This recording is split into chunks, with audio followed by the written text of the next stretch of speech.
Chapter 464. Wu Yin narrowed his eyes as he looked at Kurumi, who was happily interacting with the shepherd dog. He walked to Kurumi's side and squatted down to pet the dog. Wu Yan's expression suddenly changed. Not good. Wu Yan's sudden words stunned Kurumi, who was playing with the shepherd dog. She looked at Wu Yan with surprise and asked, "What's wrong?" Wu Yan's expression darkened. His eyes flashed with a terrifying light. "There's something wrong with this shepherd dog. Is there a problem?" Kurumi was startled. After she reacted, she hurriedly stood up and patted the shepherd dog in a panic. "What's wrong? What's wrong? Is it sick?" "No." Wu Yin shook his head. "If I'm not wrong, this shepherd dog should have been infected with a virus." "Virus?" Kurumi's expression changed.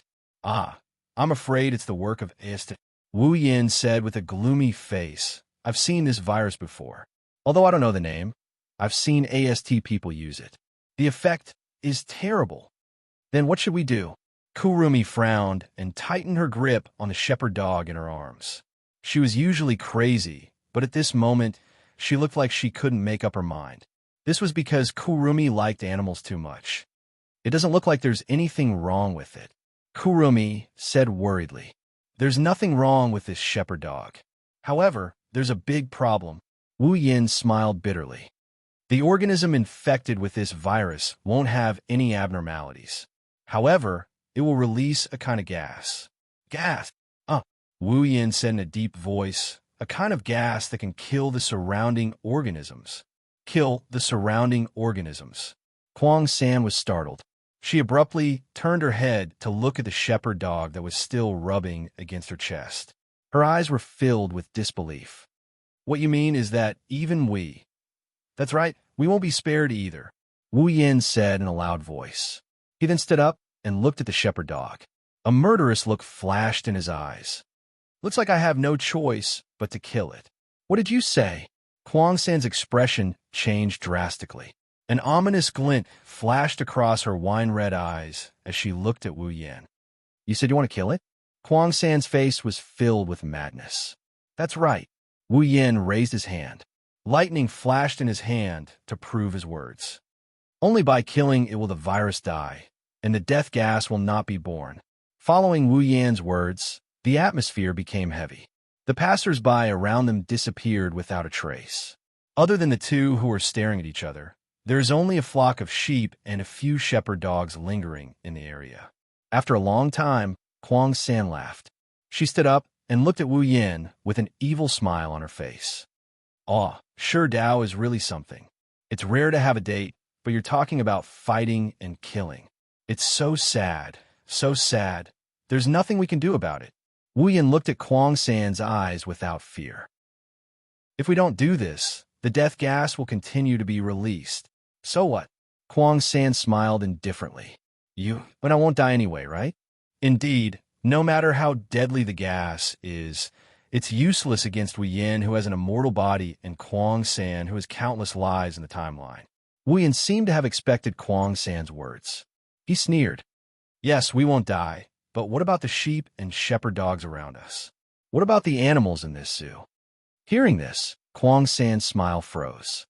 The cold look in her eyes was replaced by a little bit of panic. Although it disappeared quickly, Wu Yin still saw it. "So for the sake of those innocent animals, this shepherd dog—" Wu Yin glanced at the shepherd dog coldly. "It must die."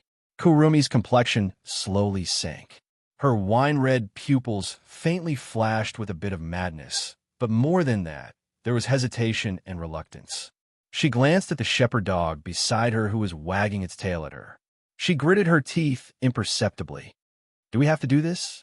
Then you say—" Wu Yin looked at Kuang San mockingly. He said decisively, "Is there any other way to save those innocent lives except for killing the source?" Kuang San's body trembled slightly. She looked around at the animals in the zoo. Her face was a little pale, and her hands were a little cold. For Kuang San, if she had to kill a person, she would do it without hesitation because it was just food for her. But animals were the only thing she liked. Now, she was faced with a choice. Kill the shepherd dog and save all the animals. Otherwise, they would have to leave this shepherd dog behind, and all the other animals would die. To her, this choice was too cruel. Woof. While Kwang San was struggling in his heart, the shepherd dog suddenly barked, waking Kwang San up. Kwang San seemed to have gone crazy as he shouted, "No, no, no, you can't do this. Killing the source may not solve the problem. There must be another way. There must be a way to solve the problem without killing the source." Hearing Kwang San's words, Wu Yan's indifference and mockery disappeared in an instant. It was replaced by deep compassion. The lightning on his body also disappeared. "So, you also know that killing the source may not solve the problem. You will also look for other solutions." Kwang San was stunned. She didn't understand what was going on. Her face was a little blank. Wu Yan's next words were like a bolt of lightning that hit her head. "You know this, so why are you so persistent in changing the past? Why do you want to go back to the past and erase the source?" "You?" Kwang San couldn't help but step back. She looked at Wu Yan with a shocked face. "How do you know?" Looking at Kwang San, Wu Yan sighed. "Kwang San, killing the source may not solve the problem.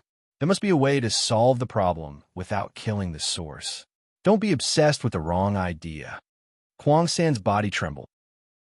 She raised her head and shouted crazily, "What do you understand? You don't understand anything." "No, I understand everything." Wu Yan rudely interrupted Kwang San and said loudly, "If you change the past, will the elves really cease to exist? Can you guarantee that there won't be another first elf in the future? With your brain? It's impossible that you don't understand this. You're just deceiving yourself." "No, that's not it. It's not like this." Kwang San stepped back step by step as if she had collapsed. She shouted at Wu Yan, "Only by killing the first elf can everything go back to the beginning. Everything can start over. Humans and elves shouldn't meet. The arrival of elves will only lead to sorrow. As long as we change everything. Yes, that's right." Kwang San raised her head. Her wine-red eyes were full of fanaticism and fascination. She looked at Wu Yan as if she was looking at the most beautiful treasure. She laughed wildly. "So, Shi Dao, in order to change everything, I came here to find you. I want to become one with you. You are the best. The best." As Kwang San's voice sounded, the surrounding air seemed to become a little sticky. "Sa!" Kwang San reached out her hand to Wu Yan and smiled. "Be with me forever." Chapter 465. Be with me forever. A gentle breeze brushed past the scene, sweeping up a few green leaves. It swept past the two people who were facing each other from afar. Time seemed to have stopped at this moment. Looking at Kwang San, who was standing in front of him and reaching out her hand, Wu Yan sighed and said seriously, "If you mean be with me forever, then I refuse." Kwang San smiled like a flower. She didn't change her expression because of Wu Yan's words. However, her wine-red eyes shone with a scarlet light. Her smile became a bit ferocious. "Ah, Shi Dao." Kwang San tilted her head and said with a smile, every time, you cruelly refuse me, but..." Kwang San raised her head. "I should have said that you can't refuse me." After saying that, a dark purple stream of air burst out from Kwang San's body. Black and purple ribbons revolved around Kwang San. Bits of black light emerged from Kwang San's body and floated into the air. At the same time, an evil and dark aura wrapped around Kwang San's body. Divine spiritual equipment? 3 times, Elohim. Following that shout, the dark aura around Kwang San's body dissipated. A gothic dress appeared on her body. Her long black hair was tied into 2 ponytails. Her wine-red right eye flashed with scarlet light. The golden clock on her left eye also started to spin. "Kwang San." Wu Yan gritted his teeth and shouted, "How long are you going to lie to yourself like this? Shut up." Kwang San coldly looked at Wu Yan. Her hands shook and a long and short gun and rifle appeared in her hands. She crossed her hands and raised her head. "No matter what, you are mine. You can't escape. You can't escape." Hearing Kwang San's crazy words, Wu Yan's anger rose. He waved his hand and countless scarlet spatial ripples appeared behind him, pointing at Kwang San. His wine-red eyes turned into a noble gold color and a violent pressure descended on this space. Since you insist on dreaming, then I will beat you awake, even if I have to beat you. A voice that seemed to resound from the horizon echoed in this space. The pressure of a true ancestor mercilessly poured on Kwang San's body, causing her slender body to sink down. It was as if an entire sea of blood was pressing down on her body. A suffocating feeling swept through Kwang San's mind. The boundless anger of its master made this pressure seem like a real airflow. Kwang San felt like her body was being pressed down by a mountain, causing her bones to begin to creak.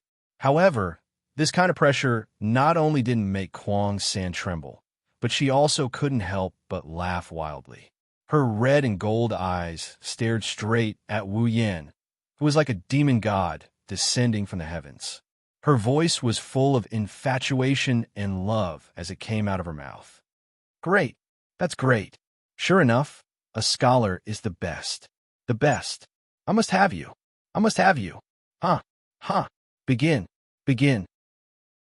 At this time, Kwang San had completely lost her mind.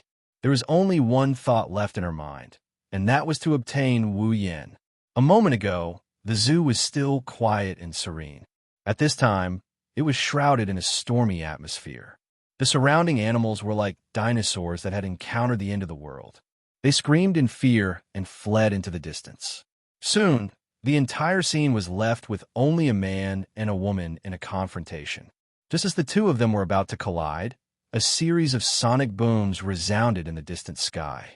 The two of them who were about to fight paused and looked up. Seeing Tabichi Origami and the other armored girls, Wu Yan narrowed his golden eyes, and he clicked his tongue in annoyance. It's them again? It wasn't just Wu Yan who was unhappy. Kwang San was also very unhappy. In the past, she wouldn't feel this way even if she was killed, but now she felt this way. One can imagine how unhappy Kwang San was about the AST's appearance. After all, this is a very rare feast, and the opponent is the man she is infatuated with. The AST's members didn't seem to know that a battle almost happened in the direction they came from. They also didn't know how critical their appearance was. With the support of the ejector, the AST's members flew above Wu Yan and Kwang San. They didn't fly down, they didn't even shoot directly like before. Instead, they quietly guarded the sky and surrounded the two on the ground. Seeing this, Wu Yan frowned. He was very confused. AST's concept of killing elves is to kill. Why didn't they attack? Kurumi, on the other hand, seemed to know something. She turned her head to the side, attracting Wu Yan's attention. Wu Yan turned his head to look as well. The next moment, a figure entered his line of sight. Wu Yan was surprised. It was a petite girl of about 14 or 15 years of age with a bright face and a dark blue ponytail. She was wearing the same equipment as the members of AST, except that it was blue and white in color. There was a mole under her left eye, and her eyes were a slightly dark brown. The girl seemed to know the two of them, or rather, one of them. She stood there with an indifferent expression and looked at Kwang San, proving who she knew. Kwang San also knows this girl.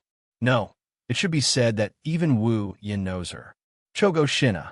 She's the sister of the original protagonist, Itsuka Shido. In other words, she's Shiori's sister here.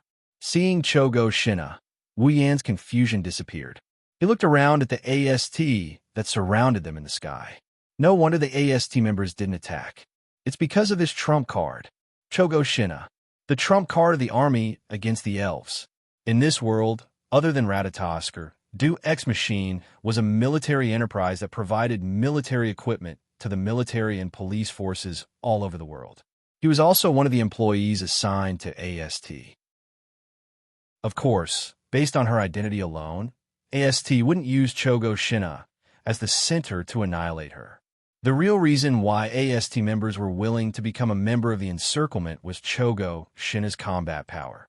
Chogo Shina may be only 14 or 15 years old, but in terms of combat power, even if everyone in AST worked together, they might not be able to defeat her. Of course, Chogo Shina's unique equipment contributed to this. However, Chogo Shina's combat power can't be ignored. Even Kwang-san is no match for Chogo Shina if she doesn't use Angel. That's why Chogo Shina has killed Kwang-san countless times in the past. One can only imagine how strong Chogo Shina is. After all, in order to cultivate such a trump card, Chogo Shina was modified by Du X Machine. She has less than 10 years left to live. Chogo Shina doesn't know about all of this. After filtering through all the information about Chogo Shina in his mind, Wu Yin couldn't help but frown. He looked at Chogo Shina, who's expressionless and emotionless. His golden eyes flashed. He felt a bit helpless. Since she's Shiori's sister, he can't just stand by and watch her die. Chapter 466. Inside the zoo, Wu Yin and Kurumi stood in the middle of an empty field, facing each other. Not far away from them is Chogo Shina, who is looking at Kurumi. In the sky, a group of AST members raised their cannons and aimed at the two on the ground, forming an encirclement. In the sky, Tabichi Origami scanned the two on the ground before stopping at Wu Yin. She was surprised by what she saw. Why would he appear here? What's wrong, Origami? Origami. The captain of AST turned around when she heard Origami's soft muttering. However, she did not hear Origami's words. Seeing that Origami had no intention of replying, she looked in the direction Origami was looking at. When the captain of AST saw Wu Yin, he couldn't help but frown. That guy, why does he look a bit like the red devil that descended a while ago and never appeared again? After saying that, the captain of AST said something into the radio in his ear, then quickly shook his head. No, there's no trace of psychic waves on him. He shouldn't be the red devil. But why does he look so similar? Origami, you fought with the red devil before. Can you tell if that boy is the red devil that appeared once? The captain of AST asked Origami. Tabichi Origami didn't say anything. She turned her head away and didn't look at Wu Yin anymore. The captain of AST seemed to have understood the situation. Looks like he's not that mysterious, their devil. The captain of AST knows that Koichi Origami is hostile towards elves. If the other party is an elf, she wouldn't try to protect him. She might even attack him. When Koichi Origami didn't pay any attention to Wu Yin, she knew that the other party isn't the red devil she imagined him to be. However, the captain of AST didn't notice that when Origami looked away, there was a complicated expression in her eyes. Hey, boy over there. The AST captain flew down and yelled at Wu Yin. It's dangerous here. Get out of here. On the ground, Wu Yin didn't know that when he first arrived in this world, he gained a new name. To be more precise, he gained a new nickname called their devil. Currently, he's looking at Chogo Shina not far away from him. His mind is spinning rapidly. Chogo Shina finally noticed Wu Yin. He glanced at Wu Yin, but he didn't change his expression. He told Kurumi, "Your appetite seems to have decreased a bit this time. I thought you would need at least 3 or 4 people to satisfy your appetite." Nightmare. Kurumi glanced at Chogo Shina contemptuously and said, "What do you know? Shurdao is completely different from food." Oh. Chogo Shina opened his mouth and said in surprise, "This is the first time I've heard you talk about a human like that. Didn't you always treat humans as food?" Human? Kurumi smiled meaningfully and didn't say anything. She glanced at Wu Yin and said regretfully, It seems my date with Shurdao can't go on." What a pity. Date. Chogo Shina frowned and glanced at Wu Yin. Chogo Shina felt the man in front of him wasn't an ordinary person. Disregarding everything else, if a normal person were to see a sky full of AST and himself, as well as Nightmare, who had revealed his spiritual equipment, even if they weren't scared to death, they would definitely be scared to death. However, the man in front of them, from the moment Nightmare revealed his spiritual equipment to the moment they appeared, let alone being scared, there wasn't even the slightest bit of surprise on his face. From the beginning to the end, he had a calm expression on his face. Coupled with Kurumi's previous words, Chogo Shina had a feeling that this man wasn't an ordinary person. At least, he wasn't like those ignorant people who were devoured by Nightmare. It seemed like this man had some understanding of elves and the like. With that in mind, Janamiya Shina's gaze towards Wu Yin wasn't as calm and indifferent as before. He glanced at Wu Yin before turning to Kurumi. Anyway, since I'm here, whatever you want to do, stop it. Chong Gong Zana's exposed light armor opened up 2 openings on his shoulder. At the same time, several small laser beams shot out from the openings towards Kurumi. Kurumi twisted her body and dodged to the side. However, the laser beams were like homing missiles. They made a turn in the air and persevered towards Kurumi. She had no choice but to keep dodging. For a moment, the scene of the laser beams chasing after Kurumi flashed across the scene. Kurumi repeatedly dodged the incoming laser beams and even flew up into the air. However, the AST members surrounded her tightly in the air, making it impossible for her to fly up again. She could only dodge in a small area. But soon, the laser beams became faster and faster. At some point, the laser beams finally caught up with Kurumi. Several laser beams mercilessly pierced through Kurumi's heart. Kurumi's eyes widened. Then, she fell to the ground from the sky bang. The sound of her body hitting the ground resounded. The violent impact caused Kwang San to spit out a mouthful of blood. The blood dyed her face red. Blood slowly flowed out from her heart and dyed the ground red. In the sky, the AST members saw this scene. Even though they've seen it before, they still couldn't help but admire Chong Gong Zana. In the past, AST had been dispatched many times, but never once did they manage to kill a fairy. However, Chong Gong Zana did it. How could they not admire him? What they didn't know was that, strictly speaking, Chong Gong Zana didn't actually kill the elf, because Kurumi had countless incarnations of herself in the timeline. She couldn't die unless all of her incarnations were destroyed or her original body was killed. Unfortunately, when the AST people appeared, Kurumi had already been swapped out. In other words, the Kurumi on the ground was just a fake. The real Kurumi was nowhere to be found. Sherdao, on the ground, the dying Kurumi struggled to raise her head. Blood spurted out from her mouth. She reached out her hand to Wu Yin and said reluctantly, You are my thing. In the end, you will become mine. You can't refuse me. After saying that, Kurumi lost all her strength. Her hand that reached out to Wu Yin slowly fell down. Wu Yin's expression didn't change as he looked at Kurumi lying on the ground covered in blood. His calm demeanor surprised the AST members and Chong Miyashina. Inside, they didn't feel too good about it. He knew that the Curson in front of him wasn't the real Curson, but he was the Curson from the past. In other words, the Curson who was about to die was the real Curson who came from the past to the present. She abandoned her past. Wu Yin looked up at the sky in a daze. Chapter 467. Seeing Kwang San on the verge of death, Chong Gong Zhina didn't stop. Instead, he pulled out a huge lightsaber and walked towards Kwang San, who was about to die on the ground step by step, as if he was afraid that Kwang San wouldn't die, and wanted to kill him completely. This was understandable. After all, Chong Gong Zhina had killed Kurumi many times in the past. However, every time Kurumi died, she would appear again and devour humans. Chong Gong Zhina had no choice but to do so. Chong Gong Zhina came before Kurumi with his lightsaber. He looked at Kurumi's pierced heart and bloodied face. There was no trace of pity in his eyes, only numbness. This was proof of Chong Gong Zhina's vicissitudes of life, and it also recorded the number of times he killed Kurumi. Raising the light sword in his hand, Chong Gongzhen planned to put the light sword on Kwang San's neck, as usual, and then cut her throat. Chong Gongzhen only hoped that this time he could kill Kwang San completely and make her unable to come back to life. However, just as Chong Gongzhen was about to slash the light sword in her hand, a hand suddenly appeared beside her and grabbed her hand that was holding the sword. Chong Gongzhen was shocked. She subconsciously turned her head to look.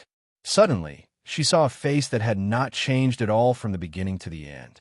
She was stunned. Not only her, but even the AST in the sky were stunned. What are you doing? Chong Gong Zhina was puzzled. She knew that the man in front of her wasn't an ordinary person, but Kurumi wanted to eat him. Then why did he stop her from killing Kurumi? Glancing at Chong Shina's puzzled expression, Wu Yin sighed. You don't need to comfort yourself with this method. After all, even if you do, you know that it's useless. Chong Shina lowered his head and said expressionlessly, You don't understand. Tokisaki Kurumi is a special elf. No matter how many times you kill her, she will come back to life. So you can kill her completely by doing this? Wu Yin interrupted Chong Shina's explanation. Chong Shina was silent. Wu Yin didn't say anything else. He turned his head and looked at Kurumi, who was struggling to open her eyes. Wu Yin could see that Kurumi was fascinated by him, mocking Chong Shina, indifferent to her impending death, and confusion about Wu Yan's behavior. Wu Yin bent down and reached out his hand to wipe the blood on Kurumi's face under everyone's puzzled, confused, and surprised eyes. Abandoning the past is the past, the past, the past, and the future. If you don't have the courage to accept the past, how can you go to the future? Of course, how can you change? Kurumi stared blankly at Wu Yin, who was gently wiping the blood on her face. Her mouth moved as if she wanted to say something. However, her body became cold, and she gradually lost her strength, so she couldn't say anything. She could only stare blankly at Wu Yin. After wiping the blood off Kurumi's face, Wu Yin smiled and stroked Kurumi's cheek. You're much prettier now. After that, Wu Yin looked at Kurumi absent-mindedly and murmured, I really want to save you this time. Hearing that, Kurumi's slackened pupils became more focused. However, after a while, they began to slacken again. This time, they slackened faster. When the last bit of vitality was about to disappear, Kurumi looked deeply at Wu Yin. There was a hint of reluctance in her eyes, as if she couldn't bear to part with Wu Yin. Then, she completely disappeared. Wu Yan's hand paused. He touched her eyes and buried her unfocused pupils under her eyelids. Then, he slowly stood up. No one noticed that in a corner far away, a red figure was slowly retreating until it disappeared. Looking at Kurumi, who had completely lost all signs of life, Shina and the people from AST breathed a sigh of relief at the same time. Then, they shifted their attention to the only person who was not related to them. Shina opened his mouth. He hesitated for a moment and then turned around. Forget it. You'd better leave this place quickly. Although you don't look like you don't know anything, it's better if you don't tell anyone about what happened today. Wu Yin didn't have time to respond. The other members of AST were stunned. They looked at each other. Is it okay to let her go just like that? However, they didn't object. Just like what Shina said, it's fine if they don't tell anyone about what happened here. Even if they did, not many people would believe them. Wu Yin scratched his face and shrugged. He smiled and said, Well, I do want to leave, but you'll have to come with me. Shina paused and turned around. He asked in confusion, Why do I have to go with you? Are you threatening me? Wu Yin rolled his eyes and said, Why would I do that? What's in it for me? Then what do you want? Shina was a little unhappy. If it wasn't for Wu Yan's extraordinary performance, Shina wouldn't have talked so much to a stranger. Of course, Wu Yan's next sentence made Shina lose his composure. Wu Yin looked at Shina with a smile and said, Your sister wants you to go home for dinner. Shina was stunned, looking at Shirori, who was standing in front of him, who looked 90% similar to him and looked a bit more mature. Shina became very excited, and even his body began to tremble. Sister. In the end, Zana couldn't hold back his excitement. He immediately jumped onto Shiori's body and wrapped his arms around her neck. He laughed happily. Everyone reacted differently when they heard Chongongjin calling Shirori Wani-sama. Toka and Yobi were shocked. They still haven't recovered from the fact that Shirori has a younger sister. Kotori was a bit annoyed that her older sister got a younger sister out of nowhere. Wu Yin, on the other hand, felt a chill down his spine. If he wasn't 100% sure that this is the date battle world, if he wasn't 100% sure that the person rubbing his face against Shiori's chest is Shina, he would have thought that Shina is Kuriko when he heard that sweet Wani-sama. Shirori hugged Shina happily. When Wu Yin called and said he found her sister, Shirori almost cut her finger while cutting fruit. After all, Shirori didn't remember having a sister. Of course, Kotori wasn't her biological sister. However, Shirori, who was waiting at home with doubts, believed 90% of Wu Yan's words the moment she saw Shina. Not only because Shina's face was very similar to hers, but also because the faint throbbing in her heart made Shirori believe that the child in front of her was her sister, her biological sister. Maybe this is the so-called blood connection. Blood is thicker than water. Apart from Kotori, who was a little jealous, everyone couldn't help but smile at the sight of this pair of sisters who shared a 90% resemblance with each other. They had to admit that this scene was really heartwarming. Chapter 468. It has to be said that compared to siblings, sisters were undoubtedly much closer. In the original work, although Shinobu and Shido were very close, at most, they would hug each other. But if they were sisters, it was different. Shirori and Shina have been holding each other's hands ever since they recognized each other. If it wasn't for the fact that it's not time yet, the two sisters would have taken a bath together. Looking at the pair of sisters standing together with identical smiles on their faces, Wu Yin couldn't help but sigh. Shirori and Shina really look alike. Of course. Shina proudly puffed up her chest. Because I'm Wani-sama's sister. Shirori, who's in Shiori's hand, laughed and waved her little hands. I wonder if you're born from the same mother or an illegitimate child. If they were ordinary sisters, they would definitely retort after hearing Shino's teasing. However, what was surprising was that the two sisters in front of them looked at each other in dismay after looking at each other. There was also a trace of confusion. Seeing such a situation, everyone was stunned. Even Shirona said weakly, "Could it be that Shirona was right? Shirori was just joking." "No, it's not like that." Shirori quickly waved her hand, but she still looked a bit confused. Even Shina was a bit frustrated. The reason why I didn't answer is because I don't have any memories of the past. She doesn't have any memories of the past. Shirori looked at Shina in surprise and held her hand tightly. "Shina, I lost my memories too. I didn't even know I had a sister like you." Kotori furrowed her brows. "Since you lost your memories, how did you know Wani-sama is your sister?" Shirori looked at Kotori strangely. Kotori's expression froze. She realized that she didn't act like a sister in front of Shirori. She immediately showed an innocent and cheerful smile. It's like she said those words without thinking. Wu Yan was secretly amused. Bang! In an instant, Wu Yan's snickering face turned green. It's as ugly as a pile of shit. Everyone heard a faint sound, and they turned their heads. "What's wrong?" Shido. Toka tilted her head and asked. If she heard correctly, the sound came from Wu Yan's body. No, it's nothing." Wu Yan shrugged his shoulders while forcing a smile on his face. The confused crowd turned their heads back to look at Wu Yan. At the same time, from an undetectable corner, a small foot that was stepping on top of Wu Yan's toe moved back, revealing Wu Yan's swollen toe that looked like a pig's trotter. Enduring the excruciating pain, Wu Yan looked at Kotori, who was standing beside him. Kotori flashed him a sweet smile. If it weren't for the black ribbons on her head, Wu Yan would have believed that the leg he just kicked wasn't hers. Who knows? Maybe it wasn't her leg. Kotori, you're so ruthless. Even if you're immortal, you shouldn't play around like this. With a true ancestor's powerful recovery ability, this small injury healed quickly.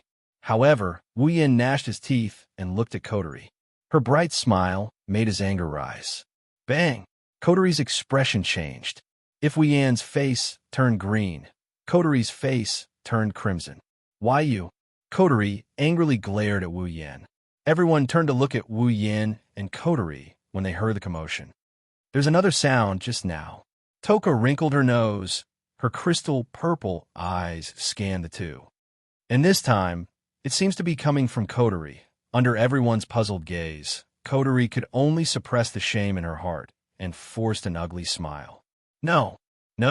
Toka, Yoshino, Shirori, and Shinana looked at each other with furrowed brows.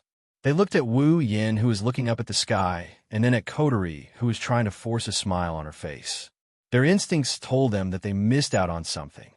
It's really strange. From mumbled softly and lowered her head. Everyone could only helplessly turn their heads again. Although they felt that something had happened, they couldn't do anything about it since the person involved didn't want to talk about it. They could only bury their doubts in their hearts. Moreover, the most important thing now was the matter between Shina and Shirori. When everyone looked away, Kotori's smile fell. She touched her breasts and felt the burning sensation. She looked up to look for Wu Yin, but this time, Wu Yin was already beside Yoshino and carried her away. Damn it! Kotori cursed Wu Yin in her heart. If Shirori and the others weren't here, Kotori wouldn't have suffered such a loss. She could only comfort her breasts. At the same time, Shina handed a necklace with a picture on it to everyone. Inside the necklace, there's a picture of Shina and Shirori when they were young. Although I don't have any memories of the past, I will never mistake you for someone else. You and I are definitely biological sisters. We have the same father and mother, Jeanne said with a firm look. Everyone could hear the conviction in her voice. That's right, although I don't remember Gina, but Gina gave me a very familiar and intimate feeling, so I believe that Gina is my little sister. Shirori hugged Gina and said, making Gina feel very touched. It's a pity that I can't find out about my parents. Shirji said disappointedly. She thought that her sister was with her parents.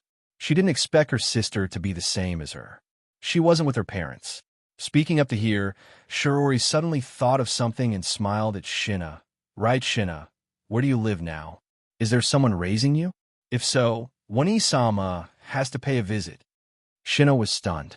Her face began to panic. She didn't know what to do. Should she tell her sister that she didn't have anyone to raise her and that she spent all these years training and fighting? Of course, that's impossible. That's Shirori. At this time, Wu Yin opened his mouth. Shina lives far away.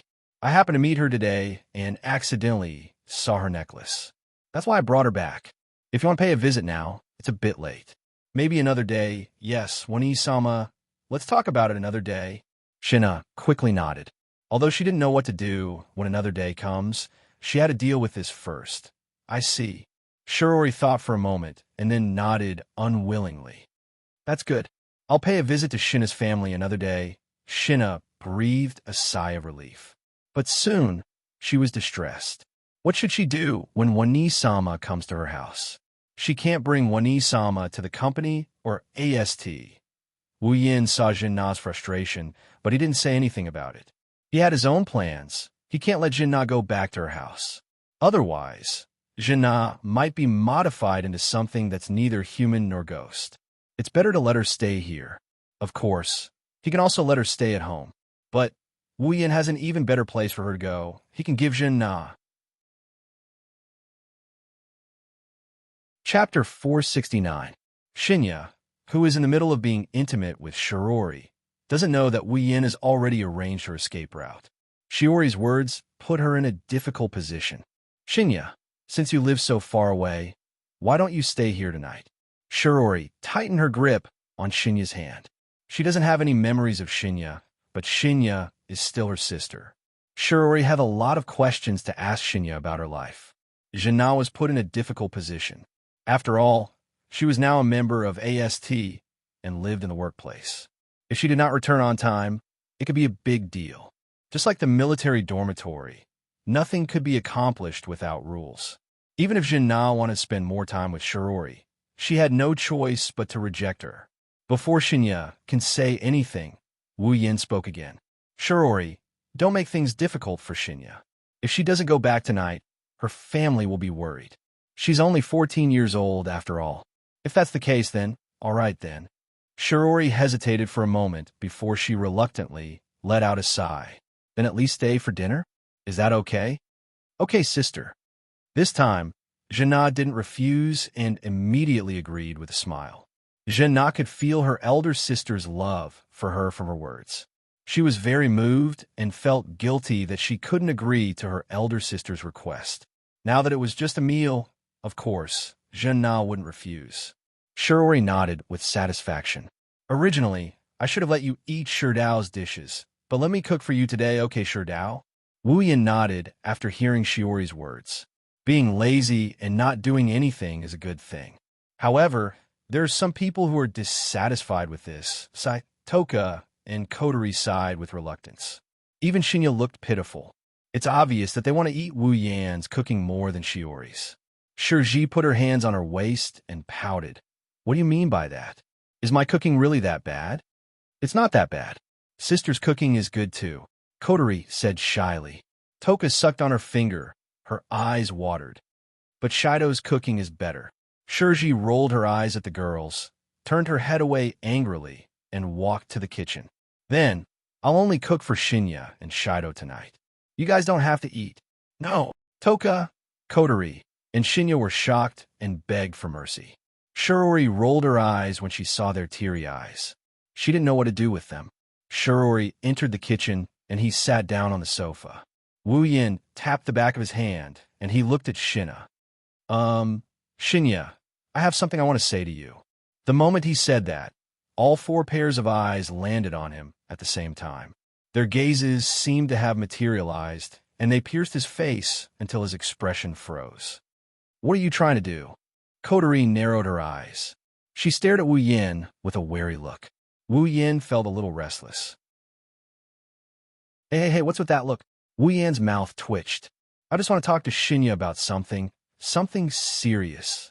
Why are you looking at me like I'm an idiot? Is that so? Kotori is very skeptical of Wu Yan's words. She pursed her lips in disbelief. It's hard to tell if she's pissed at Wu Yan or if she's pissed at Shinobi. Maybe it's both. Kotori isn't as forgiving towards Shinya as she is towards the other elves. This sister who came out of nowhere made Kotori unhappy. She's not sure if it's because her sister's surname was stolen from her. As for Wu Yan, there are many things she's unhappy about. Kotori's nipples are still burning with pain. Wu Yan's face twitched. He slapped the table and said angrily, Do I look like the kind of person who would attack a girl I've only known for a day? Kotori sneered. She glanced at Wu Yan in disdain and mocked him. Then who was the one who attacked a sister you've only known for a day? Wu Yan choked. He couldn't find any words to refute her. His face fell, and he wanted to cry, but no tears came out. Well, who told him to have a criminal record? This time, I really have something to talk to you about. Wu Yan raised his hand weakly to defend himself. Kotori only snorted coldly. That. She lowered her head awkwardly. She really didn't know why the topic suddenly changed to such a strange place. At the moment, she could only embarrassingly interrupt. Big brother, what do you want to talk to me about? Oni-sama, Lord Big Brother. Hearing this form of address, the expressions of the people present were all different. However, all of them contained a trace of strangeness. Looking at Jean Na, who seemed to have no idea what he had said, and had a natural expression, everyone looked at each other. Wu Yan coughed and put on a serious face. Anyways, this title isn't bad. It feels good. Shinya. Wu Yan looked at Shinya seriously and said, If I'm not mistaken, you've been living in Deus Ex Machine ever since you lost your memory, right? Jean Na suddenly raised his head and said in surprise, You? How did you know? Deus Ex Machine? Kotori was also shocked. That military enterprise that provides equipment to military and police forces all over the world other than Ratatoskr. The Deus Ex Machine Company? Kotori's words made Shinya even more shocked. How did you know about it? Shinya. Wu Yan stood up and walked up to Shinya. He said seriously, If possible, I hope you can leave Deus Ex Machine. What? Shinya looked at Wu Yan, and he shook his head without hesitation. That's impossible. Kotori couldn't help but frown. Why would you want to stay in a black-hearted company like that? Yeah, black-hearted company. Shinya's eyes flickered. But it's this black-hearted company that gave me a place to stay and a reason to exist after I lost my memory. Shinya, you're wrong. Wu Yan looked straight into Shinya's eyes and said something shocking. Do you know that they've already modified your body inhumanely? You only have 10 years left to live. What? Kotori and the others were dumbfounded. Then, they shook their heads desperately. No, you're lying. Do you think I need to lie to you? Wu Yan looked at Shinya. Whether your body has been modified or not, a simple examination will reveal the truth. Do you think I would tell such an easily exposed lie? Shinya took 2 steps back. Her face was full of disbelief. Her delicate body trembled. Her eyes were filled with unprecedented fluctuations, as if she was about to collapse. 10 years. Shinna looked at his hands. His eyes were filled with sadness. He didn't expect that he would receive such a piece of news when he just met his family. Even Kotori, Toka, and Yoshino couldn't help but turn their heads away. Wu Yin looked at Shinya's expression. Well, Shinya, you don't need to worry about your lifespan. I have a way to restore you to normal. Hearing this, Jinna's face looked much better, but there was still an indelible sadness in her eyes. She really didn't expect that the place she had always been grateful to would treat her like this. Exhaling, Wu Yin placed his hand on Shinna's shoulder. Shinna, join Ratatosker. Ratatosker. Shinna was stunned once again. Chapter 470. In the kitchen, Shirori is humming a little song. She finished all the work at hand and put down the spatula. Looking at the table full of dishes, Shirori nodded with satisfaction. She took off her apron and walked out of the kitchen. It's time to eat. Shirori came to the hall and said to everyone with a smile. In front of her, Wu Yin, Kotori, Toka, Yoshino, and Shinna are chatting happily. Shirori can't help but smile. Yes, Wani-sama. Jinna stood up and said happily, Big Sister's personal cooking is really something to look forward to. I'm very confident in my own craftsmanship. Shirori straightened her back, but then said with a bit of frustration, Although compared to Shido's cooking, my cooking is only at the level of unpalatable. No way. The dishes made by Sister will definitely be delicious. Jinna hurriedly said, which made the disheartened Shirori burst into laughter. All right, you don't need to console me. Shido's cooking is at the level of a monster. It's a bit unfair to compare me to him. She rolled her eyes at Wu Yin, who was standing not too far away from her. Wu Yin chuckled in embarrassment. Okay, let's eat, Shirji said with a smile. Almost at the same time, Shirji stood up impatiently and pounced toward the table. Jinna was startled and hurriedly followed her. Seeing this, Shirori let out a sigh of relief and said emotionally, I never thought I would have a long-lost sister. Hearing Shiori's words, Wu Yin and Kotori, who stood up from the sofa, stiffened. They laughed dryly and pretended they didn't hear anything. They pulled Yoshino and walked to the table. Shirori laughed. Shiori's heart warmed as she looked at everyone eating. She likes this warm feeling very much. Perhaps this is what they mean by happiness comes from dullness. Of course, Shirori didn't know that when she thought it was dullness, there was a very unusual conversation going on in the hall where she stood. Looking at Shinna, who was happily eating Shiori's cooking, Wu Yin didn't show any expression on his face, but he inwardly released a sigh of relief. Just now, when he proposed to let Shinna join Ratatosker, Shinna's reaction was quite intense. Shinna didn't know much about Ratatosker, but he knew that it was an organization on par with Deux Ex Machine. Shinna didn't expect her sister's family members to be members of such an organization. Plus, she got to know about herself from Wu Yan's mouth. Shinna's reaction is a bit big. When Wu Yan told Shinna the purpose of Ratatosker, which is to say, the plan to save the elves, Shinna's body trembled. Before this, Shinra accepted the idea that if you encounter a fairy, you have to kill them. She killed Kurumi so many times that her heart was numb from all the killing. Now, Wu Yan wants her to join an organization that saves fairies. Is there anything more laughable than this in the world? Thus, she rejected Wu Yan's invitation. She even made up her mind to never meddle in the affairs of the elves ever again. Of course, the moment this thought appeared, it was shattered by the following events. Toka, a naive foodie, Yoshino, and a shy little girl. Shinna had a good impression of these two girls when she first met them. They were elves. Although they only got along for less than an hour, Zhao Hai could feel that Toka and Yoshino were very friendly towards him. They were also very kind-hearted. These two kind-hearted girls were actually elves. Elves just like Kurumi's perverted elf. Elves, aren't they a special species that brings disaster? At this moment, Shinna's view of elves was shaken like never before. If they are such elves, should she help them or not? When Shinna was hesitating, Wu Yan's next words made her completely abandon her hesitation. If the elves' affairs are not properly handled, it will lead to a big disaster. Do you have the heart to see Shirori get involved in such an incident? When these words reached Shinna's ears, Shinna no longer hesitated and immediately agreed. Whether it was killing elves or saving elves, as long as he could ensure his sister's safety, he was willing to do anything. After being betrayed by Toka, Shinna only has her dearest sister left in her heart. Moreover, Wu Yin and Kotori don't look like the elves in Toka who are difficult to get along with. Because of this, Shinna officially joined Ratatoskr and became a general under Wu Yan's command. After all, Shinna's combat power is so strong that even some of the weaker elves are no match for her. In terms of combat power alone, not counting the elves, she's definitely at the top of Ratatoskr. Only Wu Yin can stand on the same level as her.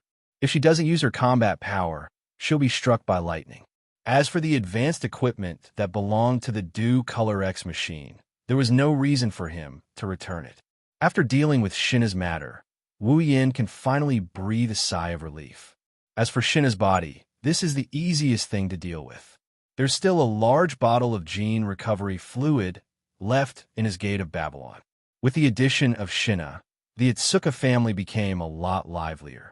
It used to be just Shirori and Kotori, but now Wu Yin is the elder brother, Shinna is the younger sister, and Toka and Yokoi are the two elves. Shirori and Kotori couldn't have imagined such a lively scene in the past. Of course, the two of them didn't hate this kind of feeling. After dinner, Wu Yin and Kotori used the excuse of sending Shinna off to Fraxinus. Rei Murasame was in charge of taking care of Shinna. Shinna also got to know Yatsuki Chinyu, who is also in the same unit as her. With the help of the gene reagent, Shinna recovered to her peak condition. Shinna naturally moved into Fraxinus. Shinna wasn't happy with this arrangement. It's not that Fraxinus isn't a good place to live. It's just that compared to living here, Shinna would rather live in Itsuka's house. Unfortunately, the Itsuka family's territory isn't that big. After Wu Yin, Toka, and Yoshino moved in, the Itsuka family's territory is pretty much full. Shinya had no choice but to give up on this idea. Finally, the matter reached a happy ending for everyone, of course. This is only on the surface. Nighttime, Shiori's room in Itsuka's house. Shiori wiped her hair and was about to change into her pajamas when she suddenly felt a sharp pain in the back of her head. Then, Shiori completely lost her consciousness. Inside Toka and Yoshino's room, the two women who were sleeping on the bed disappeared after a strange whirlwind came in from the window. At the same time, in Kotori's room, a red shadow suddenly appeared in front of the bed. Kotori, who was sleeping on the bed, heard the noise and opened her eyes. Her pupils shrunk when she saw the figure in front of her. "It's you." In the darkness, the red shadow cackled wickedly and slowly walked out of the shadows. Kotori saw a pair of eyes, one gold and one red. Chapter 471. The next morning, just as dawn broke, in Wu Yan's room, Wu Yan opened his eyes and woke up from his sleep. This was simply an incredible thing. Almost everyone who was familiar with Wu Yan knew that Wu Yan's attachment to his bed was almost no less than 3 meals. In the past, if he was not woken up, he would wake up naturally. Otherwise, if there was nothing, Wu Yan would absolutely not get up so early. However, today was different. Sitting up from the bed, Wu Yan glanced at the sky outside the window. It was only a little bright. He touched his chest and frowned deeply. Usually at this time, Wu Yan's sleepiness was even stronger than a pig. If he did not sleep enough, he would only be woken up. However, the current Wu Yan did not have a trace of sleepiness at all, not even a little bit. Just now, Wu Yan, who was still immersed in his sleep, was awakened by a dull feeling for no reason. After waking up, a bad premonition arose in his heart. It was as if he had missed something important. A hint of worry flashed in his wine-red pupils. Wu Yan's face also showed an unresolvable worry. Wu Yan could feel that his abnormal behavior today was definitely not without reason. There must be something with this thought. The dull feeling in Wu Yan's heart became even stronger. Immediately, Wu Yin directly got up from the bed and walked towards the door. However, just as the door was opened by him, the scene that appeared in front of him made Wu Yan's pair of pupils shrink fiercely. He saw that a layer of dark purple shadow was covering the position of his room door, and it also extended to the floor and the ceiling. It was like a layer of film wrapping his room inside. His heart slowly sank. Wu Yan's face turned ugly. In this situation, coupled with his intuition, even a fool would know that something must have happened. Bang! With a muffled sound, the dark purple film wrapping around Wu Yan's room exploded into little sparks and disappeared into the air. At the same time, Wu Yan's figure flashed out of it. The moment the membrane disappeared, Wu Yan's expression changed. He can feel that there isn't a single trace of life in Itsuka's house. In other words, he's the only one left in Itsuka's house. The bad premonition in his heart completely rushed to Wu Yan's heart. Wu Yan's face turned ugly to the extreme. He suddenly leaped out and arrived at Kotori's room. Kotori! The door was violently opened, and the scene in Kotori's room was imprinted in Wu Yan's eyes. It was exactly the same as Wu Yan's impression of Kotori's room, but Kotori was gone. Wu Yan's face turned gloomy. After leaving Kotori's room, Wu Yan used his speed to the extreme and went to Toka, Yoshino, and Shiori's room. But without exception, there were no familiar figures in these rooms. Not only Kotori, but even Toka, Yoshino, and Shiori also disappeared. Combined with the strange film from before and the current phenomenon, there was only one explanation. Kotori and the others were very likely kidnapped. Standing in the middle of the hall, Zhang Tai glanced around the entire Wu He residence. The usual noises in the morning had disappeared completely. The entire Wu He residence was unusually quiet. If someone were to stand in this quiet atmosphere, they would probably lose their mind due to the terrifying pressure that engulfed the entire Wu He residence. The surrounding air seems to have turned into a solid blood aura, glowing red and floating back and forth in the entire hall. Wu Yin raised his head. His face was terrifyingly gloomy. Bright golden light flashed in his wine-red eyes. Murderous intent and ferocious aura swept across his eyes. At this moment, this pair of beautiful eyes turned into the most deadly coldness. Wu Yan's chest heaved up and down as he breathed heavily, forcing himself to calm down. But the anger in his chest couldn't be suppressed at all. The more he suppressed it, the fiercer it rebounded, until Wu Yan's ear, the wireless headset that he never took off, sounded. Only then did the terrifying pressure that pervaded the entire Itsuka house was suppressed. "Sir, can you hear me? Sir!" Ling Yin. Wu Yan's entire body trembled. He quickly pressed down on the wireless headset and shouted, "Ling Yin, it's me." After Wu Yan's voice sounded, Ling Yin's relieved voice sounded from the other side of the wireless headset. "That's great. You finally replied. Ling Yin, what in the world happened? From what you've been saying, it sounds like you've been looking for me. Kotori, Toka, Shiori, and the others are all missing. Do you know what's going on? Hurry up and tell me." "Calm down first." Ling Yin's emotionless voice sounded from the other side of the headset, calming down Wu Yan's boundless impatience a little. "Ling Yin, what happened?" "Tashisaki Kurumi." Ling Yin's words caused Wu Yan's expression to change again. "Last night, Tashisaki Kurumi kidnapped Kotori, Toka, Shiori, and the others. We received Kotori's distress signal in Fraxinus, but it was cut off as soon as it rang. The only thing we could receive was Tashisaki Kurumi's name. We couldn't contact you, so we thought you were in Tashisaki Kurumi's hands." "Kurumi." Wu Yin lowered his head. The anger in his heart is rising. No wonder Tashisaki was able to kidnap Kotori and the others without anyone noticing. If it was Kurumi, then it wouldn't be that strange. The dark purple membrane around his room was probably set up by Kurumi to block his senses, right? It's also because of that layer that Ling Yin and the others couldn't contact him. "I was tricked," Wu Yin said with a cold smile. Ling Yin couldn't help but feel a chill run down her spine. She knows Wu Yin is really angry this time. "I can let you do whatever you want. I can also let you reveal your desire to eat me all the time, because I know you're also a pitiful person.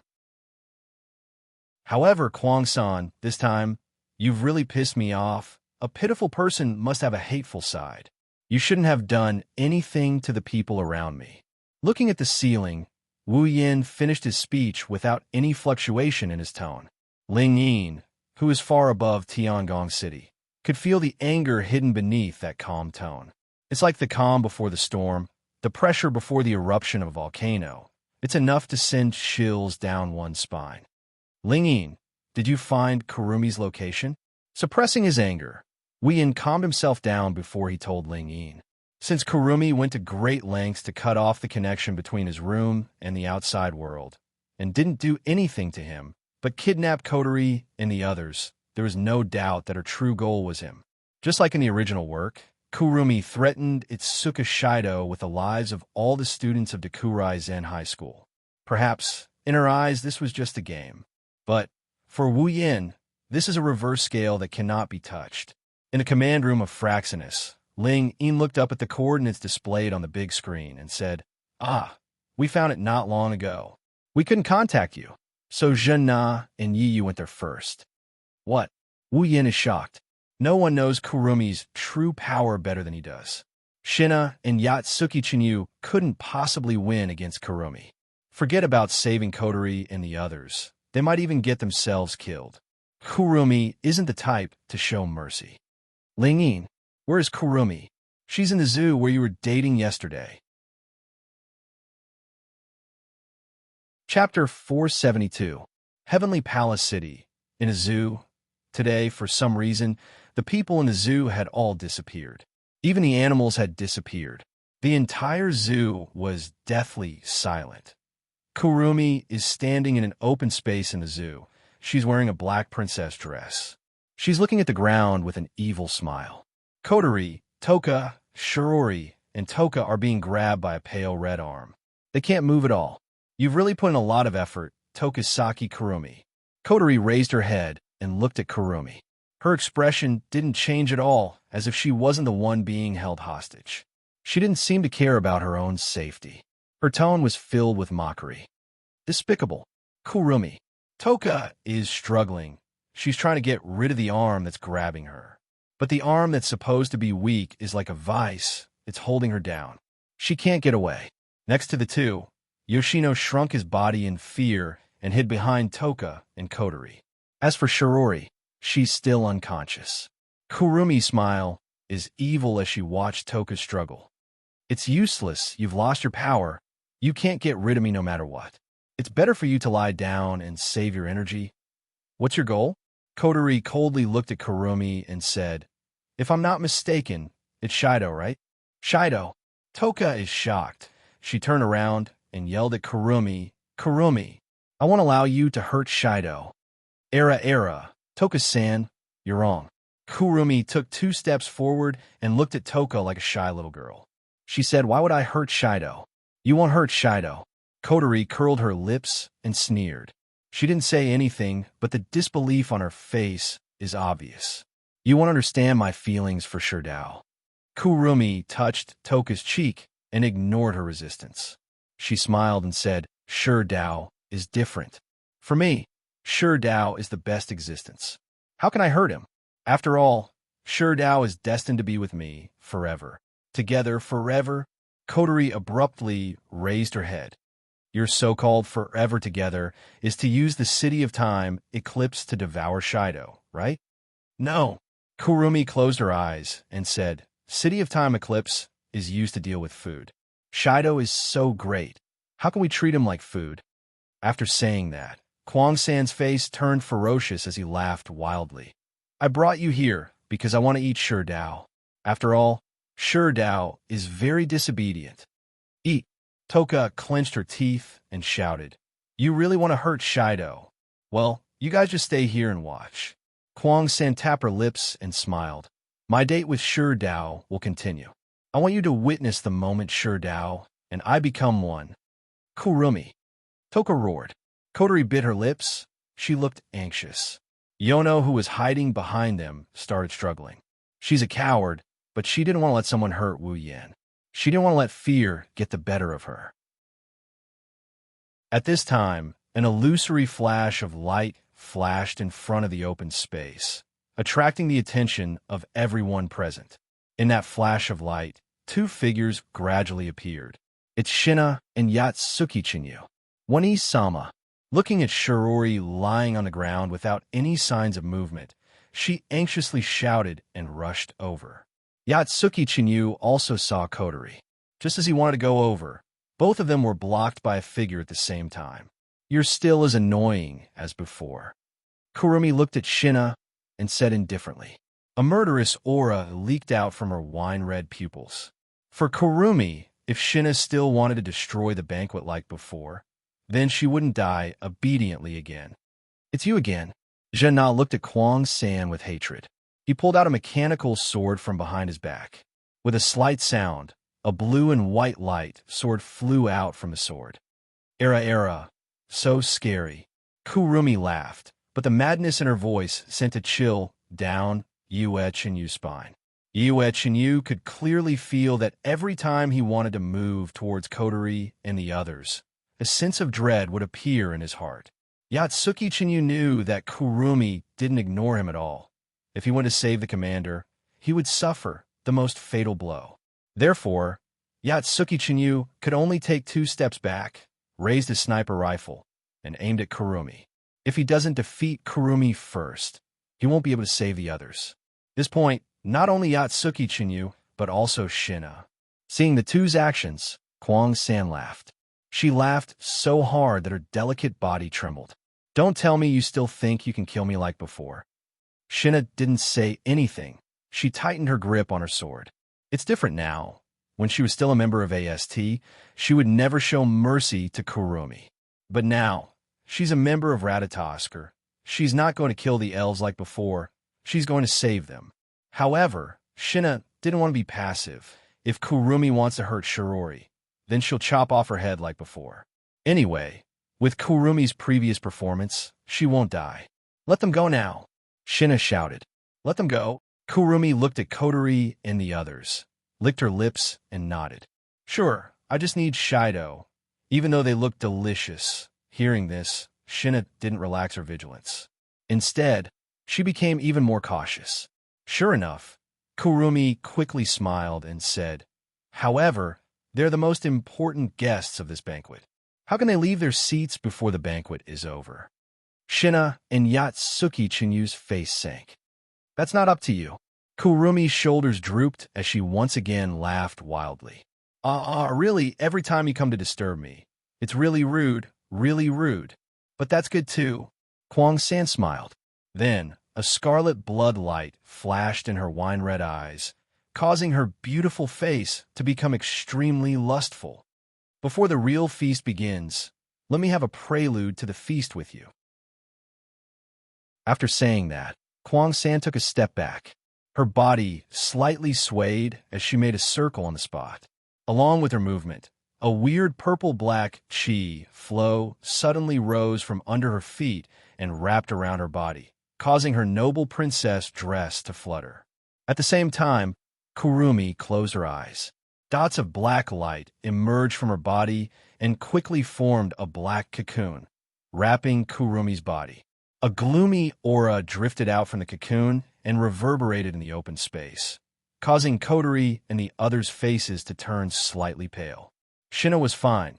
After all, they've faced each other many times, and she's strong enough. As for Yatsuki-Chinyu behind Shina, he felt a bit heavy. After all, this is the first time Yatsuki-Chinyu faced an elf. When Kurumi appeared in front of everyone again, her appearance has completely changed. She's wearing a red and black gothic dress. Her long hair turned into 2 ponytails, and a golden clock eye appeared. Coupled with her revealing dress, she's extremely charming. Divine power equipment? 3 times Elohim. Chapter 474. When the blood dripped to the ground, Kotori, Toka, and Yoshino finally reacted. They looked at Kurumi with a complicated expression. After all, she's an elf. At this moment, Kwang-san was floating in the air. Her chest was bleeding because of Yue-Chinyu's spear, and in front of her body, There was a wound from her shoulder to her ribs. The originally blood-colored Gothic dress was completely dyed red. Blood dripped down like water, and soon the ground beneath Kwong 3 was dyed red as well. Even an elf wouldn't be able to move after receiving this kind of injury. However, Kurumi looked at the blood on her body with difficulty and grinned. The deep laughter sounded like the howling of evil spirits from hell, spreading over the entire open space. The strange laughter, which was low but extremely harsh, passed into the ears of Jinna, who was still in a chopping posture, causing her to frown. Kwong Sin stretched out her hand and touched her body. Scarlet blood stained her hand. She raised it in front of her eyes and looked at it. However, Kwong Sin's expression didn't change at all. Instead, it was as if she had seen something amazing. She smiled excitedly. "Good job, you guys." Kurumi ignored her bleeding wound and grinned at Shinna and Yayuechinyu. She didn't care about it. I didn't expect that after I summoned Zafkiel, you could still beat me up like this." Not bad at all." Hearing Kurumi's words, Junna and Yuechinyu's hearts tightened at the same time. They involuntarily clenched their weapons and vigilantly looked at Kurumi, who was fatally injured. They could feel that at this moment, Kurumi seemed to be different, but Kurumi raised her head. Her wine-red eyes flashed with a terrifying light. Then she raised her rifle and shot at Shinna, sending him flying again. "That's not enough to meddle in Mai and Shirdao's banquet. It's not enough." Jinna didn't expect that Kwong San could still move after suffering such an injury. In a hurry, he was caught off guard and fell in front of Yeyuechinyu. When Jinna stabilized his body and looked up at Kwong San in the air, Kwong San had already made a new move. Ignoring the bleeding wound in front of her, Kwong San spread out her hands. Along with her movement, the illusory wheel on the huge clock behind her also sped up. Bullet of 4-inch on the huge clock. The number for suddenly lit up, black and red airflow rolled out and flowed into the pistol in Kurumi's hand. She didn't even think about it. She pressed the pistol against her temple and pulled the trigger. With a gunshot, the bleeding wound on Kurumi's body began to heal at a speed visible to the naked eye. Even the bullet wound on her chest slowly disappeared with the gunshot. In the end, Kurumi's body, even her broken Gothic dress, became intact. Seeing this, everyone on the ground couldn't help but bite their lips. Even Kotori and Yayuechinyu, who saw the battle between Wu Yin and Kurumi on the big screen in the command room of Fraxinus, had the same feeling. At this moment, everyone on the scene had the same feeling. That is, this is going to be tricky. Bullet of 1, the familiar sound echoed. Shinya and Yayuechinyu, who have already seen the bullet of 1, already had a change in expression. Shinya yelled and crouched down.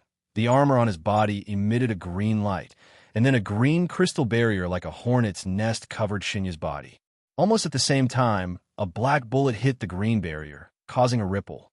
Kurumi appeared next to Shinya and shot again, shattering the crystal barrier. The barrier was shattered, but Shinya didn't retreat. Instead, his lightsaber pierced through the sky and pierced towards Kurumi. Clang! A short pistol was pressed against the front end of the light sword, blocking the attack of the light sword. The crisp sound of weapons clashing rang out, and a huge force was transmitted from the weapons of both sides to each other, causing both sides to separate. Kurumi giggled, and the number 7 on the huge clock behind her lit up. Black and red airflow flowed into her rifle, and Kurumi raised it towards the retreating Shinya. Bullet of 7, Zain. The black bullet hit Shinya, making her heart tremble. She didn't forget the consequence of being hit by the bullet of 17. If not for Yayuechinyu's help, she would have been defeated long ago. Therefore, after making sure that she couldn't dodge the bullet, she directly waved her lightsaber and chopped the bullet of 17. However, when the black bullet broke, another black bullet passed through the lightsaber in Shinya's hand and hit her body. Shinya didn't even have time to react. The transparent black barrier shrouded her and froze her movement. Oh no! Yayuechinyu was shocked. He didn't care about anything else and aimed his sniper rifle at Kwong San. However, just as Yayuechinyu was about to pull the trigger, a voice came from behind. It shocked him. "Where are you looking?" Evil laughter came from behind Yayue Chinyu, and in the next second, a gunshot sounded, and Yayue Chinyu felt a sharp pain in his back. This! Yayue Chinyu knelt on the ground. There was a bloody hole on his back. Blood had stained his clothes. Yayue Chinyu turned his head. He saw Kurumi's familiar dark red figure and a clear, mocking smile. Yayue Chinyu's forehead was covered in cold sweat, his hand on the ground. Gasping for breath, he looked at Kurumi in front of him and Shinya. He bitterly smiled. Lay foam? At the same time, several gunshots sounded from Shinya's side, and then Shinya fell to the ground after Yayue Chinyu. Shinya and Yayue Chinyu, who had the absolute advantage, in the blink of an eye, collapsed to the ground. Ah, it's over, the two Kwangsons said in unison. They even raised their rifles and pointed them at the space between the two people's eyebrows. Shinya, Yayue. Ta Shang's voice trembled. She desperately struggled. Damn it. Kotori cut off the red glow on her body and glanced at her arm. She then glanced at the sealing bracelet in her hand. If it was possible, Kotori would like to release her power. That way, Kotori is confident she could defeat Kurumi. But reality was cruel. Kotori in this world wasn't the original Kotori. She could retrieve her power whenever she wanted. Without the permission of the other pair of sealing bracelets, Kotori would never be able to retrieve her power for the rest of her life. The problem is the pair of sealing bracelets doesn't exist, at least for now, if Ta Shang and the others. Kotori looked at Ta Shang and Yoshino. They are powerless. They can't break the seal either. It's reasonable. Wu Yin hasn't arrived yet. He wouldn't dare to break the seal before he knows the situation of Ta Shang and the others. If something went wrong, Kwang Sen might be scared after the seal was broken. Kwang Sen might even make the first move to gain the upper hand. Those glowing red arms weren't just capable of grabbing people. Are we just going to watch? Kotori's face is gloomy. She turned to look at Shinya and Yayue Chinyu, who were struggling to get up. Kotori shouted, Oni Ai-chan. Boom. The moment Kotori shouted, an orange beam fell from the sky. It hit Kurumi in front of Yayue Chinyu. Chapter 475. The orange light flashed in everyone's eyes. They couldn't help but squint their eyes. In the blink of an eye, the orange light beam has already reached Kurumi's back. The orange beam mercilessly pierced through Kwang San's body. It went through his back and came out of his chest, tearing a bloody hole in his body like it was made of rotten wood. Then, in the sky, a red lotus fire pillar appeared out of thin air, following the path of the orange light beam. Under everyone's gaze, it fell on Kwang San, whose body had been pierced by the orange light beam. Kwang San, who was in front of Yue Chinyu, did not have time to realize what kind of attack he had suffered. Under the red lotus fire pillar, he turned into ashes. Oni Ai-chan. Kotori looked up at the sky in surprise. She didn't recognize the orange light beam because she never saw it before, but the red lotus fire, in her memory, only one person can use it. Hearing Kotori's cry, Toka, Yoshino, Yatsuki, and Shina also showed a surprised expression. Even Kurumi looked up with joy, looking at the direction of the light beam and the fire pillar falling down. In everyone's eyes, a figure was floating in the sky. He stood in the void and walked down step by step as if he was walking on flat ground. His full appearance was exposed to everyone's eyes. His black clothes fluttered with the wind. Under the gentle breeze, a whistling sound reverberated. His hand held a light sword that was filled with a scorching hot and ancient aura. He slowly walked down from the sky in this manner. His figure slowly revealed itself. A face that was as calm as an ancient well, but contained an unusual pressure, also appeared in front of everyone's eyes. Shido, brother Shido. Toka and Yoshino couldn't help but call out. Their voices were full of joy, as if the appearance of this person can solve all problems. Captain. Shina, Yatsuki, and Shina also endured the pain all over their body, looked up at the figure in the sky. Have to say, Wu Yan's appearance is really reassuring. Ah. Kurumi let out a soft cry, looked at Wu Yan, and smiled sweetly. Sure, Dao, you're finally here. In midair, Wu Yan's wine-red eyes swept across the ground. He didn't even look at Kurumi. Instead, he looked at Kotori, Toka, Shirori, and Toka. After making sure that the four women were safe, Wu Yin felt relieved. Then, he looked at Shina and Yatsuki Chinyu. Wu Yin frowned when he saw the bullet holes on their bodies. He sighed. In the end, even though he got the news and used the teleportation device in Fraxinus, he was still a step too late. Wu Yin didn't know that Kotori and the others were kidnapped when Shina and Yuzuki Chinyu moved out of the room. When Wu Yin came out of the room, Shina and Yuzuki Chinyu had already arrived at the scene and confronted Kurumi. So, no matter how fast Wu Yin was, he couldn't catch up with the two. Fortunately, he arrived just before the two were about to be killed. Otherwise, Shina and Yuzuki Chinyu would have died. Finally, Wu Yin looked at Kurumi. Looking at the dark red figure in the gothic dress, Wu Yin's wine-red eyes inevitably flashed red. A monstrous pressure fell from the sky and shrouded the whole place. Kurumi. Wu Yin looked at Kurumi and said without any fluctuation in his tone, "This time you went too far." Hearing Wu Yin's tone as if he's talking to a stranger, Kurumi shuddered. She thought that Wu Yin would roar in anger and attack without saying anything, but she didn't expect Wu Yin to be so calm. This made Kurumi feel uneasy. But this trace of uneasiness was quickly suppressed by the joy in Kurumi's heart. She smiled at Wu Yin and said, Era, Shido, this can't be helped. Shido, you've always rejected me, so I can only invite these guests here. I've told you many times. Kurumi tilted her head and smiled evilly. You can't reject me. Is that so? Wu Yin glanced at Kurumi.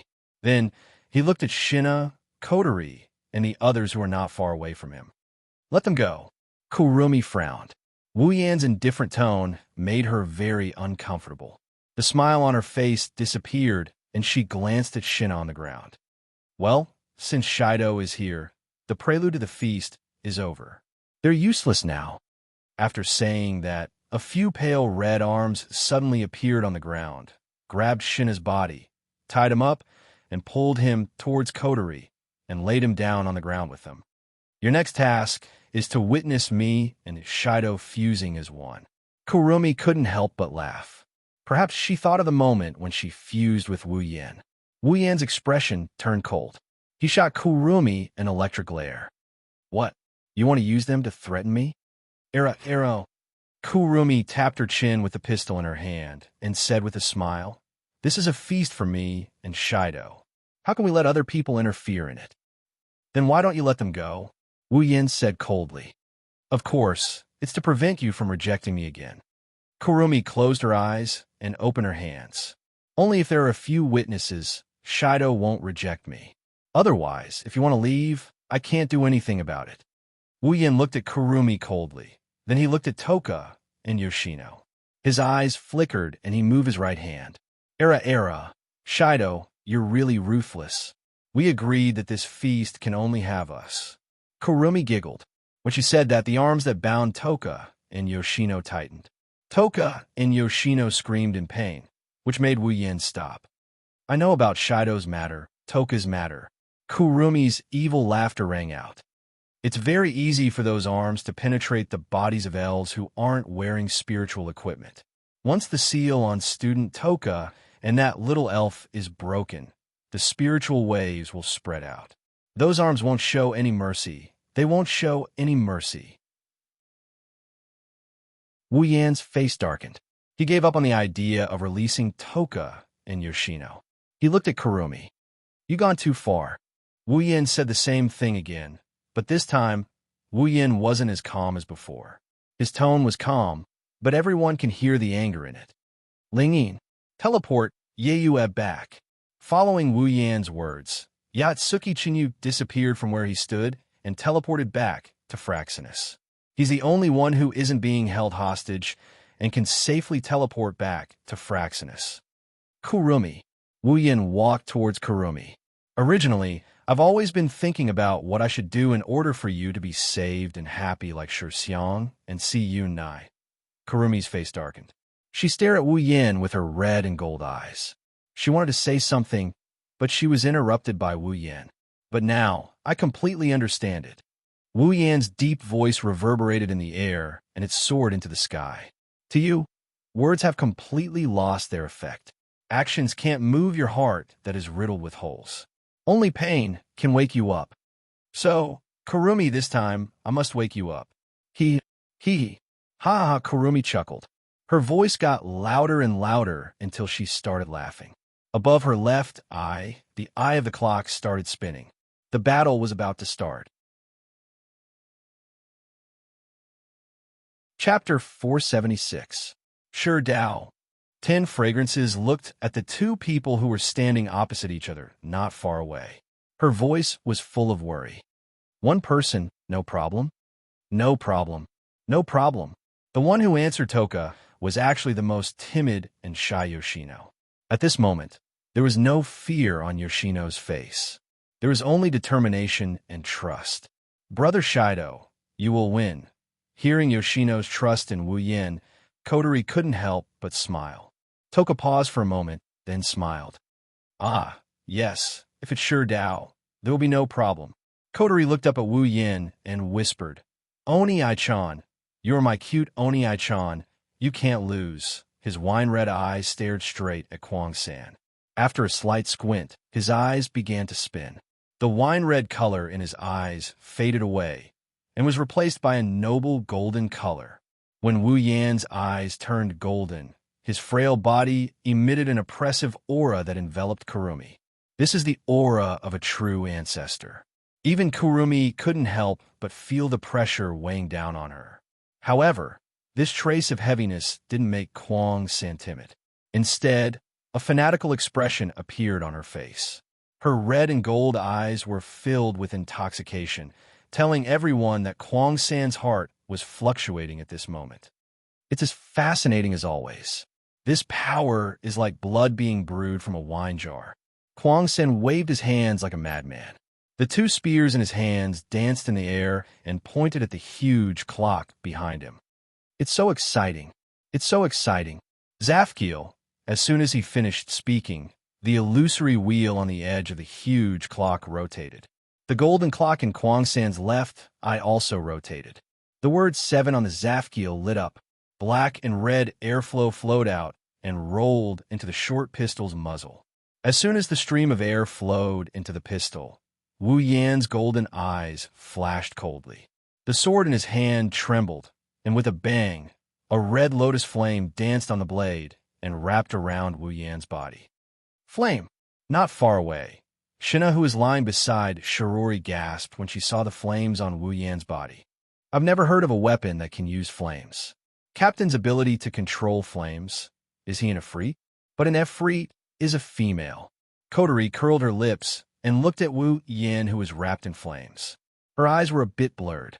She has to say, Wu Yan really does look like an Efreet at this moment, a version of herself who has released her power. Wu Yan stomped on the ground, and the red lotus flame around his feet burned a black mark on the ground. He leaped up and turned around in the air and fiercely waved his sword at Kurumi. Kwang-san had just finished reloading her bullet of 7, but before she could fire it, a wave of heat hit her face, causing her to pause her movement. At this time, the red lotus fire had already filled her entire field of vision. Kwang-san's red and gold eyes flashed as he decisively gave up on the bullet of 7. Instead, he took a step forward. Suddenly, countless pale red arms reached out from under Kwang-san's feet and formed a wall of arms in front of Kwang-san. The red lotus flame smashed against the wall of hands. The hand wall trembled slightly before it was incinerated into nothingness. However, the red lotus flame was also blocked. When the hand wall and the red lotus flame disappeared at the same time, Kurong 3 raised his pistol and shot out the bullet of 7 with a sinister grin. However, not long after the bullet of 7 shot out, a blue-white lightning bolt flew from afar and collided with the bullet of 7 head-on. The lightning and the bullet of 7 collided, and the bullet of 7 instantly turned into a transparent black light shield, covering the lightning and causing it to stop in mid-air. Kurumi was startled. When she reacted, she quickly raised her head and looked forward. At this moment, the sound of air breaking rang out, and a black figure wrapped in red lotus flame appeared in front of Kurumi. The cold golden eyes met Kurumi's eyes, and Kurumi's face trembled. However, the Nin Temple Shana was already slashing towards Kurumi. The scorching flames landed on Kwang San's clothes first, and a wisp of smoke appeared on the spiritual equipment. Kwang San actually used the rifle in her hand as a weapon when she saw the flaming blade about to reach her. She slammed it on the Nin Temple Shana and blocked it. Kurumi's scarlet right. I looked at Wu Yin, who was holding the Nin Temple Shana. The corner of her mouth rose, and she raised her pistol and pointed it at Wu Yan's forehead. Bang! The sound of the pistol rang out, and everyone's heart tightened. However, they immediately let out a sigh of relief. The black bullet didn't enter Wu Yan's forehead, but instead shot towards the sky. This was because a black iron sand sword blocked the bullet and pushed it away. Chaotic return to sky dance, Wu Yan shouted in a low voice. The Nin Temple Shana emitted a fiery red halo, and then Wu Yan fiercely swung it down. Boom! The red blade blasted away the rifle and smashed into Kurumi's body. She groaned, and a crazed expression appeared on her face. She forcefully pulled back the rifle and smashed it into Wu Yan's chest. Bang! Wu Yan's chest also felt heavy. He gritted his teeth and kicked at Kurumi. Kurumi seemed to have the same idea. She kicked out, and both of them were kicked away. Bullet of one. Aleph. Kurumi clenched her teeth as she flew backward. She forcefully lifted her body and shouted. A huge clock appeared, and a black-red stream of energy swirled around the number 1. It flowed into the muzzle of the gun and was shot by Kurumi. Bullet of 7. Za-in. This time, it's the 7 characters' turn to release black and red energy. This time, it's 2 streams of energy that flowed into the guns in Kurumi's left and right hands. Kurumi disappeared from her spot and reappeared next to Wu Yan, who is still flying backwards. However, as soon as Kurumi appeared beside Wu Yan, a fierce red lotus flame ignited on Wu Yan's body. It suddenly expanded, and like a flaming whip, it hit Kurumi, causing her to spit out a mouthful of blood. Beep, beep, beep.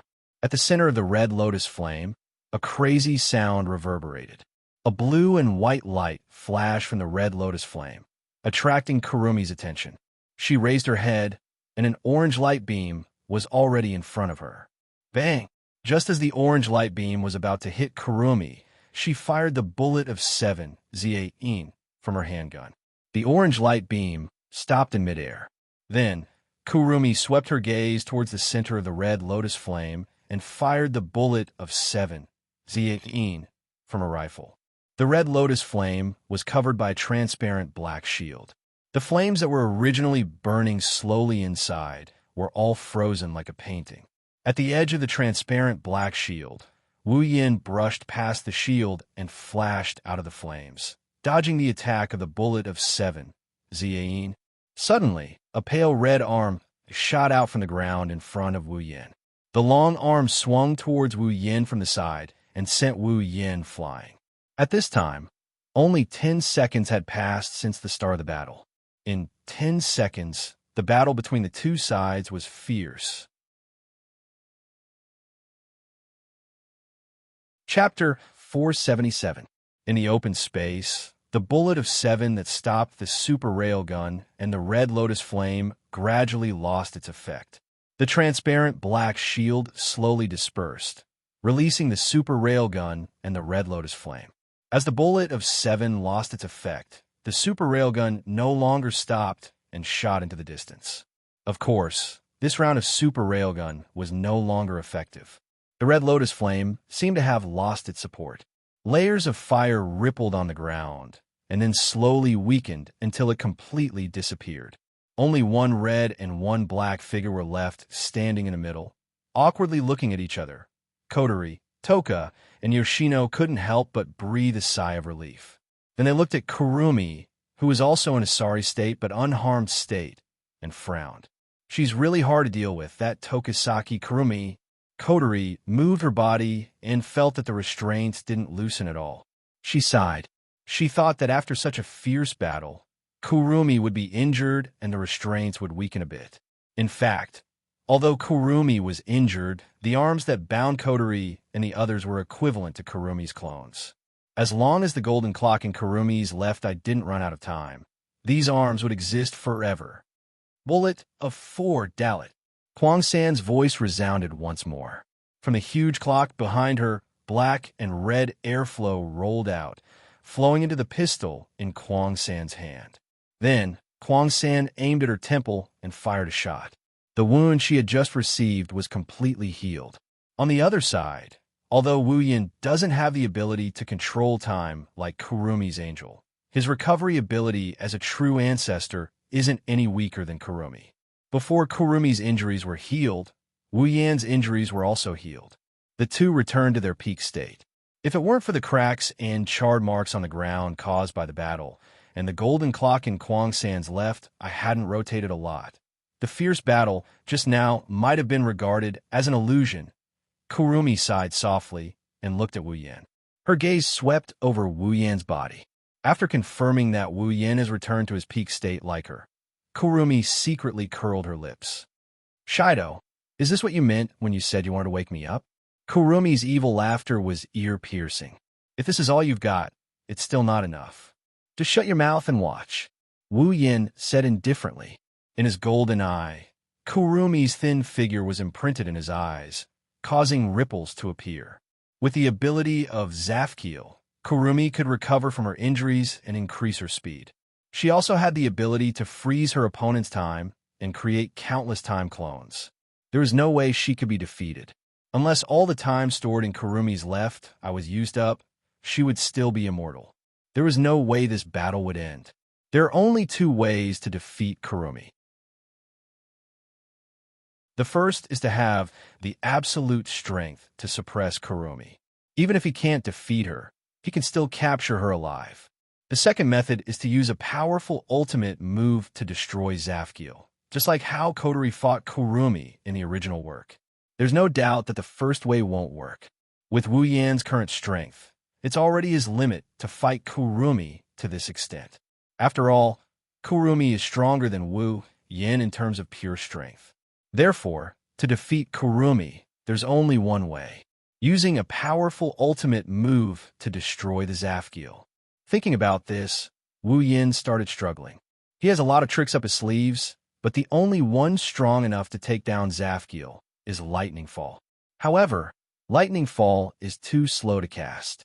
Against a fairy who can control time, it's not going to work. Of course, it's not that Wu Yin has no other way. If his move doesn't work, he still has his armament. The meteor shower is much stronger than before. Destroying Zafkiel won't be a problem. Meteor shower is strong, but it's too strong.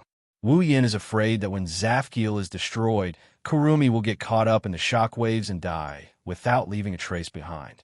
Therefore, neither of the 2 ways will work. Wu Yan's heart was racing. The more he thought about it, the more helpless he felt.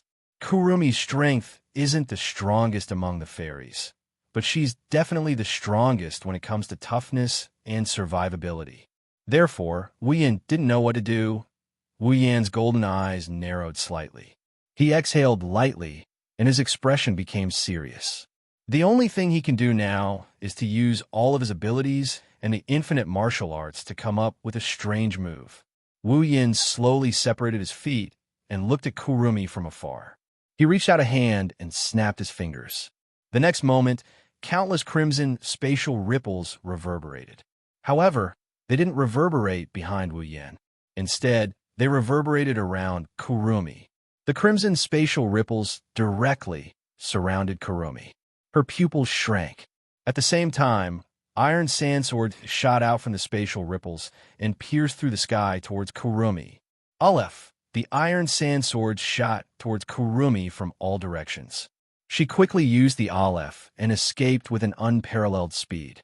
She dodged the iron sandswords, and the iron sandswords violently hit the place where she was standing, turning that area into powder. Not far away, Kwang San's figure appeared. Seeing the place where he stood a moment ago turn into ruins, Kwang San's expression couldn't help but change. But shortly after, a large number of scarlet spatial ripples flashed once again. This time, they didn't surround Kwang's sand. Instead, they fluctuated on the ground. Countless iron sand swords flew out from the ground and soared into the sky. The iron sand sword cut through Kwang San's body, leaving countless wounds on her soft white skin. This was the result of Kwang San dodging in time. If she didn't do anything, she would have been pierced by the iron sand sword. Kurumi endured the pain in her body and raised her pistols. She was about to use the dallet to heal her injuries when a crimson light flashed in her line of sight. Kurumi's expression changed drastically. The crimson spatial ripples fluctuated behind Wu Yan. But what came out of the spatial ripples weren't iron sand swords, but the most basic iron sand. The iron sand surged in the spatial ripples and formed black cannon muzzles that stretched out from the spatial ripples. Standing in front of the countless iron sand cannon muzzles, Wu Yan's body suddenly flashed with a strong electric light. Then, Wu Yan shouted and used the Electromancer's ability to channel all the electric current into the iron sand cannon muzzles that stretched out from the Gate of Babylon. As the electric current flowed into the iron sand cannon muzzles, the iron sand cannon muzzles flashed with a strange blue and white light that became stronger and stronger. Soon, all of the iron sand cannon muzzles lit up with blue and white light. Extreme impact! Wu Yan stretched out his hands, and huge blue and white light beams shot out from the iron sand cannon muzzles. With an unimaginable speed, they shot towards the shocked Kurumi. Boom! The explosion resounded through the world.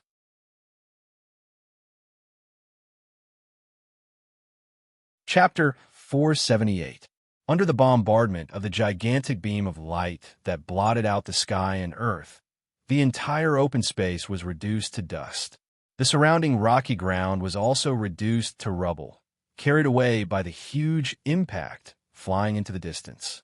Between heaven and earth, blue and white had already become the only colors. The earth-shattering boom resounded through Tianfei, and even the white clouds in the sky were blown away. Kotori, Toka, Yoshino, and Shina, who were closest to the beam, were already shedding tears due to the dazzling blue-white light. The four girls quickly closed their eyes. The shockwaves from the beam also swept over, causing them to cry out in shock. If it weren't for those pale, red, glowing arms restraining them, with their weak weight, they would have been blown away long ago.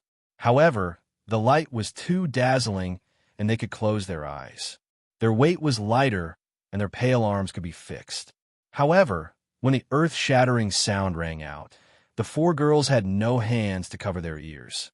Immediately, under the attack of the loud sound, the four girls' ears were bombarded with buzzing sounds, and even their heads were a little dizzy. After an unknown amount of time, the explosion slowly faded away. The blue and white light also dimmed. The shock wave slowly weakened. After a while, everything returned to silence. Kotori was the first to recover. She groaned in pain and shook her dizzy head. Then, she opened her eyes and looked ahead. The empty space had disappeared. The ground was filled with cracks, and the rock plate was exposed to the air. It looked like a barren land that had lost its water source. No one would have thought that this place would be empty before this. At the center of the light beam, there was only a deep pit that Kotori could not see in its entirety. "Do we win?" Kotori murmured. Then, she thought of something and her expression changed. She quickly looked to the side. When a familiar figure appeared in her sight, Kotori sighed in relief. So powerful. Toka, Shiatomo, and Jean finally recovered from the impact. Seeing the cracks and pitch-black pits all over the ground, the three women were dumbfounded. They were stunned on the spot. On the other side of the crater, Wu Yan stood there. Sparks of electricity crackled around his body as he panted heavily. Behind him, the space rippled with crimson ripples. Just like Wu Yan, the black iron sand cannons were flashing with electricity. Inside the cannons, blue and white light flashed. Wu Yan was both happy and tired when he saw the effect of extreme impact. Of course, he's happy because of the power of the move he created on the spot. But it's normal for him to be tired. He used Electromancer, Gate of Babylon, and Infinite Arms Refinement. How could he not be tired? After taking a deep breath to calm his chest, Wu Yin straightened his body. He looked at the dusty pit and wondered how Kurumi is doing. However, this was a good opportunity for him to do so. Wu Yin turned to look at Kotori and the others. He jumped up and landed in front of Kotori, Toka, Yoshino, and Shina. Shido. She wanted to get up, but she couldn't move at all. She could only hang her head down dejectedly. It wasn't just 10 fragrances. Even Sima and Jun couldn't move. Wu Yin and Kotori's expression changed. No matter how independent these arms are, if the owner is defeated, they won't disappear, but they won't be completely weakened. This only proves that Kurumi is fine. Bang! Almost as soon as this thought appeared in his mind, Wu Yin heard the sound of something breaking through the air. Wu Yan's expression turned ugly. He didn't need a guess to know that Kurumi hasn't been defeated yet. Wu Yin turned around and saw a black bullet. Wu Yin wanted to dodge, but he stopped and took the hit. The bullet broke through Wu Yan's body and entered Wu Yan's shoulder. Blood flowed out of the wound. Wu Yin saw blood for the first time in this battle. Shido. Kotori was shocked. She saw the blood flowing out of Wu Yan's shoulder. Her eyes flashed with pain. She knew that Wu Yin could have dodged the bullet, but she was behind him. If he dodged, she would have been the one to take the bullet. That's why Wu Yin took the hit. I'm fine, Wu Yin answered without turning his head. He rubbed the wound on his shoulder, and the wound on his shoulder disappeared. All that was left was the blood staining his clothes, a clear indication that he was injured here before. He raised his head and looked at the deep pit. Kwang San was slowly walking out of it with a giant clock behind her. She was holding a spear with both hands. Her red and gold eyes were shining with a strange light. As expected of Shido, the man I like, Kurumi's face was calm. She walked in front of Wu Yin and coldly said, "If I didn't summon all my avatars to block the attack, I wouldn't even be able to lift my gun." Wu Yin turned around when he heard Kurumi. "Oh, that means that hit was enough to defeat you, right? Do you have the confidence to take another hit from me? This time, I don't have any avatars to block the attack for you." Era, Shido, do you think using the same trick against me would work?" Kurumi laughed in a creepy manner. Wu Yin couldn't help but feel helpless against her. Indeed, the reason why he was able to force Kwang San to that point was mainly due to his surprise attack. After all, Kwang San didn't understand his ability, but he understood Kwang San's ability very well. Therefore, he was able to force Kwang San, who was stronger than him, into a disadvantageous position. But now that his attack was seen through, Kurumi probably knew his ability. It would be difficult for him to gain the upper hand in the next battle. Oh, by the way, Kurumi raised her pistols, and she told Wu Yin, "I summoned all my clones to block the attack for me. However, there is still one more clones left." Wu Yan's pupils shook. His body tensed up. Bullet of 7. Zin. At this time, a series of gunshots rang above his head, accompanied by the sound of bullets flying through the air.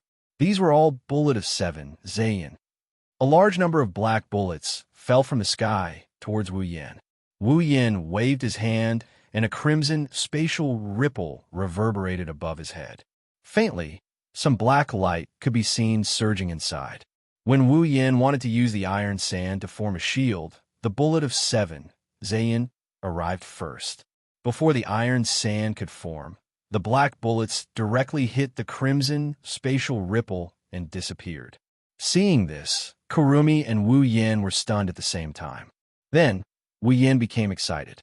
He did not expect that the Gate of Babylon could be used like this.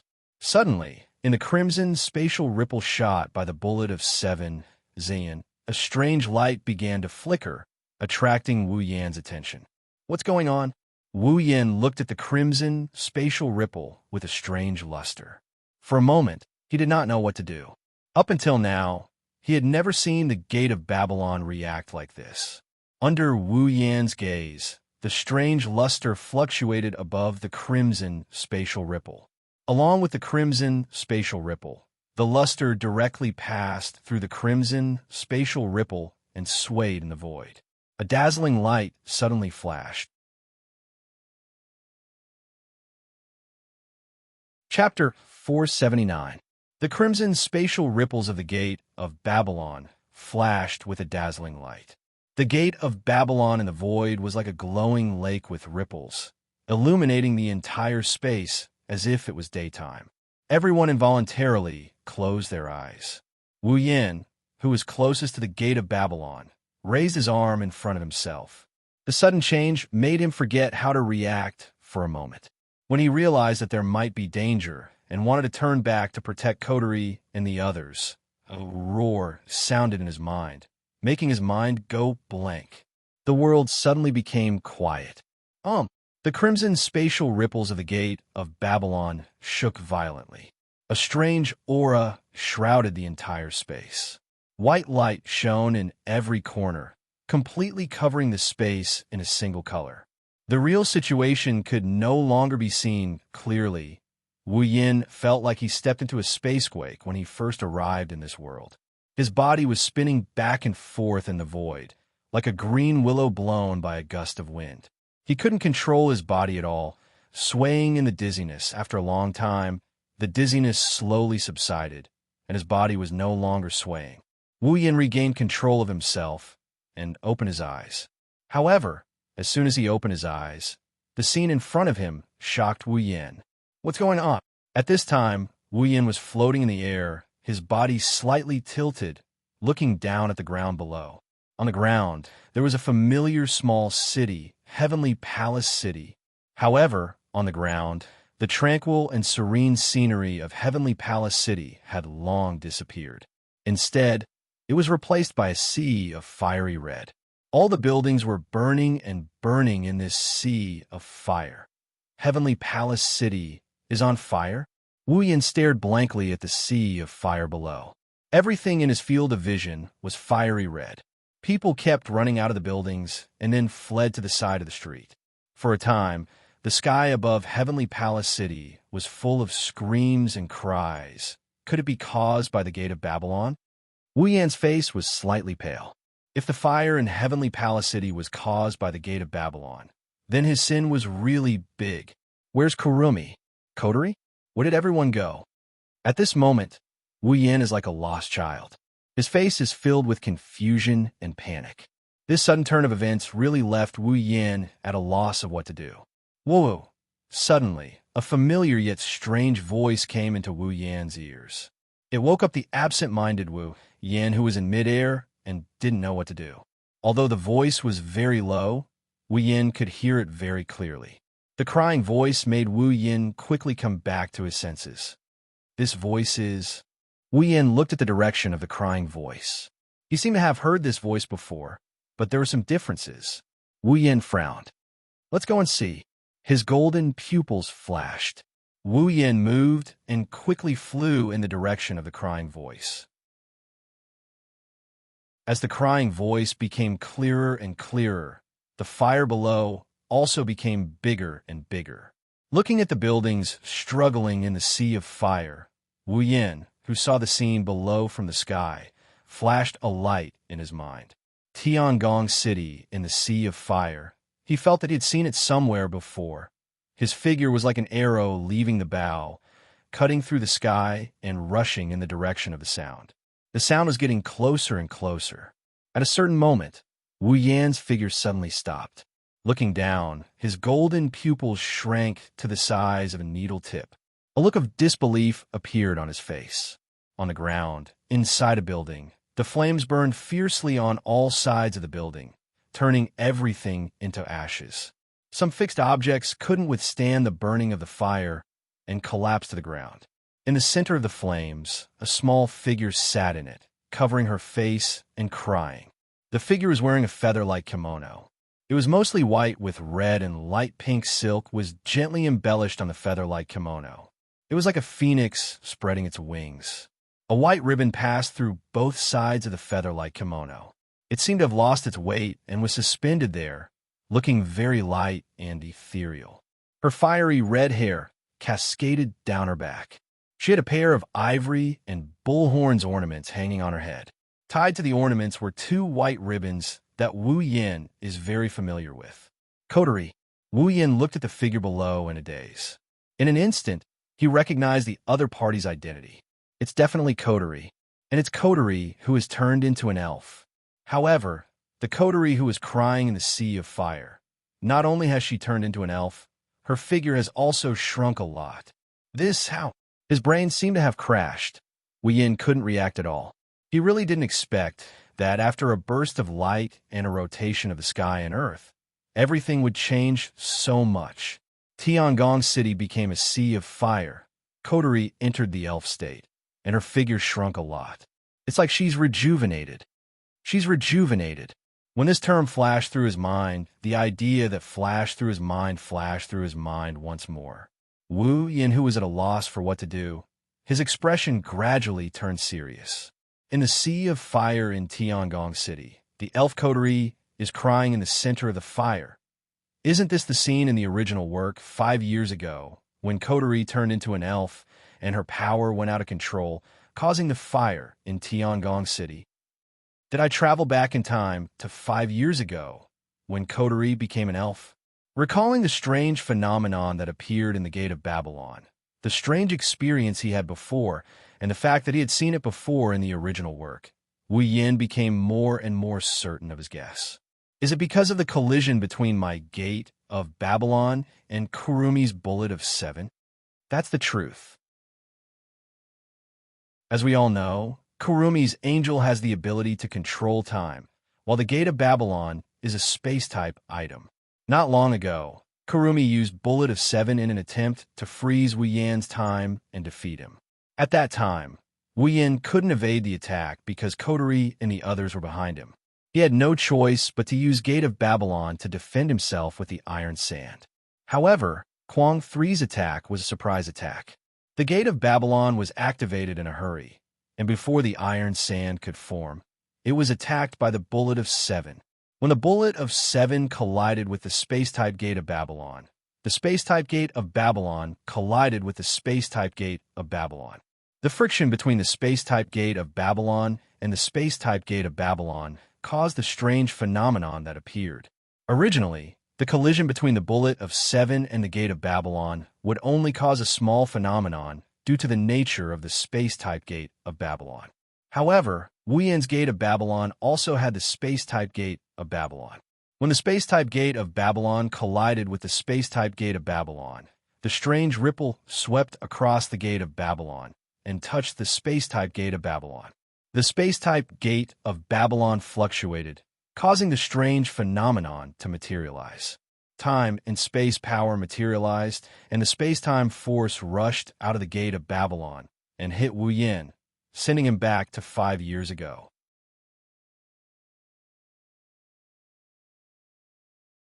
Chapter 480. It had to be said that this was a coincidence that would never happen a second time. The phenomenon caused by the collision of time and space might have involved other factors. There might also be other reasons for the materialization of the power of space-time. Even if it was a fixed reaction, it would not be able to teleport people to such a suitable time. Floating in the air, Wu Yin looked down at the crying Coterie, his heart aching a little. Coterie was just an ordinary little girl before this. It's already a miracle that she wasn't scared out of her wits. Coterie should be terrified right now. Sigh. Wu Yin looked down at Coterie with his golden eyes. He pondered for a moment, reached out a finger, and pulled the system projection out of thin air. Wu Yin tapped on it again and again. Soon, a pair of white and red bracelets appeared in the air. Wu Yin held the bracelets in front of him. They're the sealing bracelets. So, this is how it all started. Wu Yin shook his head and he laughed. Now, he finally understood the reason behind everything. No wonder Coterie was wearing the sealing bracelets when they met for the first time. No wonder Coterie would recognize the bracelets and invite him to join Ratatosker. She even acknowledged him as her older brother. It's not the first time they've met. If it wasn't for this one in a billion coincidence, his experience in this world would have been completely different. He equipped the white sealing bracelet on his hand. Now, he has 2 sealing bracelets on each of his hands. He hovered in the air for a bit before he turned around, and he flew down towards Coterie. He passed through the sea of flames, and he blew the flames away with a wave of his hand. He landed in front of Coterie. Coterie's crying figure entered Wu Yan's eyes. Wu Yin crouched down, and he reached out to touch Kotori's head. Okay, good girl, don't cry. A warm touch came from the top of Kotori's head. An unusually soft voice entered Kotori's ears. Kotori's head, which was buried in her hands, trembled. She quickly raised her head and saw a stranger who she had never seen before. However, this stranger was looking at her with a doting expression and stroking her little head with a smile. Kotori stared blankly at the stranger in front of her. His gentle face was illuminated by the firelight, making it impossible for Kotori to see his face clearly. She could only vaguely feel his warm gaze on her. After a while, Kotori reacted and said to Wu Yin with a sobbing voice, It's dangerous here. You have to leave." Wu Yin chuckled and he rubbed Kotori's head. "What will you do if I leave?" "Me?" Xiao Kotori was stunned. Then, tears flowed out of her eyes again. Even she didn't know what to do. Everything happened too suddenly. It was too shocking. Xiao Kotori was at a loss about her future. Wu Yin sighed and wiped away her tears. He said softly, "You're still here. How can I leave?" Kotori's heart started pounding when she heard those words. She started tearing up again. She threw herself into Wu Yan's arms and started bawling her eyes out. Wu Yan rubbed her hair and patted her back. "It's okay, don't cry, it's okay." Not only did Kotori not stop crying, she cried even harder. At this time, she was less than 10 years old. Originally, she just wanted to be a little stronger. She just wanted to become the little sister that her elder sister liked. Who would have thought that such a thing would happen? The moment that voice appeared, Kotori changed everything. Not only did her body change, even her existence changed. All of this happened to a girl less than 10 years old. It's easy to imagine how scared she was. Under such circumstances, Wu Yan's gentleness touched her heart all the time. She just wanted to cry out loud in this man's arms and express her feelings in the sea of fire. The two embraced each other as if they didn't see anything. The flames automatically avoided that area and burned to other places, leaving them with peace. After a long time, Kotori's crying weakened. Her body was still sobbing, and her face was full of tear stains, making people feel sorry for her. When she stopped crying, Wu Yan let her leave his arms and took out the sealing bracelet.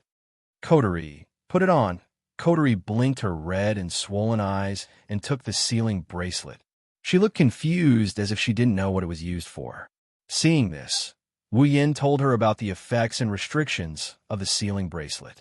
Then he said, "So, put it on, and you'll be an ordinary person again." "Really?" Kotori cried out in surprise. She looked at the sealing bracelet in her hand and hugged it like it was a treasure. At this time, a powerful suction force fell from the sky and smashed onto Wu Yan. His body trembled violently, and he almost lost his balance. When he reacted, Wu Yan quickly stabilized his body, but the suction force sucked him up and pulled him up. "What's going on?" Wu Yan said in shock as he resisted the suction force with great difficulty. This attracted Kotori's attention. She suddenly felt uneasy and grabbed Wu Yan's clothes tightly. What's wrong? Wu Yan gritted his teeth and resisted the suction force. He felt his body being pulled up bit by bit. Wu Yan seemed to understand something and said to Kotori, "Kotori, remember to put on the sealing bracelet." "I'm leaving what?" Kotori was shocked and quickly hugged Wu Yan. She cried, don't go, Kotori's scared. "I don't want to be alone." "Look, Kotori." Wu Yan stabilized himself and said, "Don't be afraid. You'll be fine." "Where are you going? Can you take Kotori with you?" "Kotori doesn't want to stay here. It's so scary." Kotori cried and begged. Wu Yan's heart almost broke from crying. "Kotori, you have to be strong." Wu Yan panted and looked at Kotori. "I can't take you with me, but we'll meet again." Little Kotori stared blankly at the face that could not be seen clearly under the illumination of the fire. She tightened her grip on the sealing bracelet and muttered, "See you again, yes. See you again." Wu Yan rubbed Kotori's head and he grinned. "When the time comes, I'll take you wherever you want to go, Kotori." "Really?" Kotori grabbed Wu Yan's clothes and whispered, "Yes, of course." Wu Yan chuckled. "That's why, Kotori, you have to be strong. Don't cry. It'll be over soon. Be strong." Coterie held the sealing bracelet tightly and looked up. She said with determination, "Yes, Coterie will be strong." Wu Yin chuckled. Unable to resist the suction force any longer, he let go of Coterie and got pulled into the sky. "Wait, who are you?" Wu Yin opened his mouth when he heard Coterie shout. Before he could say anything, his body turned into specks of light, and he vanished into thin air.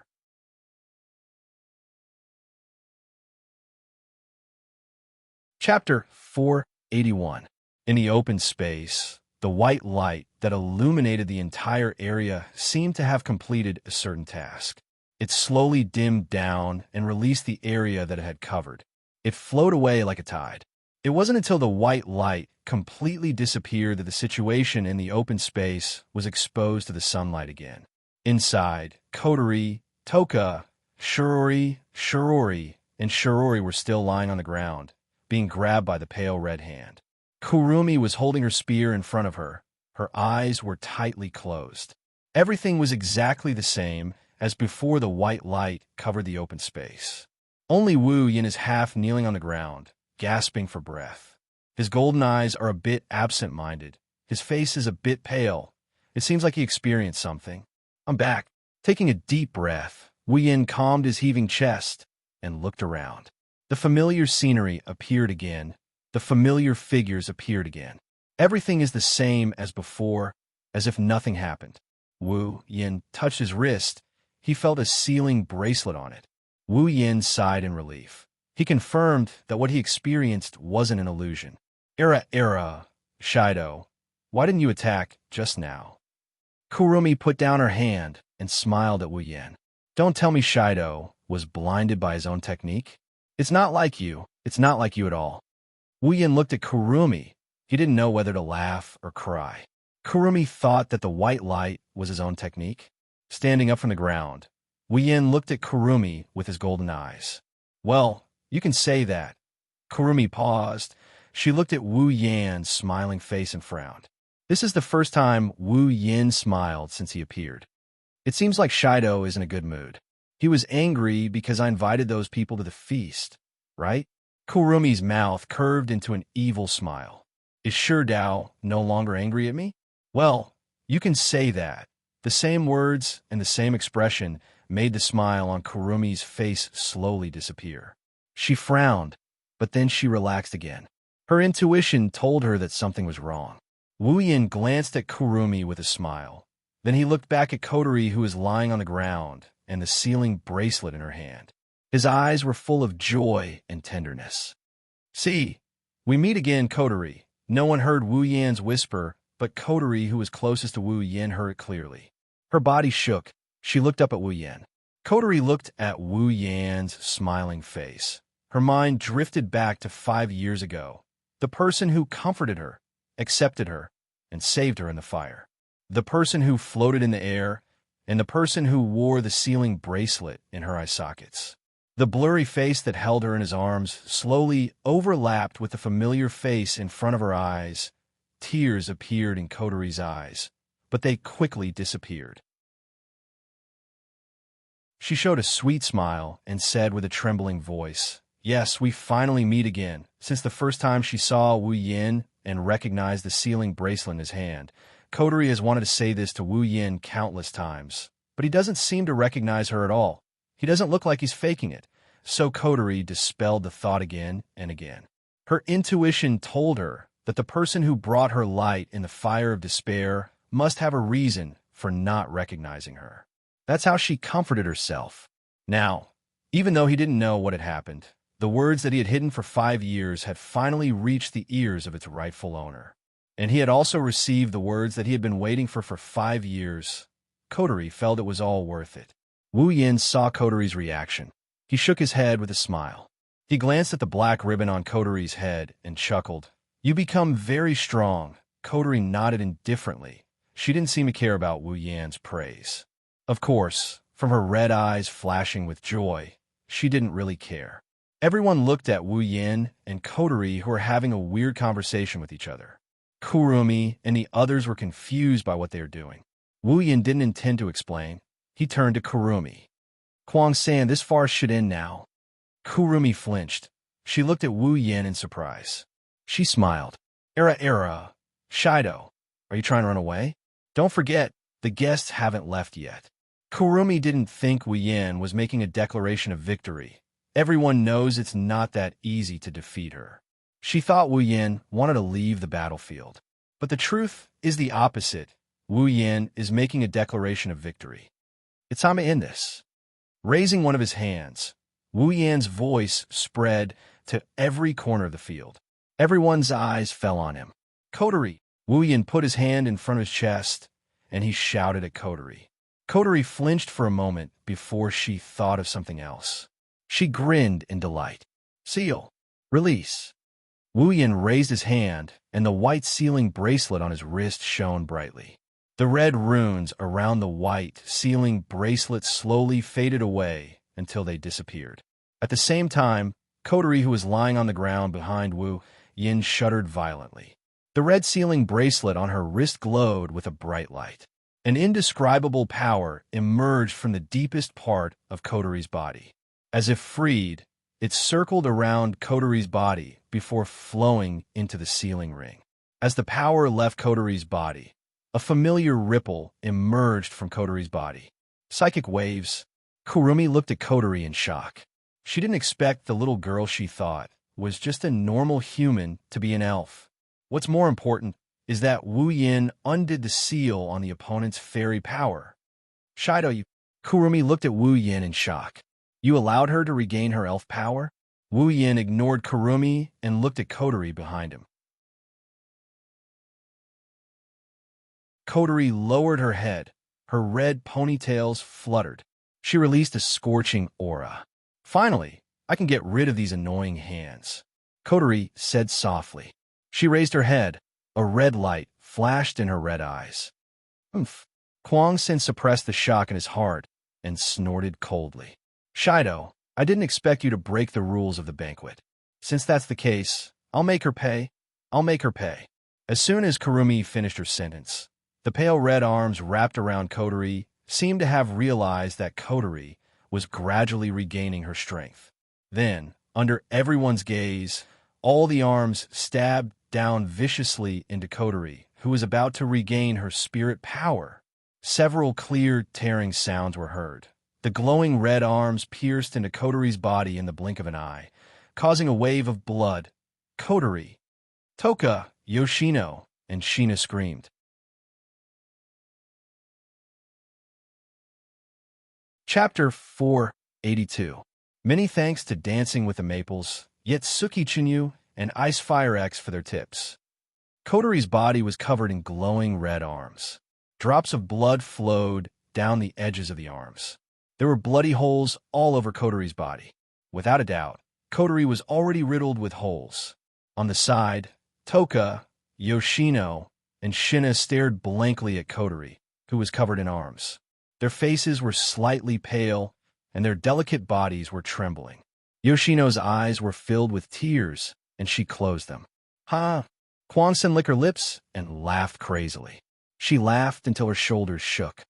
Ah, what a soft girl dying like this. How heartless, how heartless. Kurumi, Toka, and Shina glared at Kwang Sin and struggled violently, trying to break free from the bindings. However, Toka was just an ordinary person and Shina had a serious gunshot wound. It was impossible for them to break free from Kwang Sin's bindings. Kurumi started laughing maniacally again. She laughed so hard that tears started welling up at her eyes. She didn't notice the mocking smile on Wu Yan's face as he stood in front of Kotori. Really, suddenly, a cold voice came from under Kotori's lowered head, startling Toka and the others.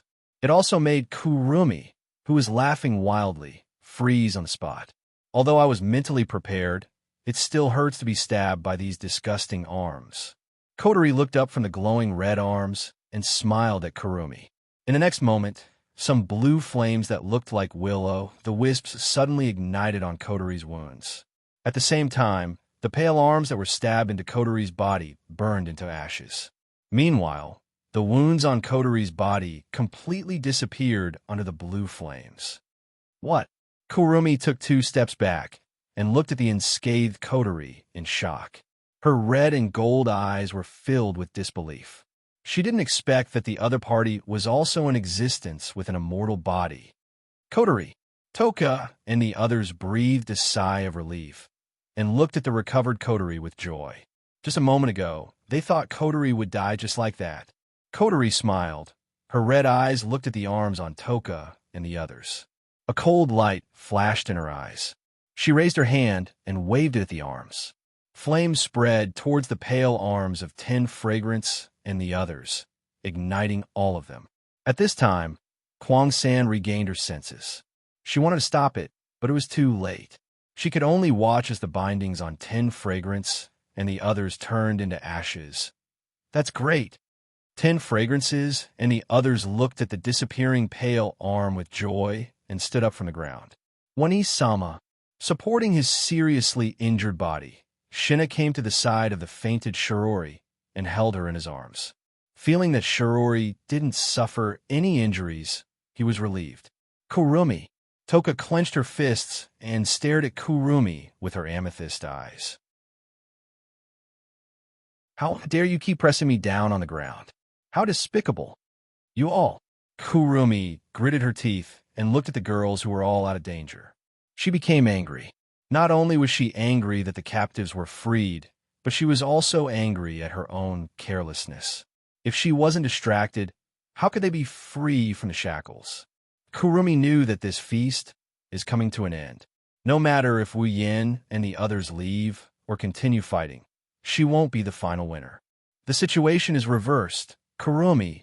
Wu Yin glanced at Kurumi and raised his hands. The other 2 sealing bracelets on his wrist lit up. Seal. Release. As the command to lift the seal sounded, both Toka and Yashina felt that the source of their spiritual power had returned to the sealing bracelet on their wrists. The familiar power of the elves had also begun to return. She clenched her fists and closed her eyes to feel the power in her body. She suddenly raised her hand and opened her eyes again. She let out a soft cry. Kamui spirit equipment? Toka, Adane Marek. In the sky, a huge whirlpool suddenly appeared. All the clouds were sucked into the whirlpool and turned black and gray. At the center of the whirlpool, a purple-black flash of lightning descended and landed on Ten Incense's body. Under the lightning, Toka's clothes were all taken off. The lightning turned into light and attached to Toka's body. When the light dissipated, a purple ceremonial armor appeared on Toka's body. Sandalphon, 10 Incense stomped on the ground, and a purple light quickly spread into the ground. A ferocious crack appeared in the rock layer behind 10 Incense. As the purple light surged, the crack slowly shattered, and a golden throne flew out and stood behind 10 Incense. There was also a giant sword on the throne. She pulled out the giant sword. When the giant sword was pulled out, the golden throne disappeared. Toka stepped on the ground and swayed 2 steps. The giant sword in her hand pointed at Kurumi.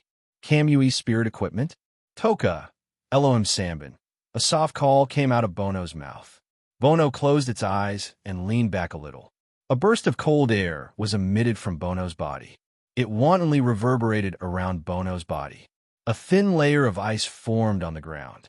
Under the cold air, Toka's clothes began to fall off, revealing her petite and cute body. The cold air turned into mist and flew to Toka's head. Droplets of water fell on Toka's body and turned into a layer of film. Finally, a green hooded cloak with rabbit ears and a furry ball appeared on Toka's body. Frozen puppet, Sadkiel. The 4th bunny stretched out a hand, raised it high above its head, and then smashed it on the ground. Following the 4th bunny's action, an intense cold light flashed from the ground. The cold light emerged from the ground, and a huge rabbit-shaped puppet appeared in front of the 4th bunny. For nimbly jumped onto the back of the rabbit-shaped puppet and inserted both hands into it. The eyes of the rabbit-shaped puppet suddenly lit up. It looked at Kurumi and breathed out cold air. Kamui spirit equipment? Toka, Elohim Jabor. Boom. A raging fire burned Kotori and wrapped around her body. Her clothes were instantly burned by the fire. She spread her arms like a phoenix, spreading its wings, and the fire turned into a feathery kimono.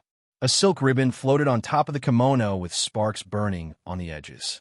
A pair of horns were embedded on both sides of Kotori's head, and a pair of black ribbons wrapped around them. It looked very powerful. Scorching devil, camel. Kotori raised her arm, and the flames on her body spread from her body to her hand. Then they burned and expanded. After a while, when the flames dissipated, a huge black and red battle axe appeared in her hand. She swung it with both hands, and the two edges of the battle axe were burning with fierce flames. Toka, Yoshino, and Kotori all turned into fairies. They also showed their spirit equipment and angel at the same time. Their combat power is fully displayed. This also means that the strongest combat power has gathered. To be continued.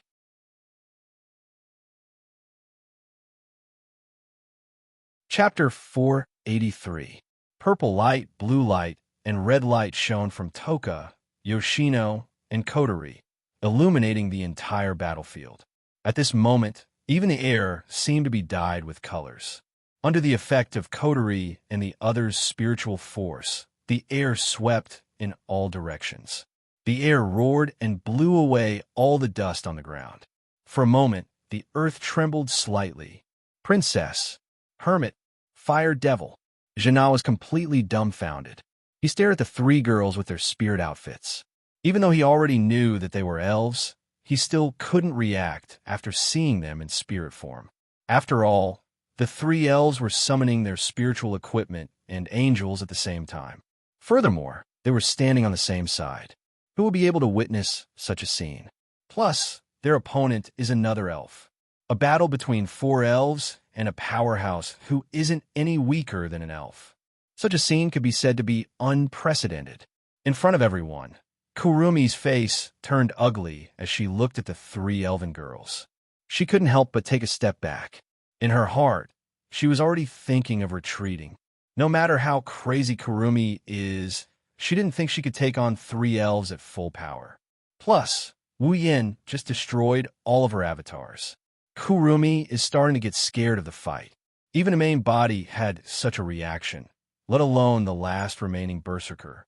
She was in midair, looking down at the four people facing off against the main body. Her face was full of shock, and she subconsciously wanted to get as far away from the center of the battlefield as possible. Of course, she has to get permission from the others. Trying to run? A voice rang out behind Kurumi in the sky. The timid Kurumi trembled and quickly turned around. Soon, she saw Kotori with a scornful smile on her face. Her entire body was wrapped in flames. She was holding a huge battle axe in her hand. That gift! Kotori's expression darkened when she recalled how Wu Yin took Kurumi's attack to protect her. She raised her battle axe, and she brought it down on Kurumi's horrified face. Now, I'll return it to you. Boom! Kotori's voice faded, and the huge flaming axe smashed into Kurumi's body. Surging flames scattered on Kurumi's body. Kurumi didn't even have time to scream before she turned into ashes. At this point, Kurumi's final attack was obliterated by Kotori's attack. Looking at the scene of Lei Feng being killed in the sky, Kwangsan's face was extremely gloomy. Her delicate body trembled slightly, and her wine-red eyes flashed with a bloody light. This was a sign of extreme anger. So powerful. At the same time, Jeanna, who had caught sight of this scene, murmured in a daze. She did not expect that in the blink of an eye, the commanding officer, who she had thought to be harmless, would kill her in such a straightforward manner. Shinna used to be the strongest in AST. She knew she wouldn't have a good ending if she were to face her. Not only Shinna, Toka and Yoshino, who have never seen Kotori's strength before, are also shocked. Only Wu Yan's eyes flashed. Kotori Itsuka, level 78. Kotori's level is no lower than Ikaros and Toka. Kotori's body is covered in flames. She's expressionless, as if she just did something insignificant. She turned into a streak of fire and landed beside Wu Yan's group like a meteor. Kotori raised her head and looked at Kurumi. She raised her axe and smiled. Begin, the battle between us. Hearing this, Everyone laughed and raised their weapons at Kwang San. In the next moment, under Kwang San's slightly pale and fearful expression, everyone began to move. 10 Incense raised her giant sword and took the lead. She leaped into the air and spun around. Then, she held her sword with both hands and slashed down at Kwang San, who was not far away. A sharp sword light exploded like an arrow. It shot out from the huge sword in 10 Fragrance's hand with a burst of ear-piercing whistling sound as it fell on the ground. The ground cracked inch by inch. The terrifying sword wave cut through the rock stratum and attacked Kwang San.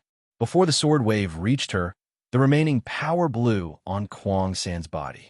Her face changed as she realized the power of the sword wave. She didn't think much and screamed loudly. Zafkiel, Aleph, a huge clock with an illusionary wheel appeared behind Kwang San's back.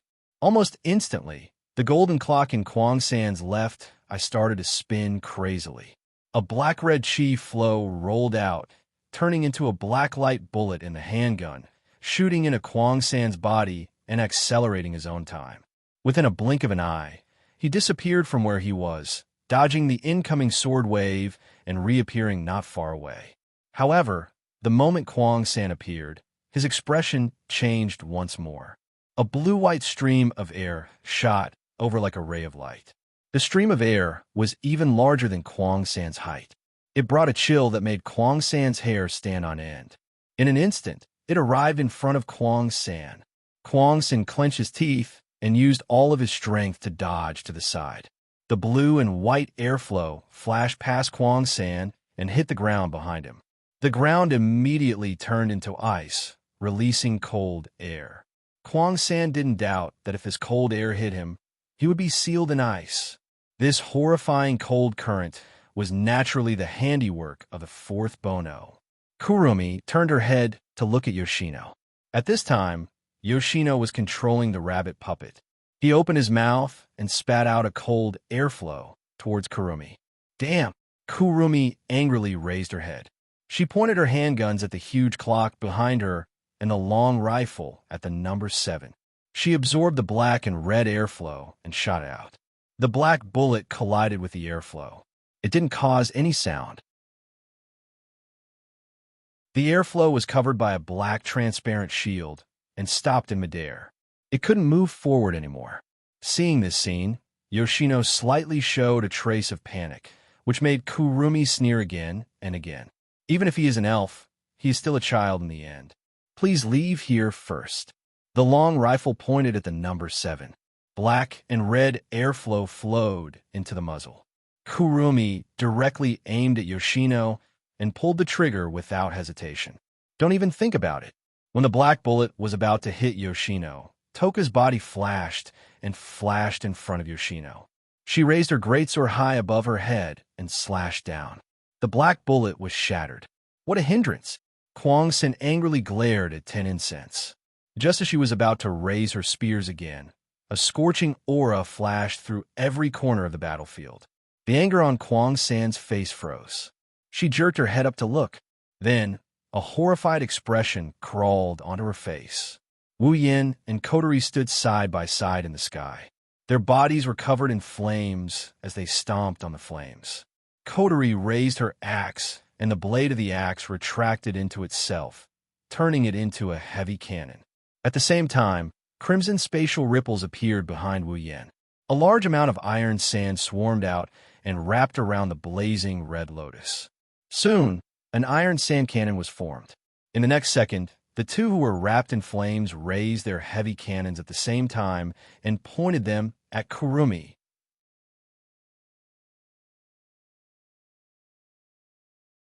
Chapter 484. Everyone raised their heads to look at the sky. They were holding heavy cannons, pointing at Kwang San and Kwang San. They were like fire spirits standing on a platform made of flames. The hot flames swept back and forth on their bodies, turning into flaming ribbons that floated around them. At this moment, perhaps no one would doubt that they were brother and sister, because they were both manipulators of flames, and they were both existences that were favored by flames. As they stood side by side, The two of them, who were surrounded by flames, had simply transformed into the most compatible twins in the world. At a certain moment, the flames on Coteries' body began to spread to the heavy cannon in her hand. The flames turned into liquid and flowed into the heavy cannon like a water pipe. As the flames flowed into the cannon, the heavy cannon in Coteries' hand flashed with a fiery red light. At the same time, Wu Yan's iron sand cannon trembled and flashed with flames. Unlike Coterie, the iron sand cannon's interior is burning. The flames rolled around inside the cannon and turned into a beam of light. Time seemed to have stopped for a moment. Burning Demon Destroyer Cannon, Camel, Megiddo, Extreme Impact, Small Flame. Two cold voices reverberated in the silent space. As the voices rang out, the surrounding atmosphere started to flow rapidly. A fiery red-hot aura spread and enveloped the entire place. A pair of red and gold eyes stared at the two fiery red cannons aimed at her. Kurong 3's pretty face was so pale that there wasn't a trace of blood in it. The alarm in her heart was ringing wildly, and the feeling of danger kept bursting out in her heart, reminding her that she had to leave this place. However, under the aim of the heavy cannons, Kwang San's body was immobilized by a majestic pressure. He was unable to move at all. All he could do was watch the two people in the sky swing the heavy cannons in their hands at him. Burned to ashes, the muzzles of the two heavy cannons flashed with a dazzling red light vortex, bringing with it a dense flame wave. Under Kwang 3's desperate look, two terrifying flame beams were shot out from the two heavy cannons, striking towards Kwang 3 at an extremely high speed. Boom! Two beams of fire mercilessly shot toward Kwang San, covering all sound and enveloping Kwang San within the light of the fire. Following a loud explosion that sounded like thunder, the sound of mountains collapsing and the earth cracking also exploded under the sky. A fierce wind that carried a blazing temperature swept out in all directions like a storm from the very center. Everywhere it passed, smoke and dust would rise, and the ground would crack open. The wind blew towards Wu Yan and Coterie, but it was burned into nothingness by the flames around them. The two looked at the ground and gently put down their cannons. Wu Yan stood beside Coterie. The moment he put down his iron sand cannon, a crack appeared on it. After a while, the iron sand cannon collapsed with a bang, revealing the Nyamano Shana inside. Wu Yan sighed as expected. The Iron Sand and Gate of Babylon is 8D tier equipment after being turned into a knight of no bare-handed. Even so, the Iron Sand couldn't withstand the full power of Nietono no Shana. Furthermore, Wu Yan condensed the Red Lotus Flame into a fire beam. The Iron Sand couldn't withstand the full power of Nietono no Shana, and it crumbled. Luckily, it was an iron sand that had turned into a noble relic. If it was an ordinary iron sand, it would have turned into molten iron in an instant, let alone condensing it into a fire beam. Even if it was wrapped around the heavy cannon, it would have turned into molten iron in an instant. Of course, Wu Yan is satisfied with the power of Impact, Miniature Flame. It's not as powerful as the full version of Impact, Lightning Fall, or Coterie's Camel Megiddo. However, it's still a lot stronger than the railgun. Shido, Toka and Yoshino flew to Wu Yan and Coterie's side. They looked at the dust-covered area and asked, "Did you win?" "I think so." Wu Yan looked down and said, "Coterie and I purposely avoided Kurumi and only attacked her Zafkiel. I don't think she suffered any fatal damage. However, without the Zafkiel, Kurumi can't fight anymore. So it's like this." Toka and Yoshino let out a sigh of relief and smiled. It wasn't that they were happy about their victory, but for them, it was a good thing that this battle could end as soon as possible. After all, the two women didn't like to fight. While Wu Yan, Toka, Yoshino, and the others looked down, Coterie lowered her head in silence. Her red eyes that are hidden under her bangs flashed a fiery red light. Coterie clutched her forehead in pain. "What's wrong, Coterie?"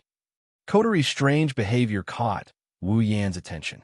Wu Yan quickly helped her up when he sensed something wrong with her. "I'm fine," Coterie said softly. Her trembling voice proves that she's not fine. Wu Yin frowned. He saw the fire on Kotori's body expanding uncontrollably. His face sank.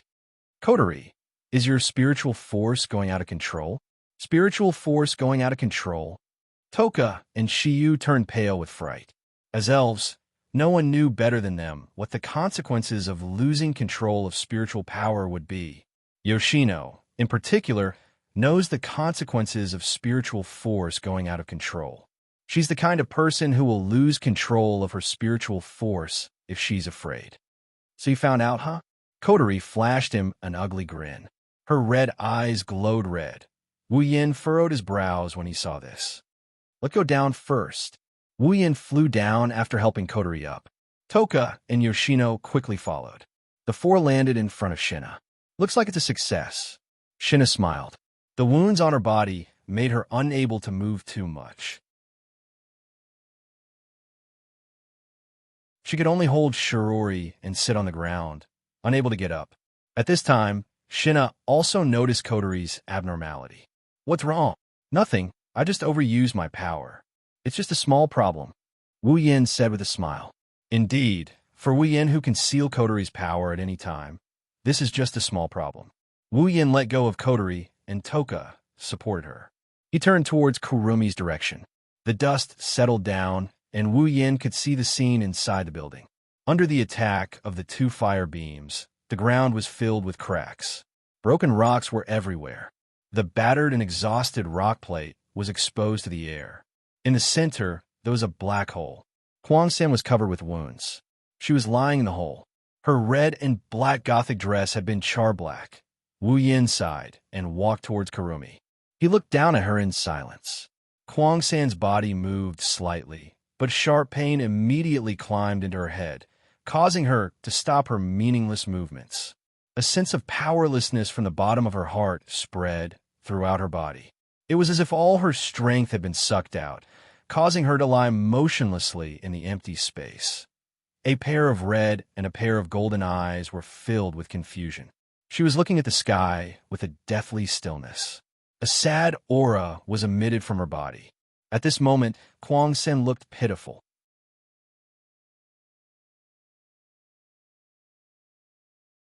Chapter 485. Lying in the scorched hole, Kwang-sen opened her eyes with different colors. She looked at the sky, the clouds, and the birds flying by. At this moment, Kwang-san was only at a loss. I lost. A pair of pupils slowly fluctuated. Although there was a smile on her face, there wasn't the slightest trace of a smile.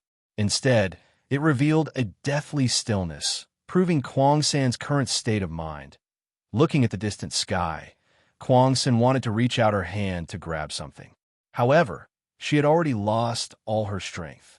She could only stifle this thought in her heart. Kwang-sen couldn't help but laugh.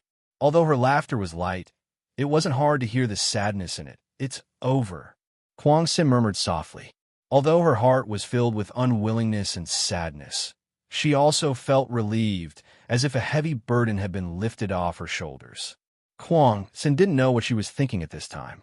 After an unknown amount of time, a figure slowly appeared in Kwang-san's line of sight. When her multicolored eyes reflected the other party's face, a strange ripple appeared in her eyes. Kwang-sen forced an ugly smile. She said with difficulty, "Come to admire the attitude of a loser? What a bad taste, what a bad taste." Hearing this, Wu Yin sighed. "Is that all you have to say about me?" Kwang-sen laughed. Her laughter was incomparably sarcastic. "Do you think that if you bring me pain, I will wake up? If that's the case, then I'll have to disappoint you." Kwang-sen looked at the sky again. "I've never regretted anything I've done." "I thought so too. After all, although you look crazy, you're surprisingly persistent." Wu Yin shook his head with a wry smile and looked down at Kwang-sen. "Do you want to listen to a story?" "A story?" Kwang-sen stared at Wu Yan's wine-red eyes. Kwang-sen stared straight at Wu Yan's wine-red eyes and said nothing.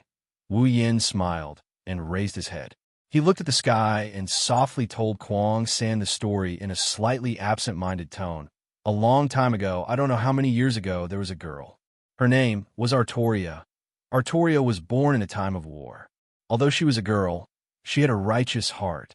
She longed to be a knight who could help the weak and help the people in the country. At that time, a very famous archmage, Merlin, once prophesied that one day, Artoria would pull out a sword specially used to select a king, the sword in the stone, and become the new king of Britain. By chance, Artoria was given the opportunity to come into contact with the sword in the stone. She was also given the opportunity to pull out the sword in the stone. When Artoria chose to pull out the sword in the stone, the great magician, Merlin, said something to her. If you pull out the sword in the stone, you will no longer be a human.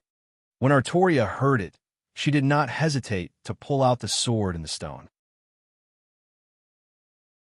She even abandoned her identity as a woman and disguised herself as a man. She became a king and led the people of her country. On that day, Artoria lost two identities. One was a woman, and the other was a human. Thus, she gained another identity, which was a king. From that moment on, Artoria no longer cared about her feelings. She only cared about her country and her people. After she became the new king, she rushed into the battlefield like a man. In 10 years, she won 12 wars in a row and brought the kingdom of Britain to its peak.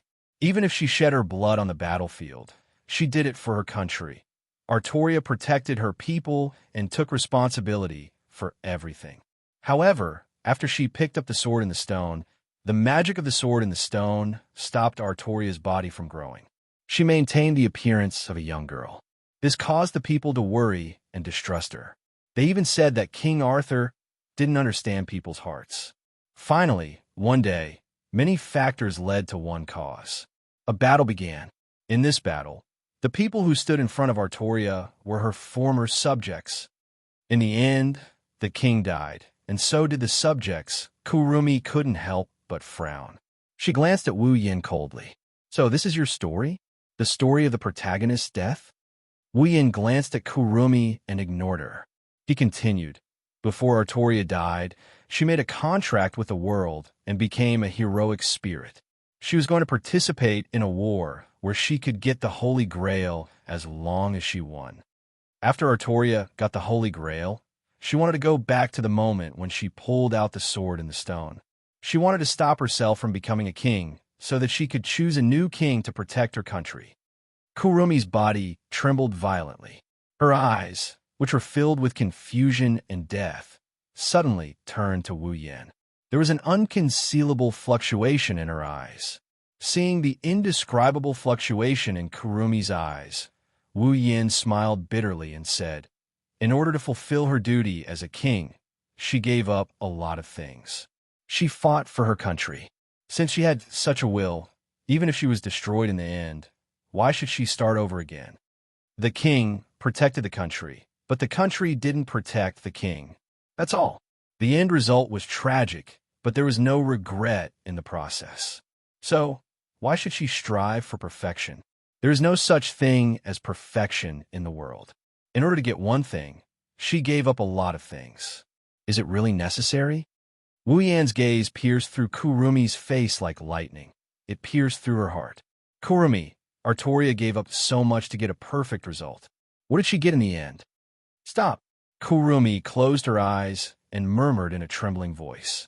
Even if the Holy Grail War was won and Artoria went back to the past and changed the future, would the result be the same? Stop. It was the same words, the same expression, but there was a trace of pleading in her voice. She gave up so many things. What about you? What did you give up to get a perfect result? Stop, stop. Her voice trembled even more, but the pleading was gone. It was replaced by a faint madness. Or are you saying that you have nothing left to give up, and that's why you chose this path? Stop it. Stop it. I told you to stop. Kurumi opened her bloodshot eyes and screamed at Wu Yan. But after she screamed, tears flowed out of her eyes. Tears streaked across her pale cheeks and dripped to the ground. She used all her remaining strength to shout at Wu Yan. Yes, I was wrong. I was crazy, but I didn't do it. What else can I do? What am I living for in this world? My existence. What's the use of it if what you lack is the meaning of your existence? I will give it to you now. Kurumi was stunned. Wu Yin bent down and wiped the tears off Kurumi's face. It was the same thing he did for the dead Kurumi in the zoo. Your existence is just for me. For now on, you are mine. Without my permission, you can't die. Kurumi stared at Wu Yan's smiling face. Her pupils fluctuated violently and then slowly became silent. Gradually, she became absent-minded.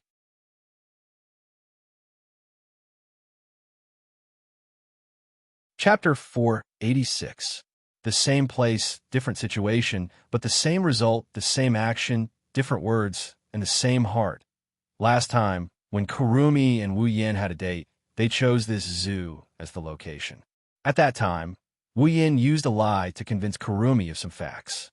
Kurumi knew that from that moment onwards, the conviction she held onto for so long started to crack.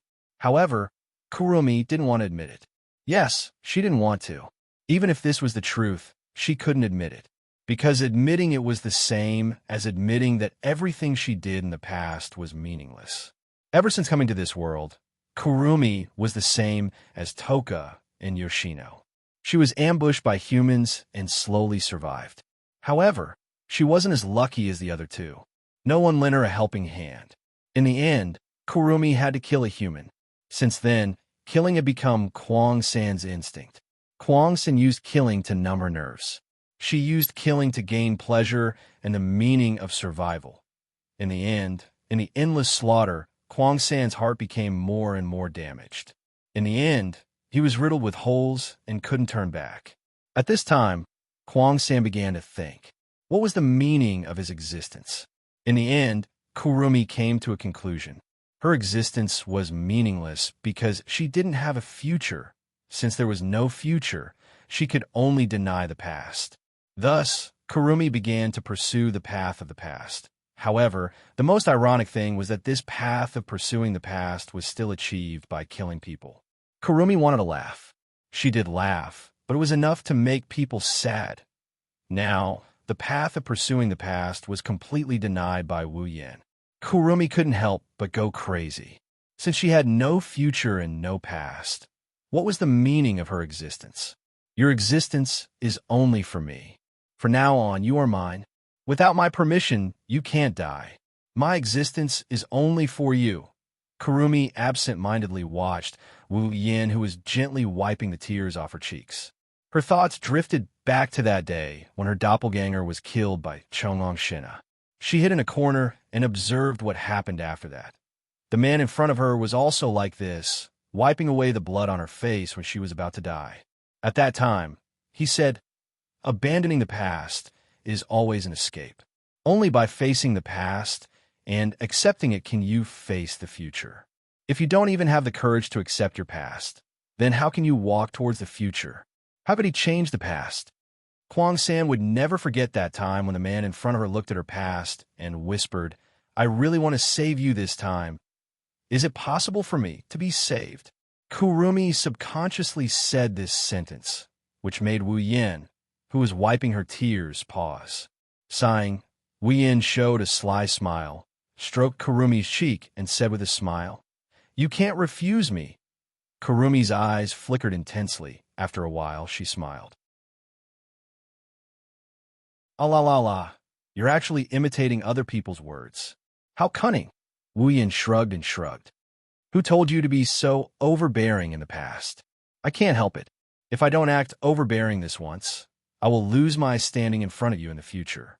But if I remember correctly, Shi Dao, you've refused me many times, so..." Wu Yan looked at Kurumi with a smile. "Don't try to refuse me. You're really overbearing." Kurumi smiled bitterly, but then she couldn't help but lick her lips. The corner of her mouth raised into an evil smile.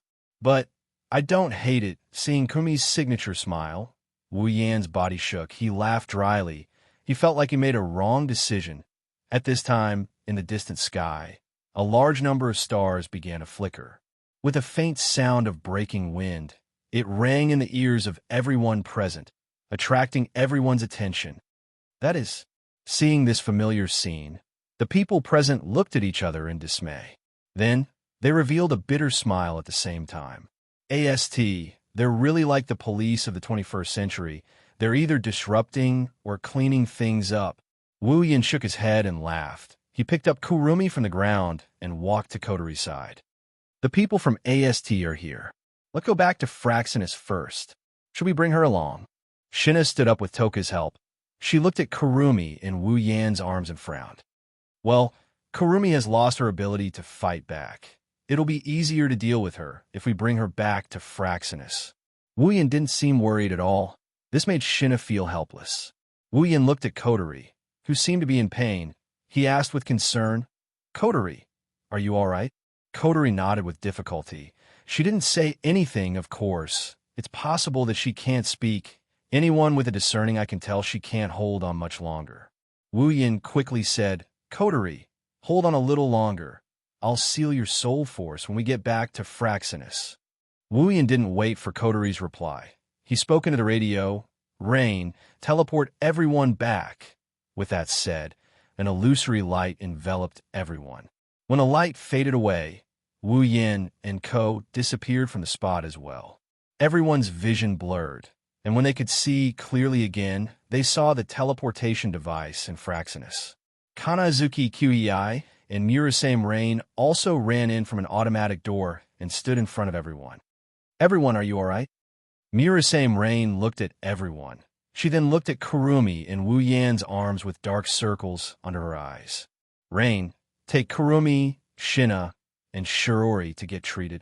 Wu Yan handed Kurumi over to Murasame Rain. Wu Yan didn't know if it's just his imagination, but Murasame Rain seems to be more serious than usual.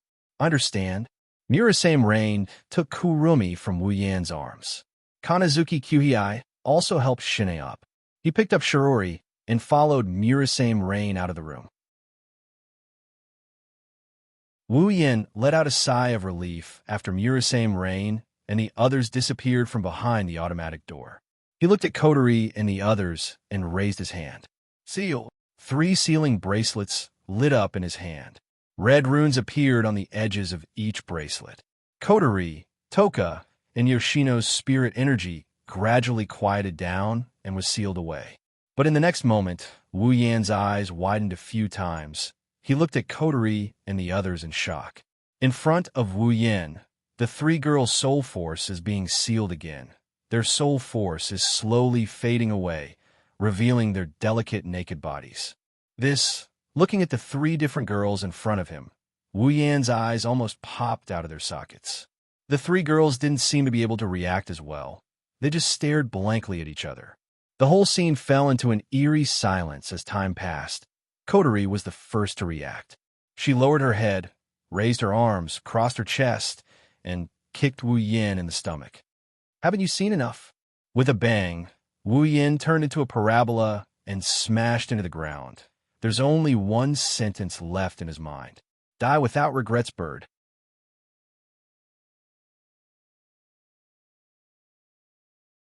Chapter 487. In her hazy state, she slowly regained her consciousness. Reason crept in her mind, and thoughts came to her heart. Kwangsen quietly opened her eyes. Her eyelids trembled for a while before opening. Looking at the strange ceiling, Kwangsan's head couldn't turn around. In a daze, her memories began to come back.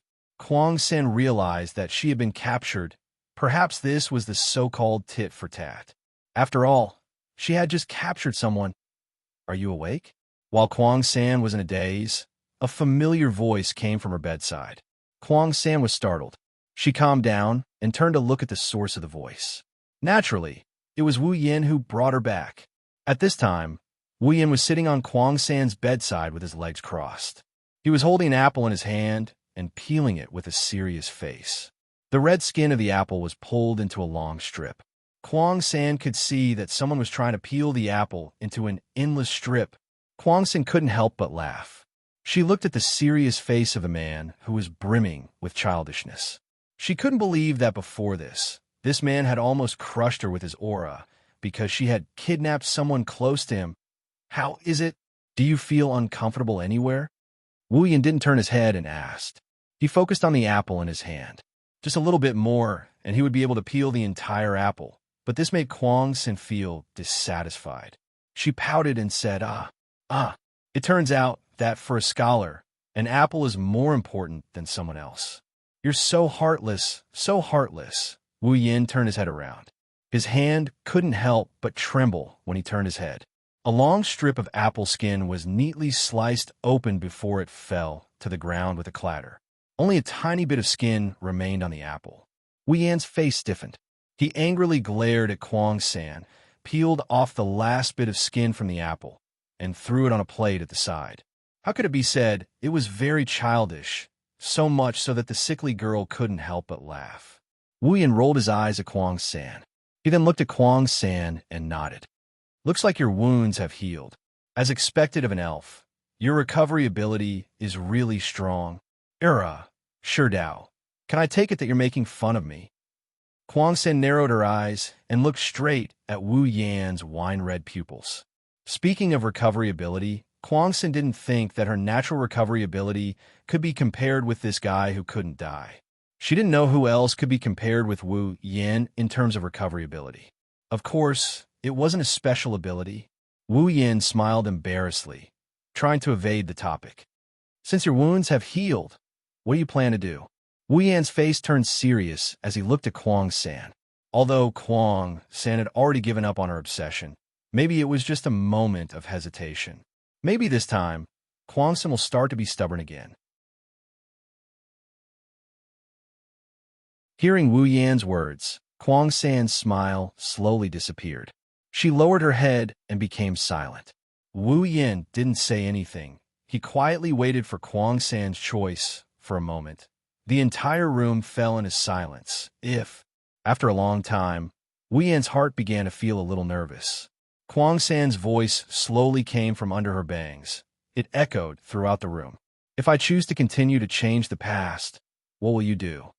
Wu Yan stared blankly. His wine-red pupils swept towards Kuang San's face under her bangs. He said loudly, if you choose to continue to persist in a wrong idea, I will continue to beat you until the day you wake up. After that, the room fell into silence again. Kuang San kept her head down under her long bangs. Her expression couldn't be seen clearly. Wu Yan could only see Kuang San's thin shoulders gently trembling, as if she was struggling with something, until a moment later, a sigh came from under Kuang San's bangs and passed into Wu Yan's ears. Kuang San raised her head with a signature evil smile on her face. With a sweet and tender voice, she said to Wu Yan, then, Sure Dao, please advise me in the future. Wu Yan stared blankly for a moment. Then he reacted with an ecstatic expression. Looking at Kuang San's evil smile for the first time, Wu Yan felt that her smile was so cute. He couldn't help but laugh out loud. After all, Kuang San was the most troublesome elf to deal with. Now that she finally acknowledged his existence, how could Wu Yan not be happy? One has to say, Kurumi's change of heart is a rare occurrence. If Wu Yan and Kurumi's doppelganger didn't reveal their feelings to each other in the zoo, if Wu Yan didn't defeat Kurumi when she was at her craziest, if Wu Yan didn't empathize with her, changing her mind would be harder than ascending the heavens. With a series of factors, plus the previous blow, Kuang San finally acknowledged him. From a certain point of view, Wu Yan's previous idea was correct. For Kuang San, words had completely lost their effect, and actions couldn't move her heart. Only pain could make her heart waver a little. At that time, the right words would be useful. It can only be said that this was a rather tortuous experience for both Wu Yan and Kuang San. Wu Yan exchanged another pair of sealing bracelets from the system's item list. He handed the red bracelet to Kuang San. Since you know about 10 fragrance and the others, you should know the use of this bracelet, right? Kuang San took the sealing bracelet and stared at it. She seemed to be in a daze. She seemed to be reminiscing about something, and she seemed to be in a daze. As long as I wear this sealing bracelet, everything about me will completely change.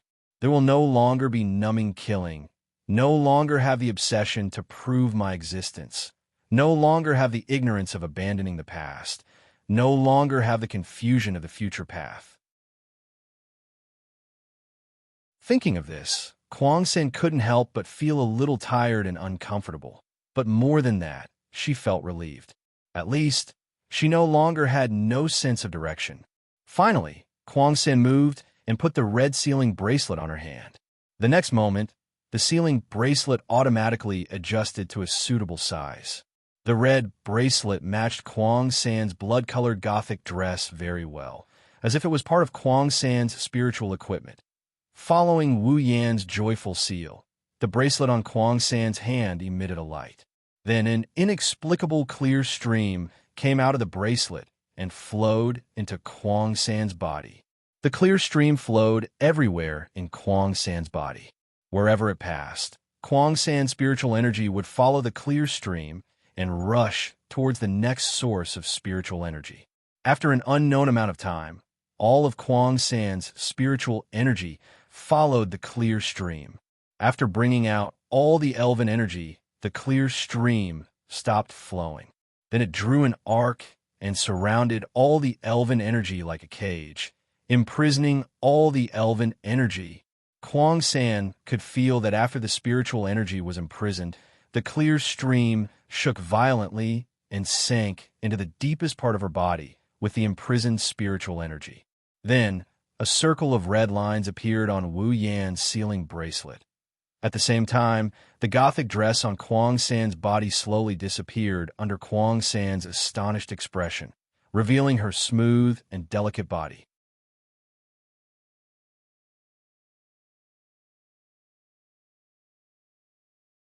Chapter 488. Two ponytails of different lengths were released from Kurumi's head at the same time her gothic dress disappeared. Her long black hair flowed down her back like a waterfall, making her look a bit more delicate. Her bangs swept past the corner of her eyes, hiding the golden clock on her left eye. Her remaining wine-red eye involuntarily glanced at her own body. Her eyes were filled with astonishment, as if she couldn't adapt to the sudden change in the situation. Not long after, her revealing gothic dress turned into red sparks and disappeared from the room. Kurumi's perfect figure, her white body was revealed to Wu Yan. Wu Yan's mouth slowly widened until it formed an O shape. Wu Yan looked at Kurumi's naked body and her round breasts. When Wu Yan saw the red sparks, he felt his nose itch. He couldn't stay calm anymore. He had just witnessed Kotori and the other elves being stripped of their clothes. How could he have forgotten that the elves' power was sealed and their spiritual equipment would disappear along with it? On the other side, Kurumi finally reacted to the accident of her body being exposed. The shock on her face turned into evil. She stared at Wu Yan with her wine-red pupils. As if she could see through his thoughts, Kurumi laughed. Era, Shurdao, did you forget, or did you do it on purpose? You're the only one who knows. Wu Yan abruptly regained his senses. He looked at Kurumi, who was still grinning at him. She didn't seem to care about her naked body at all. She waved her hands in panic. No, I really forgot. Wu Yan hurriedly explained. His eyes kept glancing at Kurumi, making his explanation unconvincing. I see. Kurumi narrowed her eyes and smiled seductively. She didn't even try to cover her body. Instead, she arched her body and placed her hands on the bed. Actually, I didn't mean to ask Shido to explain. If Shido wants to see, you can do it any time. If it's Shido. Wu Yan shuddered as he looked at Kurumi. She had a light pink blush on her cheeks. She looked very seductive. Her white and translucent body made him uneasy. He turned his head away with great difficulty. You should find something to wear first. Wu Yan's face was full of reluctance when he said that. 2 streaks of tears flowed down his cheeks, telling others how untrue his words were. Shido is really... Kurumi touched her lips and chuckled. I didn't expect you to have such a cute side.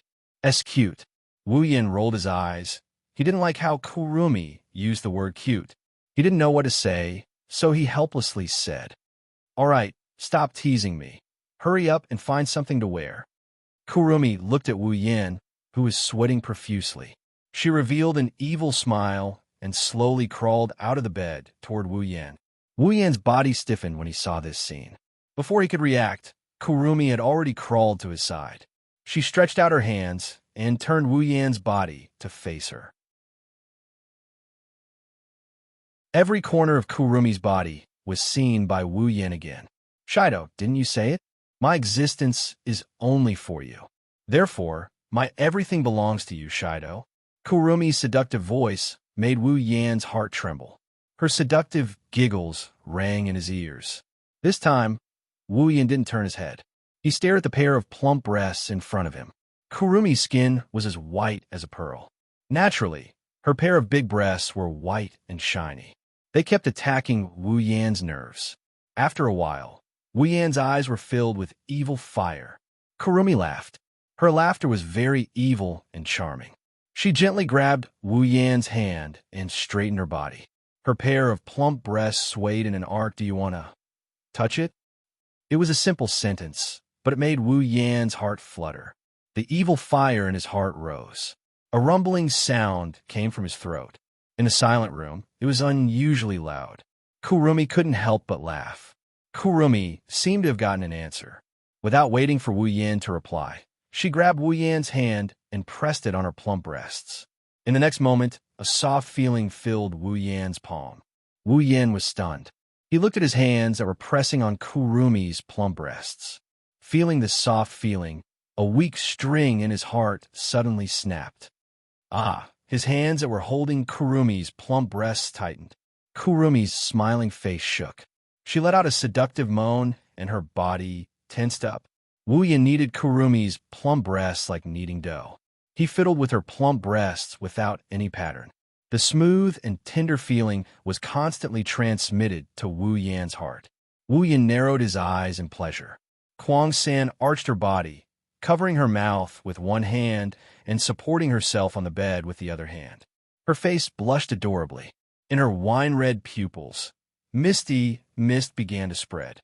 Extremely enchanting moans escaped from Kwang-san's red lips, causing the entire room to be filled with a pink and ambiguous atmosphere.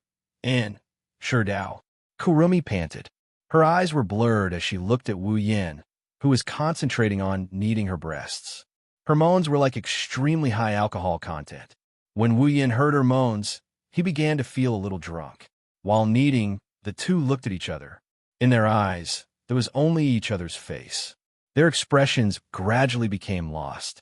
After an unknown amount of time, the two faces began to move closer to each other. When the soft sensation reached their hearts from their lips, they realized what they were doing. By the time they realized what they were doing, their two tongues had already started to entangle with each other in Kurumi's mouth. At the same time, Wu Yan's hands didn't stop at all. He continued to knead with increasing strength. Kurumi's body began to glow red. Her lips were covered by Wu Yan. A muffled moan could be heard from Wu Yan's mouth. This told Wu Yan that his actions were affecting Kurumi. After a long while, the two of them finally let go of each other's lips and looked at each other again. However, the two of them had different expressions. One of them had a satisfied and evil smile on his face, while the other had a blush on her face. Her eyes were blurred, and she was panting. Gradually, Wu Yan began to feel unsatisfied. One of his hands that was kneading Kurumi's breast began to slide down Kurumi's soft body. Kurumi's body violently trembled. As Wu Yan's hand moved down, her heart began to beat faster. Until a moment later, when her lower body was held in his hand, a deadly electric current rushed in her heart. She let out a long sigh. Her moans kept coming out her mouth. They were getting louder and more urgent. Not long after, Kurumi was moaning in satisfaction. Her chest heaved up and down. Seeing this, Wu Yan's hand stopped moving. His expression changed. He wanted to cry, but had no tears. That's it? What should I do? Perhaps Kurumi saw Wu Yan's depression. She got up from the bed while gasping for breath. She came to Wu Yan's side and squatted down. Seeing this, Wu Yan was stunned. Could it be?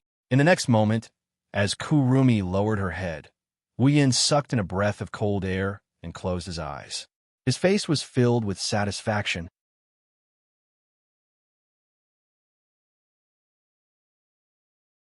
Chapter 489. A strong sense of excitement rushed into Wu Yan's mind. Wu Yan's face was full of satisfaction. He couldn't help but sigh. His heart was slightly excited. This was the first time someone was willing to do something like this for Wu Yan. In the past, no matter if it was the shy Kaisha Soma, the arrogant railgun, the bold Jusama, or the obedient Ikaros. None of them were willing to do such a thing for Wu Yin. There were countless times when Wu Yin had bad intentions, but he didn't dare to take the risk of being sliced by force. Unexpectedly, Kurumi, who had only known Wu Yin for a few days and met less than 10 times, took the initiative to accept his first time. How could Wu Yin not be excited? It could be seen that Kurumi had never done something like this before. Her movements were very jerky. There were a few times when she almost bit down. Her sharp teeth scraped against his skin. While Wu Yin was enjoying it, he was also scared to the extreme. However, after a few more attempts, Kurumi seems to have grasped a few tricks. She's able to control her strength very well. This allowed Wu Yin to relax, and he started enjoying himself.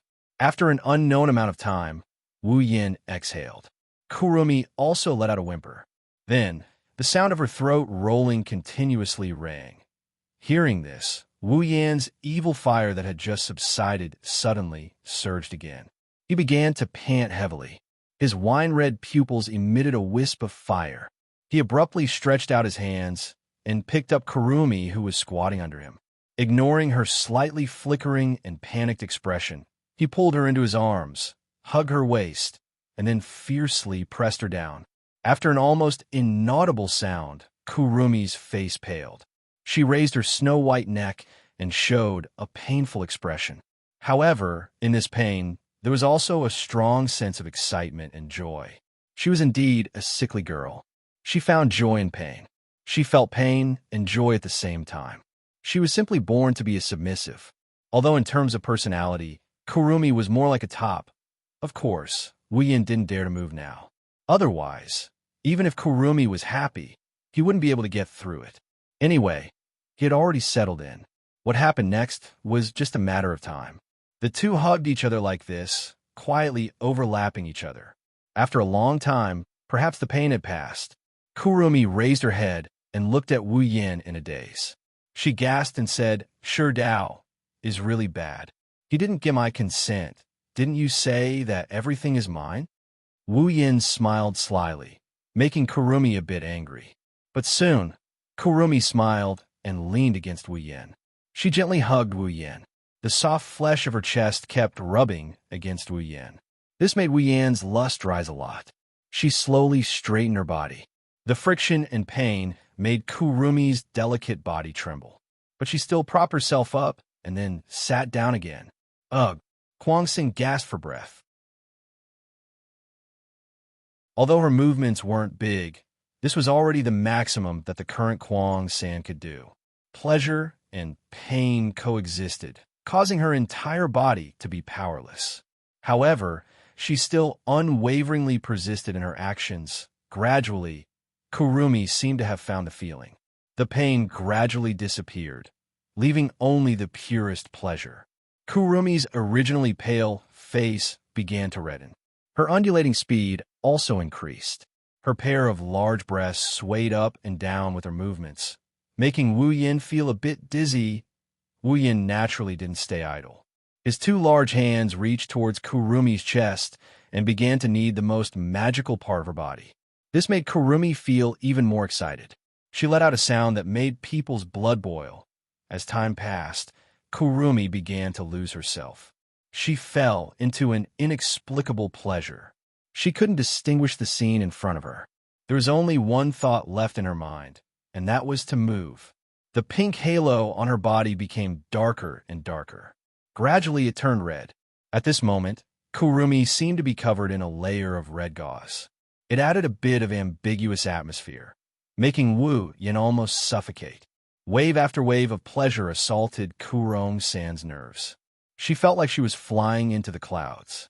The pleasure was surging like a tsunami, making Kurong-san moan tirelessly. She repeated the same movements. At a certain point, Kurumi let out a loud gasp. After another wave of pleasure, she finally reached the peak. She weakly laid on Wu Yan's body. Her face was bright red. Her mouth kept letting out soft moans. Her lips trembled as if she was kissing Wu Yan's chest. Her chest was violently moving up and down. Is it comfortable? After tidying up Kurumi's messy hair and kissing her cheek, Wu Yin smiled and said. His tone was very annoying. After all, he didn't move at all from the beginning. He let Kurumi do whatever she wanted. Her strength was almost exhausted. Kurumi opened her mouth as if she wanted to say something. However, when she opened her mouth, all that came out was gasping. She couldn't make any other sound. Seeing this, Wu Yin smiled again. He stood up and hugged Kurumi with both hands. Her whole body was on top of him. Such a violent movement made Kurumi moan. Maintaining this position, Wu Yin moved his body and quickly pounded Kurumi in his arms. Kurumi raised her head as if she was struck by lightning. She kept moaning and sweating. The pleasure stimulated Kurumi's mind. Her moans changed until they were nothing more than moans. Kurumi's mind is in a blur. She subconsciously wrapped her arms around Wu Yan's neck. She closed her eyes. She put all her work in her throat. Not long after, Kurumi reached the peak again. Her long sigh spread to every corner of the room. The 10-second long moan made Kurumi use the last of her strength. She was like a pile of mud, lying on top of Wu Yin. She only had the strength to open her mouth and moan. However, someone obviously didn't want to let Kurumi go. Ever since he came to this world of dating, Wu Yin hasn't enjoyed this kind of treatment except for the occasional flirting with Kotori, and that time in the hot spring. Wu Yin has no less than 10 wives, but this time, not even one came with him. At home, Kotori can't do it openly because Shirori is there. In addition, Kotori's sister mode hasn't appeared for a long time. Wu Yin didn't dare to go to Kotori. As for Toka, she looks like she's easy to push down. However, looking at her innocent and romantic look, Wu Yin didn't have the guts to do it. As for Yoshino, forget it. She's cute, but pushing her would be a lot of pressure. Thus, Wu Yin can only look on helplessly as the cute girls jumped up and down in front of him. None of them managed to get a bite. How could Wu Yin, who used to play Papa games with his wives every day, endure this? If this goes on, he'll get sick. Now that Kurumi delivered herself to his door, he'll feel sorry for the heavens if he doesn't do it. His eyes burning with lust, Wu Yin pushed Kurumi down on the bed and turned her body to lie in front of him. Wu Yin got on top of Kurumi's back and started to move impatiently. Not long after, Kwang-san's moans once again resounded through the entire room.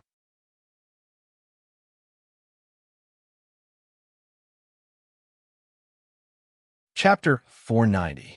In the sky above Heavenly Palace City, inside Fraxinus, in a ward specially used for the sick and injured to rest, a series of continuous panting sounds rang out. There were no pedestrians outside the door. Even if there were pedestrians, unless they completely pressed their ears to the door, they would not be able to hear anything. People could not help but sigh at the soundproofing effect of the ward. Of course, if someone were to discover the secret inside the room, they'd definitely curse out loud. After all, if you ask who's inside the room, the first thing that comes to mind is the injured and the injured. Isn't he afraid of being despised for having sex with the injured or the injured in the room? It's really unbelievable. An hour ago, Kurumi was the owner of this room, and she was still in a coma. But now, she's doing something that's both physically and mentally draining. It's really hard to say what's good for her. You have to sigh at the conscience of a certain wolf. He actually pushed an injured person. However, Kurumi's injuries have mostly healed while she was in a coma. Although she's still lacking in physical strength, she's fine in other areas. You can see that from how she's still touching Wu Yin. Kurumi didn't actually want to have sex with Wu Yin, but because of the disappearance of the spiritual equipment and Wu Yan's performance, Kurumi couldn't help but want to have sex with him. As for the consequences of doing that, Kurumi thought she'd just let him have sex with her and she'd help him deal with it afterward. Who knew that she'd be the one to pay the price? Even if Kurumi didn't dislike the result, she'd still be angry. Of course, it's too late to talk about this now. After an unknown amount of time had passed, a long moaning sound once again sounded. The intermittent moaning gradually weakened. Other than some faintly discernible panting sounds, there was no other sound in the room. Wu Yin was lying there with a refreshed expression on his face. His wine-red eyes were slightly narrowed. Kurumi was lying on top of him. Her face was red. Her breasts were violently moving up and down. Her breasts were constantly rubbing against Wu Yan's chest. almost making Wu Yin burn again. After panting for a while, Kurumi finally couldn't bear the burden and slowly closed her eyes. Her breathing also became regular, telling Wu Yin that she was tired. "You've worked hard." Stroking Kurumi's long black hair, Wu Yin said with a guilty tone. Originally, with Kurumi's elf body, even if the two had sex for a long time, she wouldn't be so tired that she'd fall asleep. Unfortunately, Kurumi's injuries had just healed, and her strength was sealed, so her recovery was greatly reduced. Wu Yin, on the other hand, had been holding back for a long time, so he wanted to have a good time. Naturally, the weaker one would be lying on the ground. Moreover, even if she didn't get stronger, Kurumi still wouldn't be Wu Yan's opponent, let alone now. But it must be said that even if it was the first time, Kurumi still showed amazing talent. Her injuries had just healed, but she was still able to accompany Wu Yin to this point.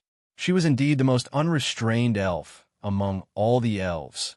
Hugging the sleeping Kurumi, Wu Yin caressed her soft and smooth back. Inadvertently, he touched the sealing bracelet on Kurumi's wrist. Suddenly, he remembered that Kurumi seemed to be the last target of his second dungeon mission. The 4 elves required for the second dungeon mission had already put on the sealing bracelet. Then, the second dungeon mission should be completed already, right? Since the second dungeon mission was completed, the third dungeon mission should also be activated, right? Reaching out his hand, he opened the system projection and pulled up the mission column. Sure enough, the second dungeon mission had already been completed. The third dungeon mission had also been activated. Dungeon World, Date Battle. Dungeon Mission, Collect. Mission 1. Materialize the spatial earthquake phenomenon that occurred all over the world and collect it. Current progress. October 10th, completed. Quest reward. 50,000 equipment points, item points, ability points, summoning points. Mission 2. Use the Ring of Sealing to seal the elven powers of storyline characters Yuso Toho, Yoshino, Tokusaki Kurumi, and Itsuka Kotori. Completed. Quest reward. Any 2 pieces of equipment below level B will be upgraded by 1 level, excluding level B and Gate of Babylon. Mission 3. Use the ability of the Knight Never Dies by bare hands to turn Ladataskar's airship Fraxinus into a relic and store it in the Gate of Babylon. Quest reward. Level up by 1. When the content of the third mission appeared in front of Wu Yan's eyes, Wu Yan's finger, which was pointing at the system's projection, trembled and almost poked into Karisu's mouth. His wine-red pupils widened as he repeatedly cursed in his heart. Using the ability of Knights Never Die by bare hands to turn Ladataskar's airship Fraxinus into a relic? You want to keep in the Gate of Babylon? Kotori will chop me into pieces. Wu Yan's lips trembled in anger as he looked at the third mission again. After making sure he wasn't mistaken, Wu Yan couldn't bear to look at it anymore. Fraxinus was the base of Ladataskar. Not only did it possess the most advanced technology in Ladataskar, it also had a specialized elven analysis system. If Fraxinus disappeared one day, Ladataskar would basically be disbanded. Yet, under such circumstances, she still wanted him to turn Fraxinus into a relic? Wasn't that the same as making an enemy out of Ladataskar? Even if Kotori agreed to it, the other members of Ladataskar would never agree to it, let alone Kotori. Although as the commander of Ratatoskar, Kotori's orders were absolute. When the time came, where would the members of Ratatoskar go? If he were to turn Fraxinus into a noble phantasm, then Fraxinus would become his exclusive item. Even if he allowed others to use it, they would have to approve of it in their hearts. This mission is both simple and difficult. The simple part is that he only needs to get Kotori's approval. The difficult part is that the other members of Ladataskar don't know how to deal with it. Should he rob it? If he did that, even Kotori wouldn't forgive him, let alone the others. After staring at the third mission for a long time, Wu Yin sighed. He couldn't figure out what the other members of Ladataskar would think about it. Wu Yin could only put aside for now. Since he wasn't in a hurry to leave this world, he'll put the third mission aside for now. He'll deal with it when Kotori has a showdown with her. The reward of this quest, on the other hand, made his heart skip a beat. Leveling up by 1 seems like a small amount, but if he could level up by 1 level, he would be able to reach level 70 and become a Tier 8 powerhouse. That would save him a lot of leveling time. Due to the difficulty of the mission, Wu Yin could only give it up for now. Beep. The second mission has been completed. Reward. Any 2 pieces of equipment below level 8 will be upgraded by 1 level. Please make your choice. Warning. This does not include the upgrade of the equipment, excluding the Gate of Babylon as well. The system notification rang in Wu Yan's ears. Wu Yin was stunned for a moment, but when he came back to his senses, his face lit up with excitement. Wu Yin has been eyeing the reward of the second dungeon for a very long time.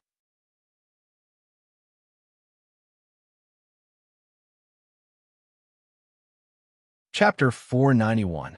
Wu Yin already had a plan for the second dungeon mission reward, which was to upgrade any 2 pieces of equipment below B grade by 1 level. If he succeeded, not only would he receive rewards, but he would also be able to upgrade his abilities. To be precise, he would be able to upgrade the power of the Gate of Babylon. Ever since he obtained the Gate of Babylon, Wu Yin would convert some iron sand into a noble phantasm and put it into the Gate of Babylon every day, trying to upgrade the Gate of Babylon. As for the result, he could tell by looking at his character's status that his Gate of Babylon was still at level C. This also showed how difficult it was to upgrade the Gate of Babylon. If he were to use equipment to upgrade the Gate of Babylon, it would take a long time. When the reward of Quest 2 appeared, an idea popped up in his mind. What if he used the reward of Quest 2 to upgrade the Iron Sands level? Would that work? The level of the Gate of Babylon was supported by the Iron Sand that was converted into a Grade D equipment. If the Gate of Babylon were to lose the Iron Sand that was piled up like a mountain, the Gate of Babylon would revert back to its original form, a Grade D equipment. Perhaps because of this, even though Wu Yin kept adding Iron Sand into the Gate of Babylon, he could not upgrade the Gate of Babylon to B grade. If he were to use other equipment to upgrade the Gate of Babylon, Wu Yin would definitely go bankrupt, and it would only be a matter of time. Wu Yin had spent a lot of effort to upgrade the Gate of Babylon. After all, it was such a special equipment, it would be a waste to let it grow on its own. However, it was extremely difficult to upgrade it with other equipment. When the reward for the second dungeon mission appeared, Wu Yin saw a possibility. Upgrade the Iron Sand in the Gate of Babylon, and upgrade the Gate of Babylon again. This was not impossible. Although the amount of iron sand was boundless, at the end of the day, it could only be considered a piece of equipment. The system could not possibly change a grain of iron sand from D grade to C grade, right? If he could upgrade the iron sand from a D grade common armament to a C grade rare armament, Wu Yin did not believe that he could not upgrade the Gate of Babylon. If this method worked, not only would the Gate of Babylon be upgraded, but the iron sand would also become a C grade rare armament. Wu Yin would have a terrifying amount of rare armaments. By then, the C-grade Iron Sand Sword and the B-grade Gate of Babylon would be so powerful that if Wu Yin were to fight Jaffer again, he would be able to kill him with the Gate of Babylon. Even if he were to fight Kurumi again, Wu Yin was confident that he would be able to gain the upper hand without resorting to any tricks. Wu Yin wanted to laugh out loud at the thought of having a gold armament treasure of Babylon with a pile of rare armaments. If he was not afraid of waking Kurumi up, Wu Yin would definitely do so. After all, even the glittering golden fate was only a rare armament in the Gate of Babylon. Only noble artifacts like EA and Heaven's Lock could be considered as gold armaments. If this idea works, Wu Yan's Gate of Babylon would be able to match up to Jinling's Gate of Babylon. Even if he can't match up to Jinling's Gate of Babylon in terms of gold armaments, his meteor shower is definitely not weaker than EA's Gate of Babylon. They might even be on the same level. B. Dungeon Quest 2 completed. Reward. Any 2B grade and below equipment will be upgraded by 1 level. Please make your choice. Warning. Not including B grade equipment upgrade. Not including the Gate of Babylon. Perhaps it was because Wu Yin did not make his choice. The system beeped again, bringing Wu Yin back to reality. Wu Yin took a deep breath and looked at the sleeping Kurumi. System, upgrade the level of the iron sand. After that, Wu Yin was a little nervous. He purposely used the vague concept of the iron sand to see if it would work. The next moment, the system beeped again, directly into Wu Yan's mind. Hearing the system beep, Wu Yin was stunned for a moment. Then he was overjoyed. Ding! The level of the iron sand has been upgraded. The current level is C grade. As soon as the system beeped, the iron sand that were lying quietly in the gate of Babylon suddenly lit up with a dazzling light. At the same time, blood-red, vein-like patterns appeared on their bodies. That was the phenomenon of the night never died by bare hands. Under the dazzling light, the blood-red veins started to vibrate slowly like a heart. An inexplicable force worked within the iron sand. Under the effect of this inexplicable force, the iron sand that was as big as a mountain and as big as a sea started to transform. Nothing could be seen from the outside, but inside, the quality of the iron sand was constantly increasing under the cleansing of an inexplicable power. Moreover, it had reached a certain critical point, and in the end, it even broke through this critical point with lightning speed. When the critical point was broken through, the blood-red veins on the iron sand flashed fiercely, then gradually dimmed until it completely disappeared as the light disappeared. The blood-red veins on the iron sand sank into the iron sand.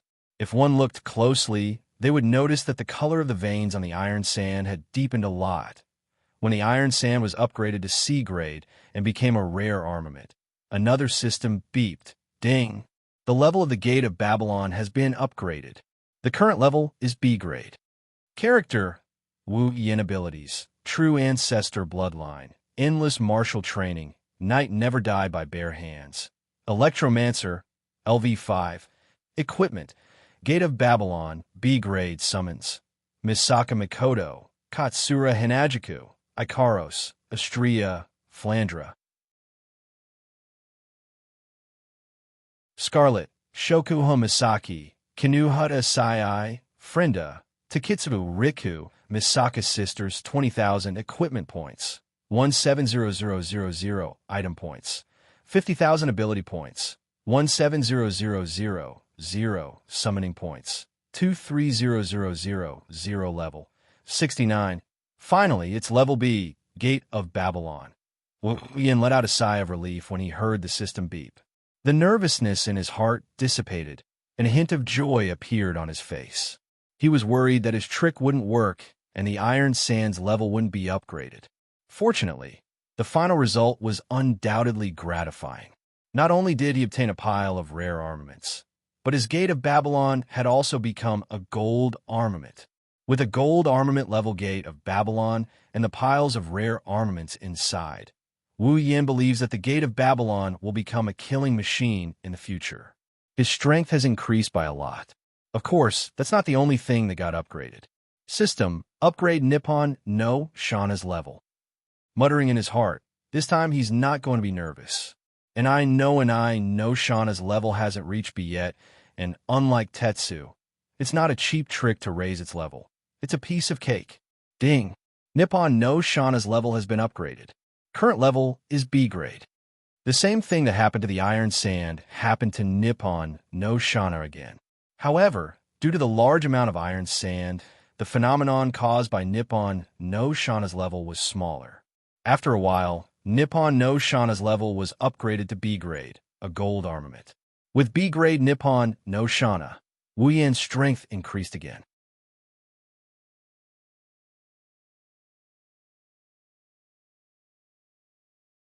Chapter 492. The upgrade of Gate of Babylon and Shana made Wu Yin, who was in a good mood after having a good time with Kurumi, even better. Even though his level and abilities didn't increase, the upgrade of his equipment was directly related to his strength. Forget about Gate of Babylon. Even Nian no Shana was a sharp blade in his hands before it was upgraded. After all, the equipment itself has the ability to control flames. Nian no Shana is a rare armament, but it's already a gold armament. In addition to the meteor shower, Wu Yin alone has 3 gold armaments. If the powerhouses of the Spalier world knew about this, they would be so jealous that they would jump off a building. Gold armaments are equipment that only Tier 9 powerhouses can equip. Even in the Spalier World Academy, only Princess Sylph was able to get her hands on a gold armament when she was only Tier 8. Now, a guy who hasn't even reached Tier 8 has 3, and each of them are at the pinnacle of gold armaments. The group of people who would be affected by this fact would most likely be the 9th level old monsters. After all, no one had ever heard of a 9th level ranker who possessed 2 or more gold armaments at the same time. With 3 gold armaments, Wu Yin is already strong enough to challenge those of a higher tier. If he goes up against Jaffer now, Jaffer won't even have the chance to enter Berserk state. This is also why rare armaments are common in the Spalier World Academy, while gold armaments are only owned by one person. Even though there's only a difference of 1 level, the former is suitable for Tier 7 and 8, while the latter is suitable for Tier 9. They can't be compared at all. That's why Wu Yin couldn't help but be in a bad mood when he thought about the fact that he has 3 gold armaments. Of course, this good mood disappeared when he saw the various points on his character panel, especially the 50,000 item points. After exchanging for 4 pairs of sealing bracelets, Wu Yan's item points are nearing the bottom again. Wu Yan sighed and comforted himself. It's fine. 800,000 item points for 4 cute girls. It's worth it no matter how you look at it, right? That's true. At the mention of sealing bracelets, Wu Yin couldn't help but look at his hands. Currently, he has 3 sealing bracelets on one hand and 2 sealing bracelets on the other. The 5 sealing bracelets occupied his hands, and they almost covered his entire wrist. It's a very odd sight. Wu Yin couldn't help but frown. System, is there a way to reduce the number of sealing bracelets without weakening their effects? Wu Yin asked the system in his mind. User, because the items are the same quality, you can choose to combine all the sealing rings so that you can control the paired sealing rings. You want to merge all the sealing rings together? Wu Yan's eyes lit up. How do I do that? User, you don't need to do anything. You only need to apply to the system. Oh. Then, system, apply to combine the sealing bracelets. Beep. User has applied to combine the sealing bracelets. 50,000 item points will be required. Do you wish to pay? The system's cold voice caused his smile to freeze. Within a thousandth of a second, he cursed the system 1,000 times and then OXX 1,000 times. You only need to apply to the system? I should have known that the system is a scammer since ancient times. The saddest thing is, this isn't the first time I've been scammed. Glancing at his character status, he saw the item points at 50,000. Wu Yin wanted to know why combining the sealing aura would give him exactly 50,000 points. No more, no less. Is this the system's aim? Wu Yin, who had just finished a round of lovemaking and was in high spirits, suddenly felt a pain in his lower body. It was called a faint sadness. Rubbing his forehead, Wu Yin muttered weakly, yes, ding. The sealing bracelets have begun to combine. The combining function has been activated. The next time you combine the sealing bracelets, user will no longer need to pay item points. Hearing the system's voice, Wu Yan's gloomy mood improved a little. At the same time, the 5 white sealing bracelets on his hands began to change.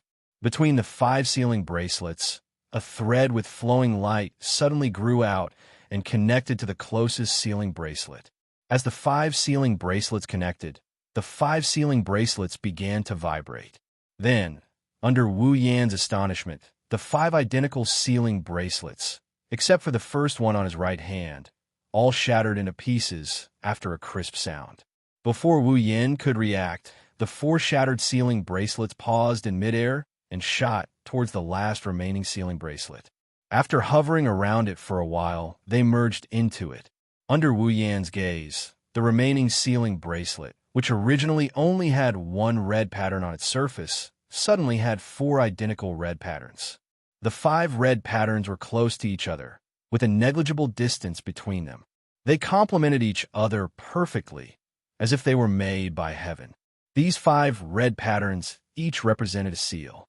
When the red patterns disappeared, the seal would be released. Of course, this was only possible with Wu Yan's approval. Now that there was only 1 sealing bracelet left, it didn't look as out of place as before. This made Wu Yan's expression much better. Holding the sealing bracelet in his hand, Wu Yin pursed his lips and sighed. Looks like when I get back to the Spalier world, I'll have to think of a way to get some points to use. The items in the system can be said to have endless uses. There's only things you can't think of. There's nothing you can't find. Without points, you can only stare at the items in the system. That's not a good feeling. Moreover, the most fundamental purpose of coming to this world, which was to obtain the special item to unlock the mysterious crystal, has been achieved. Next, it's time to properly raise my level. When I get back to the Spalier world, I'll choose a suitable dungeon for leveling.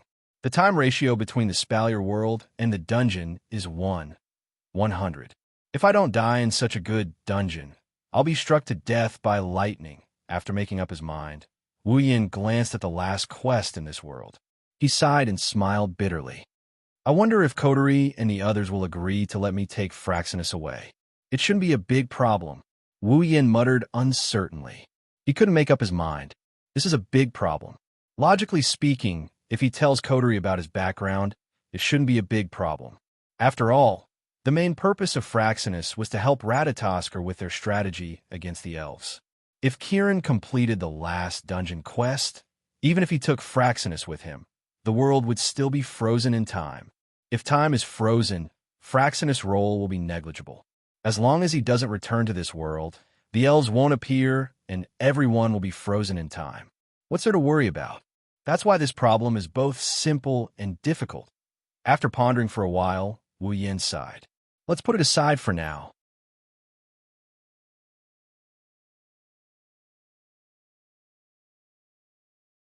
Chapter 493. Inside the room, Wu Yin is dressed in black. He turned around and gently moved Kurumi to the center of the bed. He covered her with a blanket and hid her seductive body under it. Wu Yin clapped his hands and nodded in satisfaction. Stroking Kurumi's long bangs, he kissed her smooth forehead.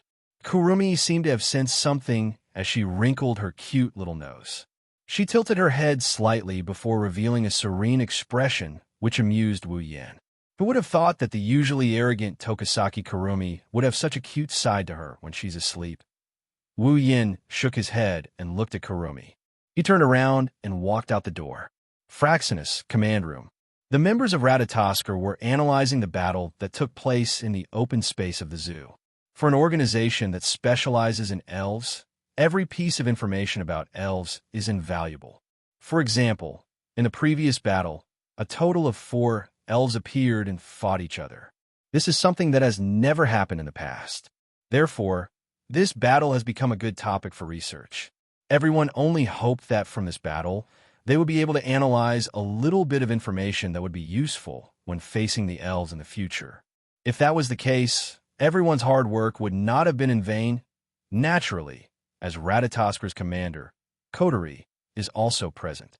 She almost lost control of her power after it was unsealed. It's best for her to rest now that she's sealed again. But for Coterie, it's better for her to check on the progress of her work rather than lying on the bed. Since there aren't any elves around, there's nothing important for her to do. Coterie only needs to sit on the command desk and watch her subordinates work. Not only will she not be bored, she'll also encourage them to be active. For example, "Oh, the commander is watching over there. Kanazuki Kyuhei. I feel like I'm full of power." Kanazuki Kyuhei, who used to be one of the most handsome men in the world, had flames burning in his eyes. He opened his mouth wider than a hippopotamus and jumped up and down in the command room. His image as a handsome man was completely destroyed. He's shouting about how he's full of power, but Kanazuki Kyuhei is just like Coterie. As a vice commander, he's more relaxed when there aren't any elves around. That's why he's jumping up and down with nothing to do. Coterie's pretty face started to get impatient as she listened to Kanazuki Kyuhei's brainless shouting. Kanazuki Kyuhei kept moving around in her sight, and it's getting annoying. After a while, Coterie's head was filled with Coterie's words. At some point, Coterie couldn't hold it in any longer. She snapped her fingers, and the sound echoed clearly in the command room. Almost at the same time, the automatic door of the command room was opened. 2 muscular brothers ran in and propped Kanazuki Kyuhei up from the floor. Kanazuki Kyuhei's expression froze. When he came back to his senses, he started crying. "Commander, please spare my life. Please, for the sake of my dedication in the past, please spare me this once." Kotori didn't even turn her head as she said expressionlessly, "Since you're so energetic, I'll find something for you to do. Next, you'll have to spend a day digging holes in the place you're going to. After you've dug all the empty spaces, you'll have to fill up all the holes." Kanazuki Kyuhei's crying face disappeared. Instead, he started shouting excitedly. He was led away by his brothers as he cheered and left the command room. Wu Yin saw his two brothers coming out of the command room. He shuddered and dodged to the side. It was then that Wu Yin saw Kanazuki Kyuhei being propped up by his brothers. Wu Yin's lips twitched as he watched Kanazuki and Kyuhei disappear into the distance. Wu Yin's eyebrows kept twitching. After a while, he calmed down and returned to his usual self. He headed back to the command room. His instincts are telling him that it's best if he doesn't get involved in this matter. Kotori glanced at the door. She raised an eyebrow when she saw Wu Yin coming in. She clicked her tongue and turned her head away. "What's wrong? Don't you need to watch over Tokisaki Kurumi?" Kotori's tone sounded disdainful, but Wu Yin could hear a hint of annoyance in her voice. He didn't know if it's towards Kurumi, Wu Yin, or both. Wu Yin cursed in his mind and shrugged. "Kurumi has already woken up. It seems that she's fine, so I came over." "She woke up?" Kotori frowned. "She didn't cause any trouble, did she? Based on Kurumi's past behavior, if she causes a ruckus in Fraxinus, the airship will be in big trouble." Kotori couldn't help but ask. If Wu Yin didn't object to replacing surveillance around Kurumi, Kurumi's ward would have been filled with surveillance cameras by now. Wu Yin obviously thought of this as well. His expression became a bit unnatural. He's glad that he didn't agree to Kotori's suggestion because he was concerned about Kurumi's feelings. Otherwise, their lovemaking in the room would have been broadcasted live on the screen in the command room. Wu Yin laughed dryly. "Kotori, you don't have to worry about Kurumi anymore. She's wearing the sealing bracelet now. Even if she wants to cause trouble, she won't be able to." As soon as he finished speaking, the entire command room suddenly became incomparably silent. "Kurumi is wearing the sealing bracelet?" Kotori looked at Wu Yin with a pleasantly surprised expression. The other members of Ratatosker were also looking at him. Under everyone's watchful eyes, Wu Yin nodded with much difficulty. He felt very uncomfortable. "Why are you all looking at me like that? Is there something wrong? How did you do it?" Kotori asked the question that was on everyone's mind. Kurumi's strength was obvious to all. She was supposed to be the most difficult elf to capture, but now she was taken down by the person in front of them without them noticing. How could they not be curious? "How did I do it?" Wu Yin smiled embarrassedly. "That's a good question. How do you want me to answer you?" Kotori stared at Wu Yin for a moment before turning around. She asked Rain Murasame, "How's the analysis of the elven AI?" Murasame Rain sat on a facility on the side and pressed a few buttons on it. Indeed, Tokisaki Kurumi's psychic waves can't be detected. There's a 90% chance that the elf's power is sealed. It should be correct. That's great. In the command room, all the members of Ratatosker cheered happily. Kotori also let out a sigh of relief and smiled. One must know that ever since Kurumi appeared, she had caused a lot of headaches. Apart from her terrifying personality, her mental state was more or less unstable. In addition, she was an evil elf who had personally slain more than 10,000 people. For Ratatosker, who advocated for the salvation of the elves, this was an unprecedented problem. But now, this huge problem had been solved without anyone noticing. How could this not make everyone feel pleasantly surprised? Everyone looked at Wu Yin with eyes full of admiration and admiration.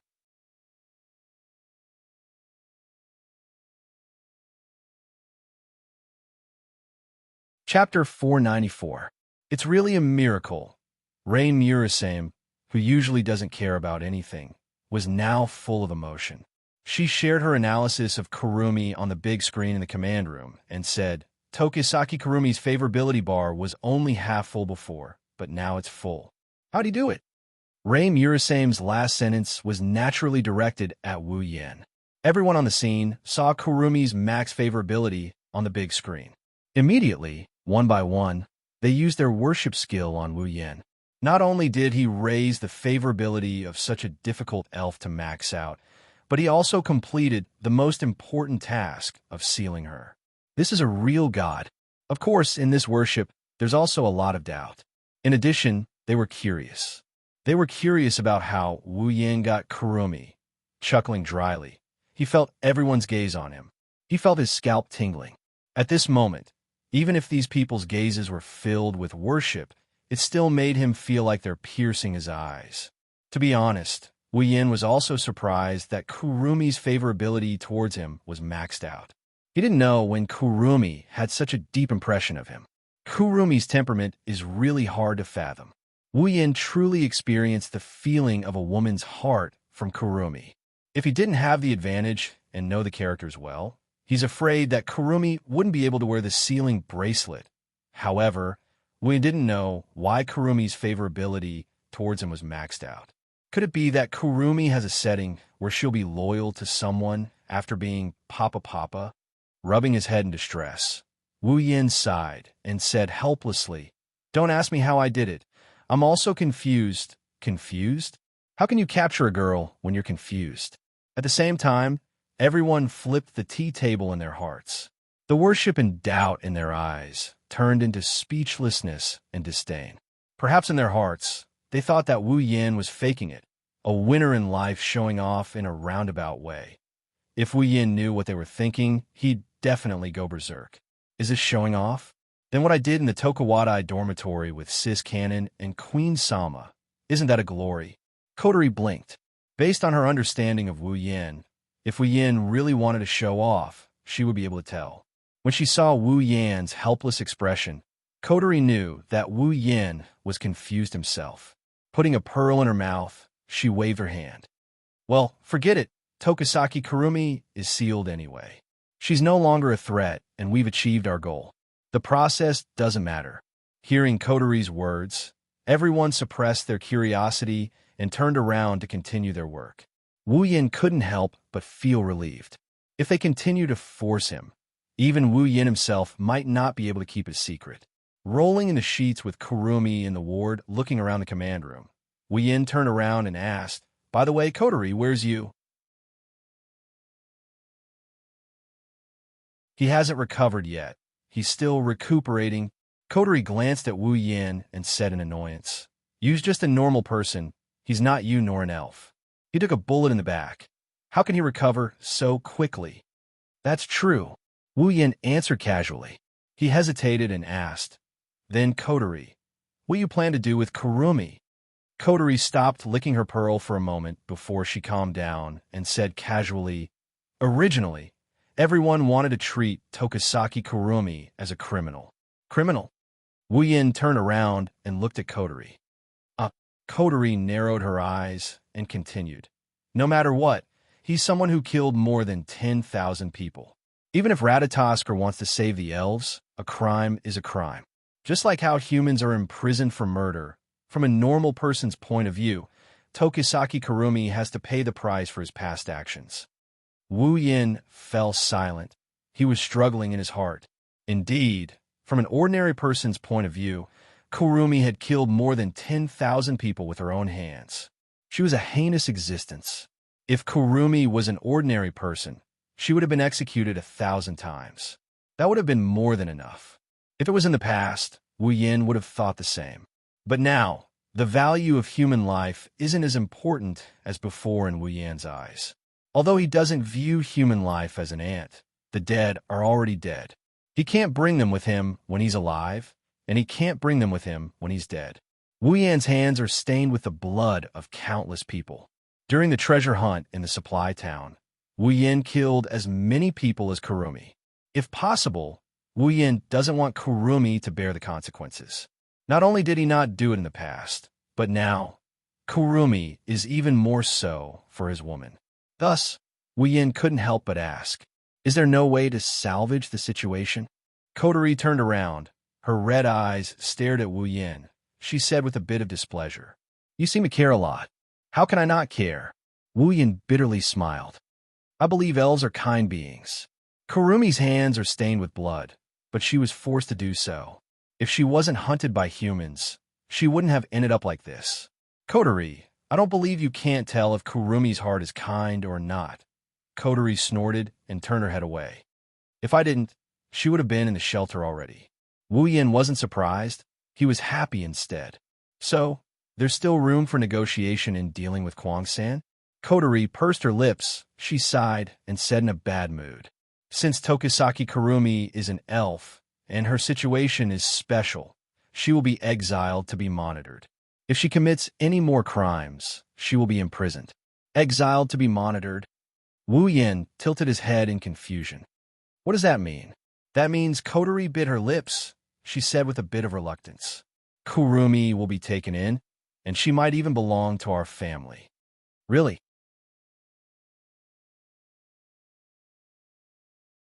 Wu Yan's face lit up with joy. He said with a smile. Kotori was annoyed. Don't be happy too early. That's just a preliminary decision. I haven't approved it yet. Don't forget, we don't have any extra space in our house to take in anyone. Even see when Nice sleeps with Shixiang. That's true. Wu Yan was a bit troubled. At this moment, a delicate voice rang in everyone's ears at the same time as the automatic door opened. This caused the entire command room to fall silent. Era, you don't have to worry about that. Everyone stopped what they were doing. They looked up and saw Kurumi in her hospital gown, walking in with a graceful smile on her face. She started walking towards Wu Yan. Wu Yan was confused. Kurumi hugged Wu Yan's arm and intimately leaned on him. I can share a room with Shido. What? Everyone exclaimed in shock, including Kotori. She stood up from her seat with a whoosh. Kurumi maintained her elegant smile. She looked at Kotori with fire in her eyes. Is there a problem?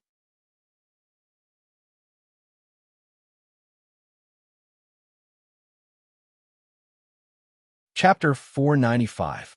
Heavenly Palace City, Itsuka House. That's it. I'll be looking forward to your guidance in the coming days. In the hall, Shirori, Toka, Yoshino, and Kotori were standing together. They looked at Kurumi, who was standing in front of them, with an elegant smile and bowed. They looked at each other in dismay. Tokizaki-san. Shirori smiled a little bitterly and then carefully asked, Maybe I heard wrong. Can you please repeat what you said just now? The smile on Kurumi's face didn't change after hearing Shiori's words. She overlapped her hands and placed them in front of her. She smiled and said, Yes, Shirori.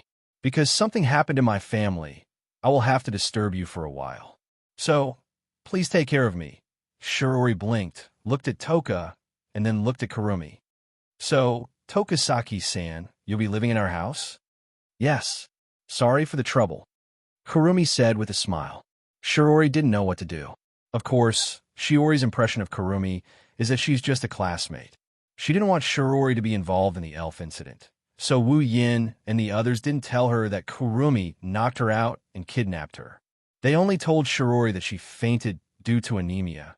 So Shirori isn't familiar with Kurumi. Fortunately, when Kurumi kidnapped Shirori, she chose to knock her out instead of keeping her awake like Kotori and the others. Otherwise, they wouldn't know how to make up for it. Now, a classmate who had just transferred over and whom she had only known for a few days was going to live in her house. Shirori subconsciously felt a burst of discomfort, but it was understandable.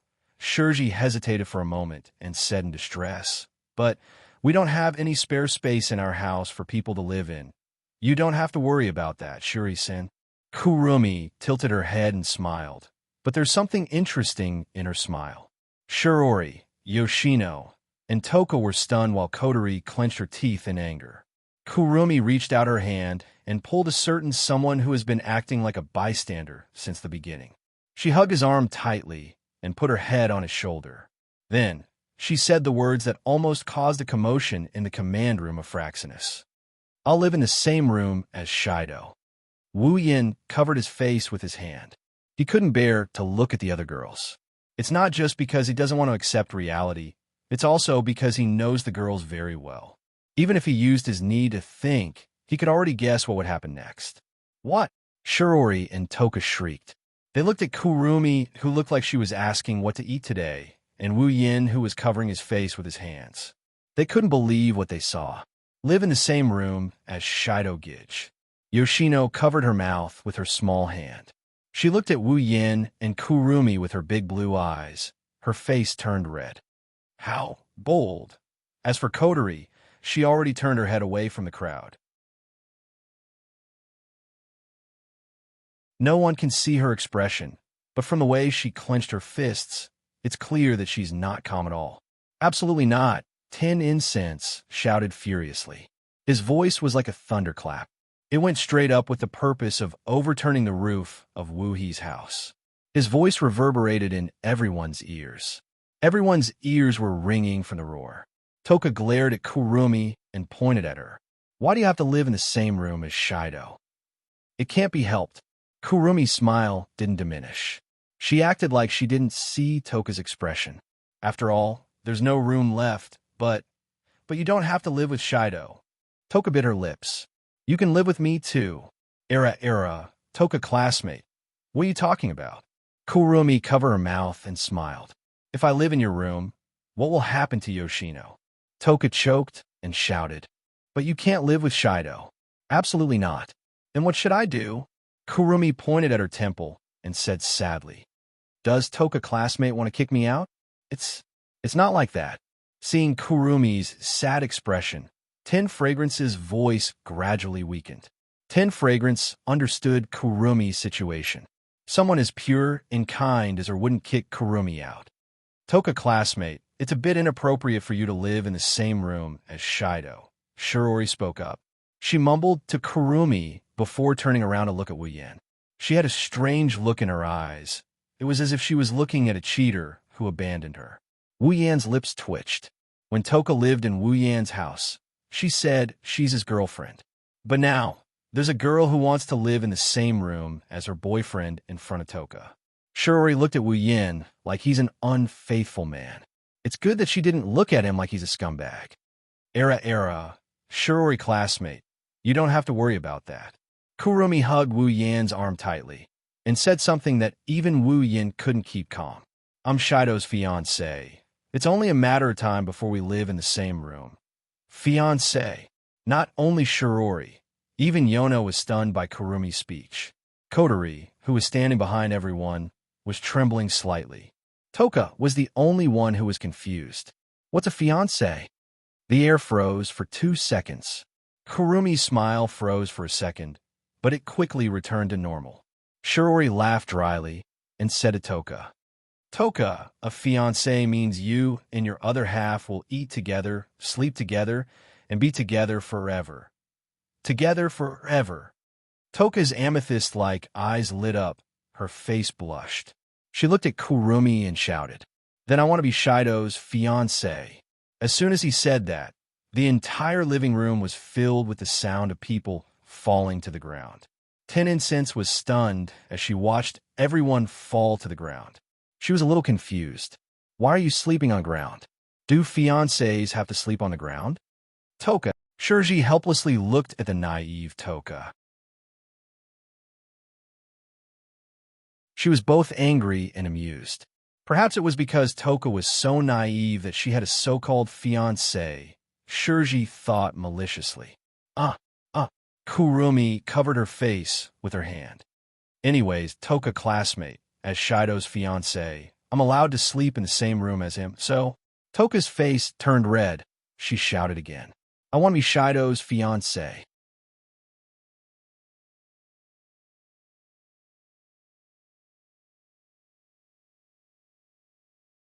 Chapter 496. I can't believe it ended up like this. Wu Yin laid on the sofa in the living room of Itsuka's house. He looked around at the dark living room, and he wanted to cry, but no tears came out. But that's fine too. If I really sleep in the same room with Kurumi under Kotori in the other's eyes, I'm afraid I'll have to worry about the door being kicked open for the whole night. Wu Yin sighed and shifted his body. He leaned his head against the high pillow on the sofa and looked at the ceiling.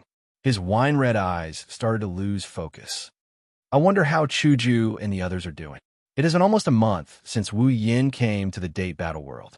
In other words, Wu Yin has been here for almost a month. 1 month felt like a long time, but it felt like a short period of time. In such a short period of time, there were many more people around him who were tied to him. Based on the time ratio between the Spalier world and the Spalier world, I should be gone for about half a day. Half a day?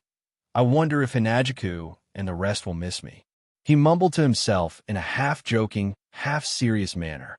Wu Yin thought for a bit before his lips started twitching. In my opinion, there's an 80% chance that he's forgotten where I am. Wu Yin thought about the girls who are usually reliable, but sometimes unreliable. Especially Astria. He couldn't help but sigh. At the entrance of the hall, he heard a slight cautious sound. Amidst the silence of the hall, Wu Yin could clearly hear the sound. He subconsciously turned around to look at the source of the sound.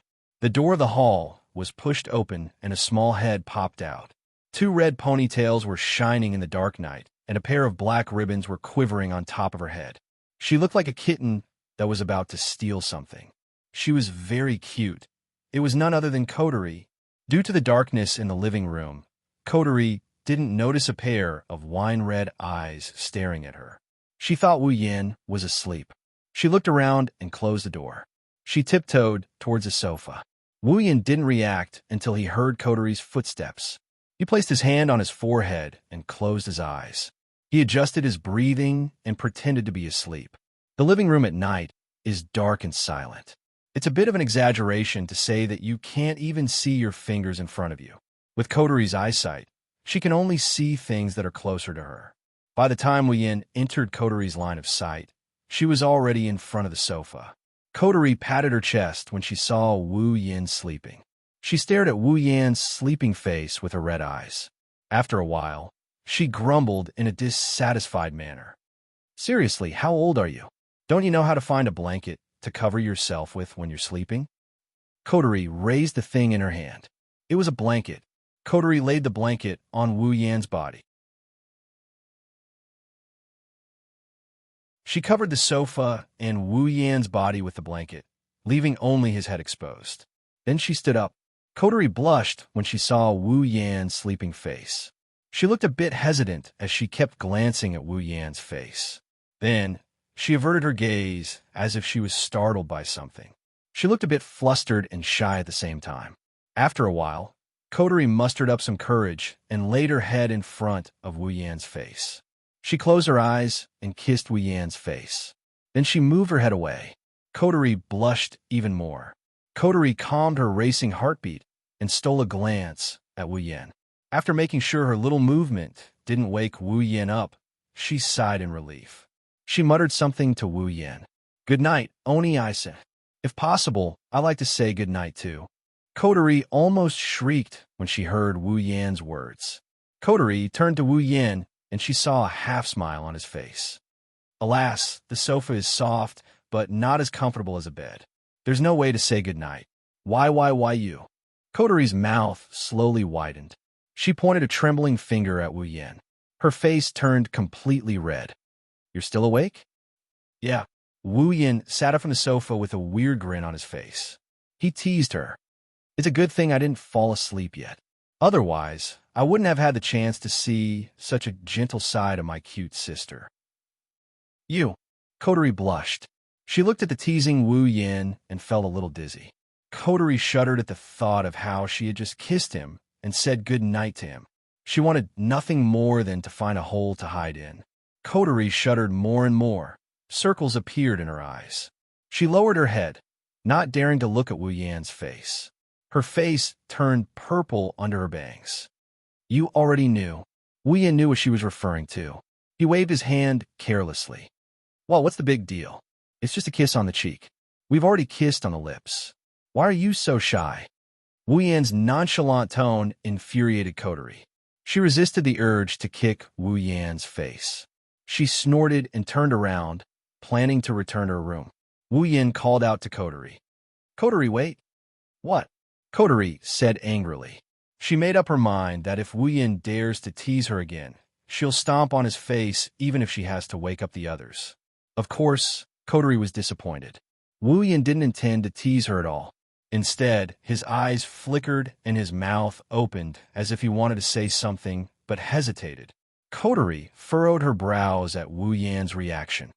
"What are you doing? Why are you dragging your feet? Just say it." Wu Yan calmed down and he waved his hand at Coterie. "Coterie, come sit down. I have something I want to talk to you about." Wu Yan's serious tone startled Coterie. She nodded and sat down beside Wu Yan. She didn't say anything. She just waited like that. Her instincts told her that what Wu Yan is going to say next isn't going to be a simple matter. What Wu Yan is about to say is nothing to Wu Yan. But for Coterie, it's not that simple. Wu Yan is going to explain everything to Coterie. Wu Yan wanted to find a time to have a showdown with Coterie. After all, he can't just leave the dungeon quest unfinished. He's done with the basic objective of coming to this world. There aren't many opportunities for him to improve his strength in this world. Now, there's only Wu Yan and Coterie here. There's no better time than now to explain everything. When he first arrived in this world, Ratatoskr found out about him from the surveillance system. Coterie also knows that he's not from this world. It's not that troublesome to explain everything. Wu Yan's voice slowly echoed in the silent living room.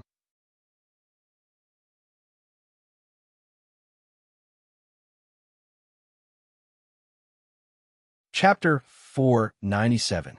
In the quiet hall, two figures were sitting on the sofa. One of them seemed to be talking about something. In the entire space, only his voice echoed in the darkness, and all of it was transmitted into the ears of the other person. Although the voice was soft, the content could not be ignored. This could be seen from a frown on the other person's face as time went by. Wu Yan explained his origin, identity, and the system to Coterie in a way that Coterie could understand. Basically, Wu Yan told her everything that happened before he got the system and came to the Spalier world. He also told her about Chuju, Mikoto, and the others. Of course, there's no way Wu Yan is going to say something like, "I have almost 10 wives." Using Wu Yan's own words, they are good friends he met in other dungeon worlds. As for how good these good friends are, Wu Yan would have to be really bored to death to talk about it. When Wu Yan's final words reached Coterie's ears, the hall fell into silence once more. Coterie's expression flickered as she tried to make out the changes in her expression. After digesting all the information, Coterie raised her head and looked at Wu Yan. "In other words, you came to this world because you wanted to obtain that spatial pearl. But if you want to leave this world, you have to complete 3 missions. You've already completed 2 of them, so there's only 1 left, right?" "Yes." "Well, that's the gist of it," Wu Yan replied. He looked at Coterie with a puzzled expression. He's not sure if it's just his imagination, but he felt like Coterie's mood got worse after he explained everything to her. Coterie fell into deep thought. She turned her head and looked ahead. "You're telling me this now. Is this your last mission? Do you need me to do something?" "Yes. It's not that I need you to do anything." Wu Yan smiled sheepishly. "But the last mission is to get something. That thing is related to me." Coterie interrupted Wu Yan and narrowed her eyes. Her expression was as calm as an ancient well. "What is it?" "Yes." Wu Yan finally got to the point. He started to get nervous. After hesitating for a while, Wu Yan said carefully, "Fraxinus." "What did you say?" Coterie looked at Wu Yan and stared at Wu Yan's wine-red eyes. Wu Yan shrunk his head. Wu Yan scratched his face and raised his hand awkwardly. "I need Fraxinus." Coterie's expression turned cold. She sat on the sofa and stared at Wu Yan without saying a word. Wu Yan's expression changed. "You want the Fraxinus? The entire airship?" Coterie asked 2 questions in a flat tone. It's hard to tell what she's thinking. Wu Yan decided not to beat around the bush. He put on an "I'm going for broke" look, and he told Coterie, "Yeah, my last mission is to turn Fraxinus into a noble phantasm and store it in the gate of Babylon. That way, I will get the entire Fraxinus." Coterie pursed her lips and said with a faint smile, "Do you think that's possible?" I know that this request is too much. Fraxinus is Ratataskr's main base. It plays a crucial role in the operation against the elves. If we lose Fraxinus, Ratataskr will be paralyzed, Wu Yin bitterly laughed. Then, he put on a serious face. But, as you know, if I leave this world, the time in this world will be frozen. Even if I take Fraxinus with me, there won't be any negative effects. Even if I spend hundreds or thousands of years in another world, when I return to this world, it will only be a blink of an eye for the people of Ratatoskr. Wu Yin chuckled at this point. So, Coterie, can't you just lend me Fraxinus for a blink of an eye? Coterie went silent. She turned her head away. Her face is still expressionless, but Wu Yin can see that Coterie's hands are gripping her skirt so hard that her joints are turning white. That's true. According to what you said, Fraxinus will only be gone for a blink of an eye. It won't affect Ratatoskr's operation at all. Lucia nodded. Wu Yan's lips curled into a happy smile, but Coterie's next sentence froze his smile. However, I refuse your request. Wu Yin was stunned. His body shook. He looked at Coterie in disbelief. Refuse? The expressionless Coterie didn't even look at him. Wu Yin was stunned. Wu Yin expected Coterie to hesitate or even agree to his request. He didn't expect Coterie to reject him without even thinking about it. Why? Wu Yin said anxiously. It's just a blink of an eye. Can't you lend it to me? Or was there some other reason? There's no other reason. Coterie turned to Wu Yin and said coldly, I just don't want to lend it to you. Wu Yin raised an eyebrow. He looked at Coterie and frowned. Why? Coterie lowered her head. She bit her lip so hard, she almost broke it. Wu Yin was surprised. Coterie's eyes started to turn misty. You. Coterie looked at Wu Yin. Her eyes were watery. Do you want to leave this world that badly? Wu Yin flinched. His wine-red eyes flashed. His expression turned strange. Coterie, you don't want to lend me Fraxinus because you don't want me to leave this world? Wu Yin already knew the answer after he said that. Who doesn't want to leave you? Coterie jumped up. Her sorrowful face turned red with panic. She stammered. I was just worried that Toka and the others would go berserk if you left.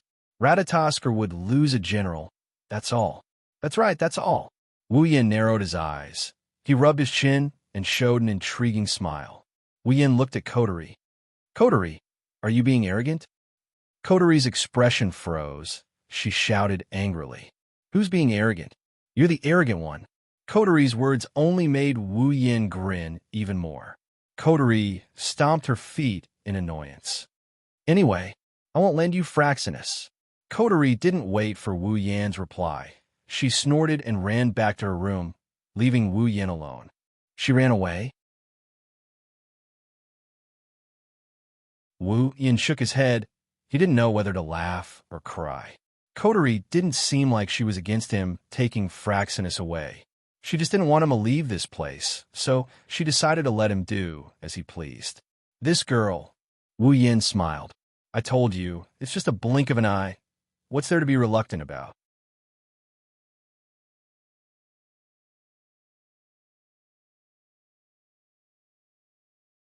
Chapter 498. When a bright golden light shot from one side of the sky to the ground, the dark clouds in the sky seemed to have seen their natural enemy and scattered at a speed visible to the naked eye. When the endless golden light shone on the ground, the sky was already a clear blue. The golden light shone all over the ground and naughtily drilled into the windows of a few buildings without shelter. It brought light and warmth to the buildings that were previously in darkness. Wu Yi's house is one of these buildings. In his sleep, Wu Yin could feel his nose itching.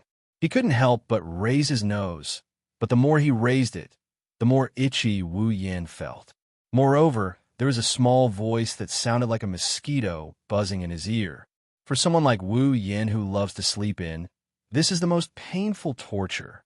Under this torture, his sleepiness receded like the tide, and he gradually regained consciousness. This time, Wu Yin could clearly hear the buzzing in his ear, but the voice seemed to have become a little sharp. Look at me, look at me.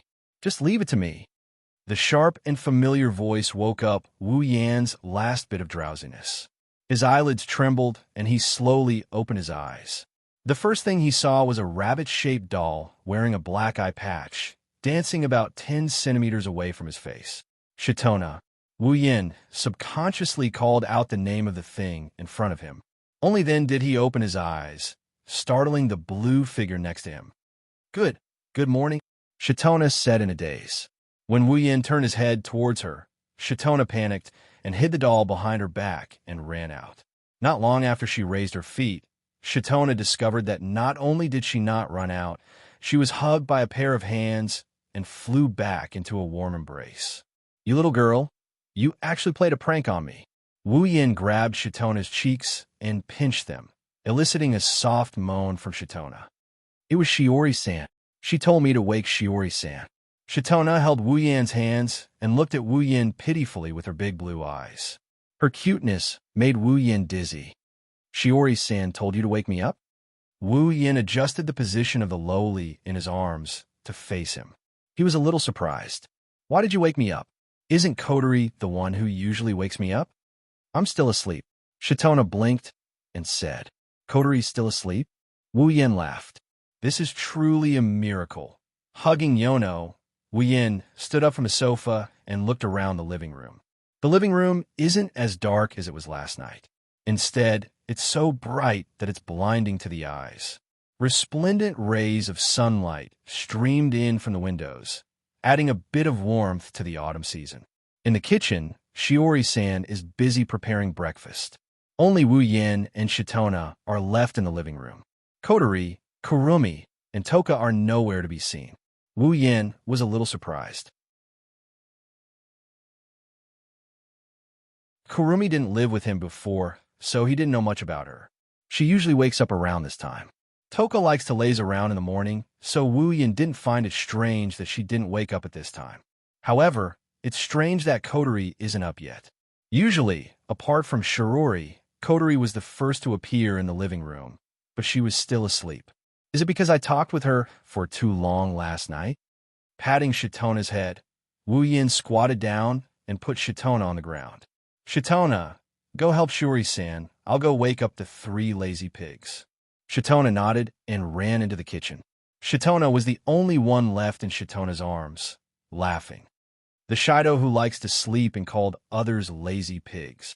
Wu Yan's lips twitched. He scratched his face and helplessly walked up the stairs. Shatona's house is quite big. At least it's bigger than a normal house. It can accommodate 5 or 6 people. Wu Yan deliberately slowed down. 3 minutes later, Wu Yan arrived at Toka's room. Toka, wake up. Wu Yan, who doesn't have the habit of knocking on the door, didn't even knock. He yawned and walked in.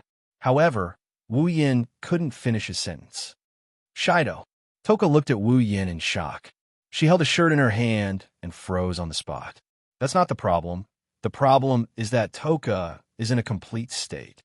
The two of them, one was yawning as he opened the door, while the other was preparing to put on her clothes. They were frozen on the spot, staring at each other in a daze in the silent environment. It's time to wake up. Shiori-san is about to make breakfast, Wu Yin said calmly. He scanned 10 fragrance from head to toe at the fastest speed he had ever done in his life. He finished scanning her in 1,000th of a second. Then, he slammed the door shut. The moment the door was shut, a scream came from 10 Fragrance's room. Wu Yin wiped the cold sweat off his forehead. He couldn't help but rejoice in his heart. Fortunately, he reacted quickly. Otherwise, without the obstruction of the door, 10 Incense's voice would have spread throughout the entire Wu He's house. In addition to rejoicing, Wu Yin was also in a daze. Thinking back to the last glimpse of 10 Fragrance's delicate body, his heart was slightly heated. One must know that in the morning, men were the most energetic. Wu Yin arrived at Kotori's room. Wu Yin forgot to knock on the door as he pushed the door open with ease. His eyes widened in shock as he stared at the door in bewilderment. Kotori is also in the room. She's also naked like Wu Yin. She's about to throw her pajamas away. Wu Yin. Kotori. The wine-red pupils and the red pupils looked at each other. The frozen scene that had appeared in Shi Xiang's room just now appeared again.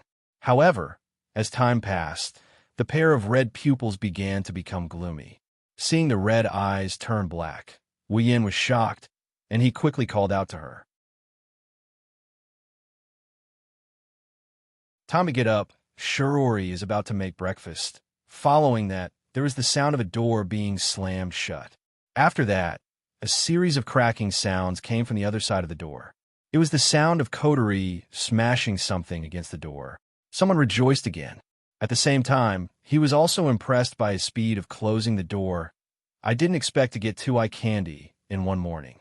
Is this what they mean by the early bird gets the worm? Wu Yin mumbled to himself. He raised his head and looked at the door of his room. He laughed to himself. If you've got guts, give this bro 3 rounds. Wu Yin pushed the door open and the smile on his face changed drastically. His face contorted until his eyes turned into 2 beady eyes. In the room, Kurumi looked at the door in surprise. Her wine-red eyes were stunned for a moment before returning to normal. She covered her mouth and said with an evil smile, "Ah, sure Dao, if you want to see, just say it. It's not like I haven't seen it before." With an awkward expression, Wu Yin looked at Kurumi, who only has 1 cutie on her. He wanted to cry, but no tears would come out of his eyes. You guys made an appointment, right?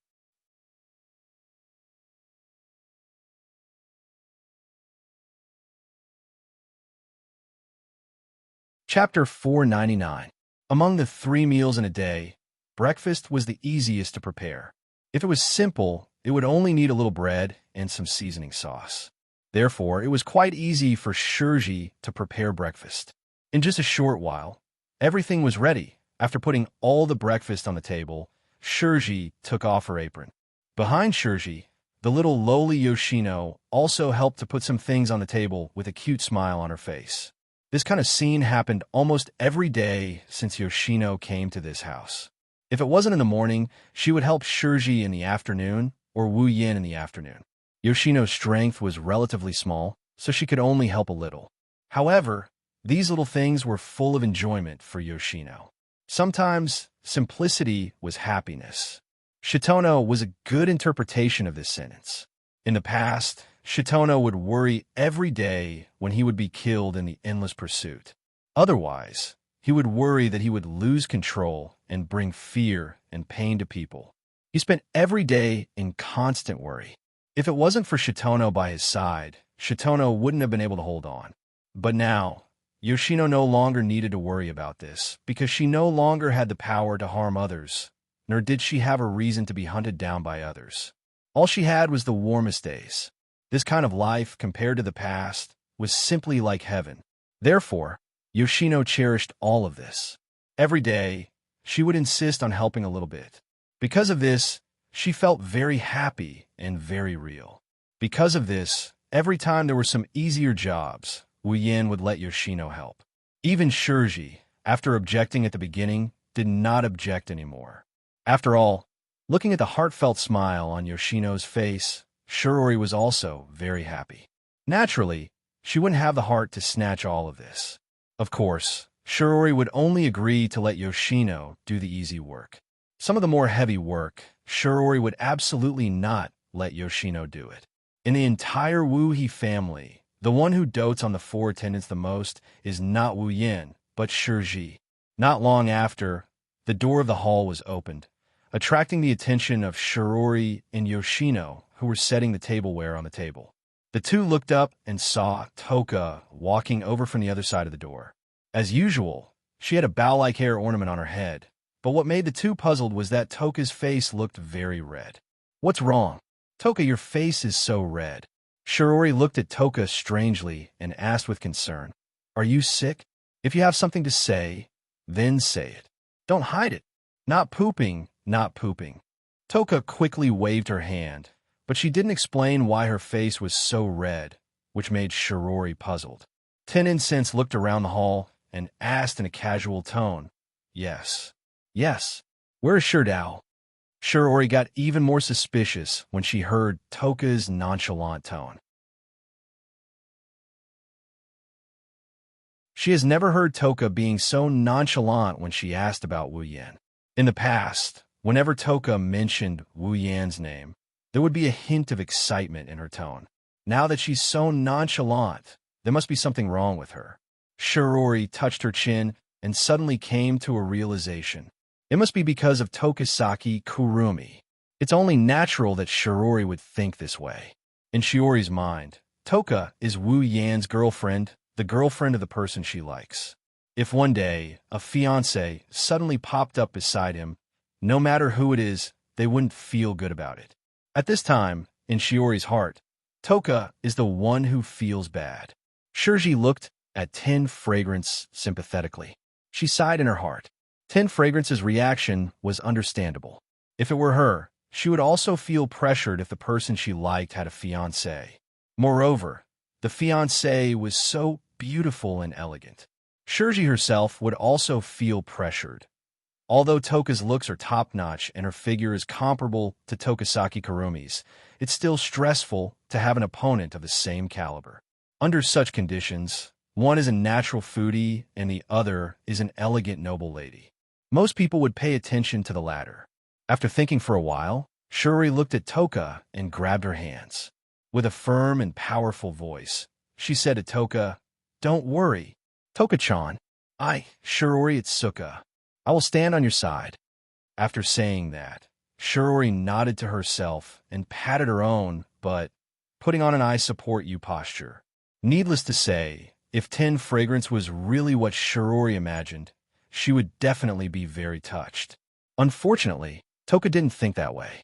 Even though Kurumi's appearance made her inexplicably irritated, the reason why she's indifferent towards Wu Yin is because she was caught naked. She's feeling a little guilty. Toka looked at Shiori, who was nodding her head in confusion. She tilted her head and pointed at her lips. She couldn't understand what was going on, so she could only nod her head. Yoshino on the side was confused. She raised Yoshino and whispered, "Shiori-san, you become so weird." No, no, no. Yoshino giggled. "This is love. Love." Yoshino blinked. She thought of something, and her face started to turn red. In the strange atmosphere in the hall, the door was opened again. It's Wu Yin and Kurumi. Seeing Wu Yin, Toka blushed and quickly lowered her head. She stuffed the breakfast in front of her into her mouth and buried her head in it. Shiori was exasperated. At this time, she should have sweetly said good morning. Shiori glanced at Kurumi, who was hugging Wu Yan's arm. She felt a bit angry. Compared to Kurumi, Shiori is more inclined towards Toka, who she has known for quite some time. She didn't even look at Wu Yin in a friendly manner. Wu Yin bitterly turned his head away. Feeling helpless, he felt like he got shot even when he was lying down. The next moment, Kotori also appeared in the hall. She still had a pair of black ribbons on her head, but with Shiori present, Kotori pretended to be innocent and cheerful. Those who didn't know would think that this was the old Kotori. Of course, Kotori acted cute in front of Shiori. However, when she saw Wu Yin, her expression darkened. Her red eyes flashed with an ominous glint. Clearly, Kotori didn't forget that she was raped by Wu Yin again. Wu Yin could only smile at her, although it was a little ugly. "Come, Shido."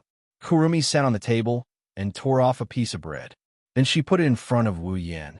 I can do it myself." Wu Yin dryly laughed. Inside, he wanted to cry. He felt like all his smiles today were either dry or bitter.